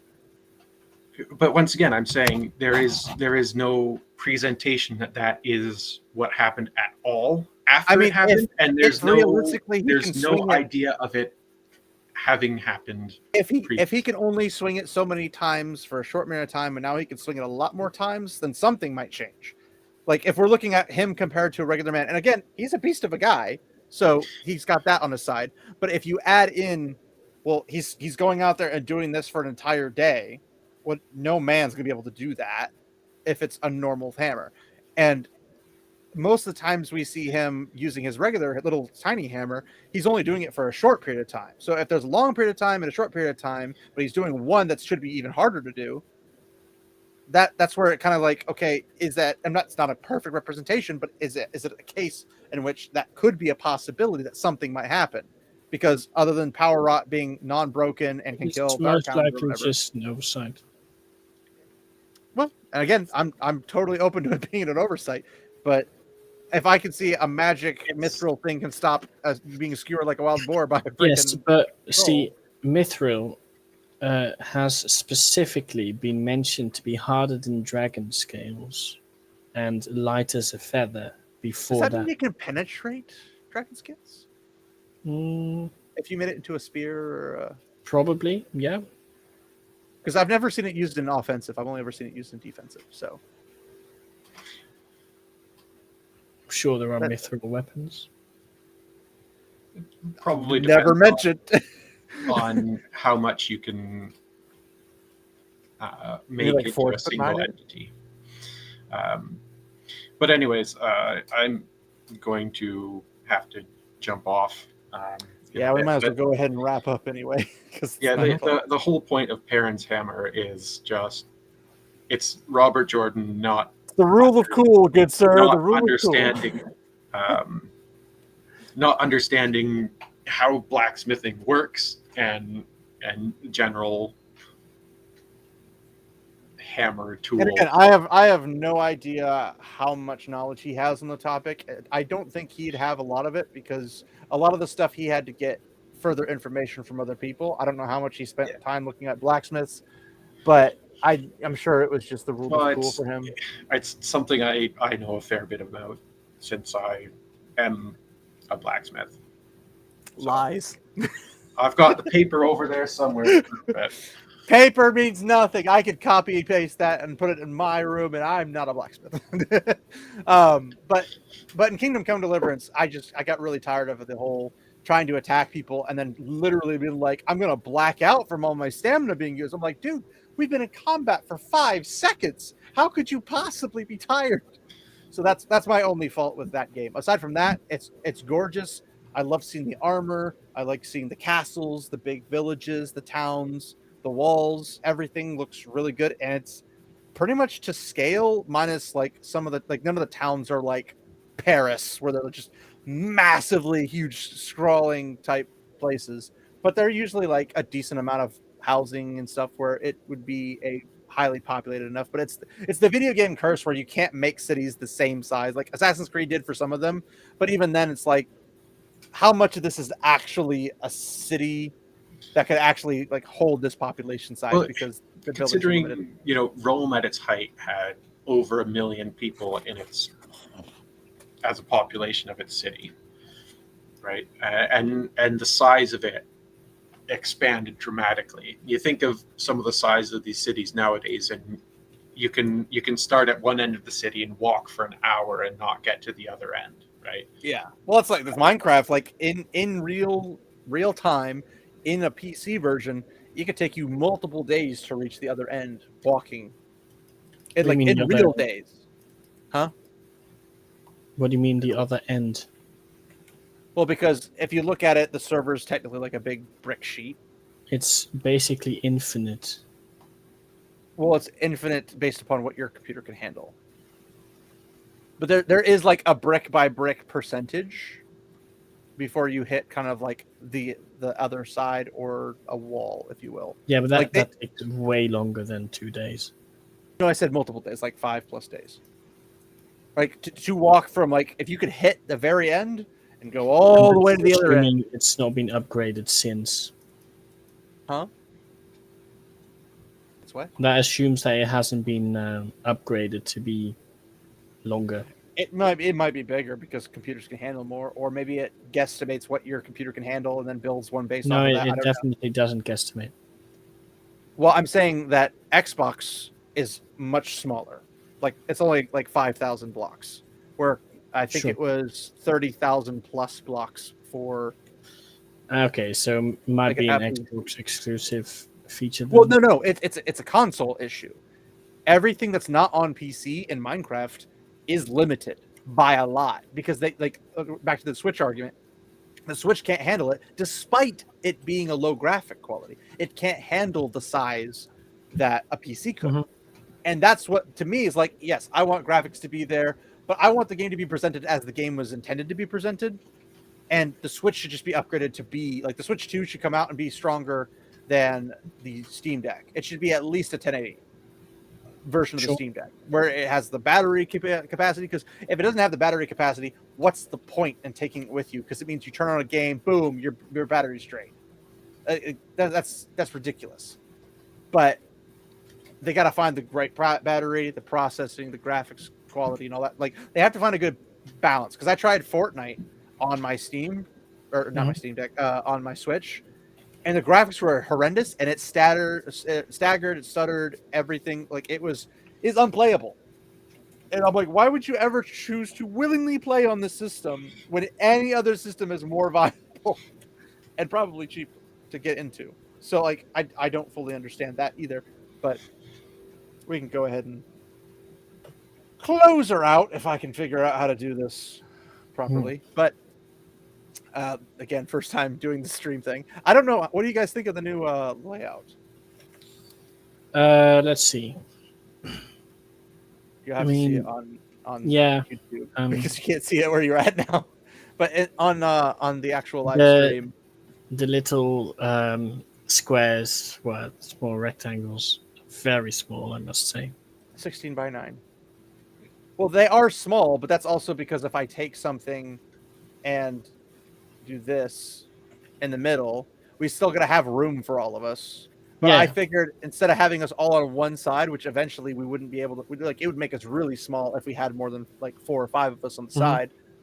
If we do it like 3 above, room for 3 and below, and then have 1 on each side of it for guests or something, I figured that would give us at least it's 6, 7, 8. That's 8 people.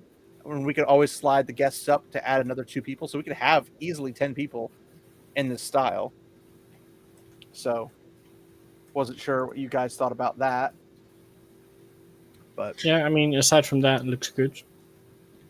It's just one of those things where I think if you don't have the flexibility to change between layouts. Well, I can change them, just not while we're live. Really, I mean, I can move us, but I was like, with this, I could just pop somebody in and out without having to like if somebody has to be hidden for whatever reason, or you want to join in, it'll put you straight in if everything's set up properly, obviously. But this requires me to do a lot of specific connectivities, and that's kind of annoying when I have to do that. But if I could get it to work, I could literally just have you pop in. I don't have an overlay that automatically adjusts screens like StreamYards did. I have to find something if they have it even existing. But if I can find something that does that, does the shifting of boxes and all that stuff, I'd never have to use StreamYards or anything like that ever again, because the overlay would just take care of it. I just don't think that exists. But this at least would mean the 5 of us, we could have 3 on top, 2 on the bottom, based upon who's here. And Arterian and Gadfly, I have you guys on the bottom because you're not here all the time. And obviously I can change it, adjust anybody to whatever square I want to. But the normal 3 would be Matt, Sage, and myself. So we'll be on the top with the screen below us, which is it's a unique, as far as I'm aware, it's a unique style of a layout comparative to everybody else's, which is going to be all on one side or just spread in the very middle. But they can only have to click a button and the overlay does everything for them. I don't have the luxury of that, sadly. But I didn't know if you guys might like it or whatever, because it's the best I can come up with off the top of my head, unless I find an overlay. But it'll do. Yeah. But yes. I would love an overlay. But yeah, so we can kind of go ahead and call that there. I do have an outro that I want to give a shot at and seeing how that works. So we can go ahead and play that. But thanks everybody who has watched this live, which I know there's probably only a couple of you at one time. Obviously not a massive live streaming thing yet at this point. But thanks for watching live if you did. And anybody who watches this afterwards, you're pretty awesome too. We'll try to do more of these at least every so many months if we can. It's really dependent upon what's going on in the world, but maybe we'll do one of these for Rings of Power, Wheel of Time Season 3, all that fun stuff. Calls all the pain in the agony live. And obviously, Lady Gravemaster had fun, so maybe we can get her back. If she likes this anymore, I don't know. Who knows? Usually everybody who leaves after being a guest just doesn't want to come back for some reason. It must be you guys. No, it can't be. That's impossible. Yeah. But yeah. So thanks everybody for hanging out. Do either of you guys have anything going on, or? Of course not. I wasn't asking you. You said either of you guys. Yeah, Who else me or Gadfly, obviously. At some point in the near-ish future, I will be doing a video with Alex from the White Cloaks about 5 books kids should read from every grade, K to 12. So, well, better hurry up with that because my kid's going to turn 4 this year. So yeah, but that's no idea when we're going to be doing that. He's obviously busy with his stuff going on. Mm-hmm. I feel like we need to get Lady Balefire and Lady Gravemaster on just so we can have the 2 ladies.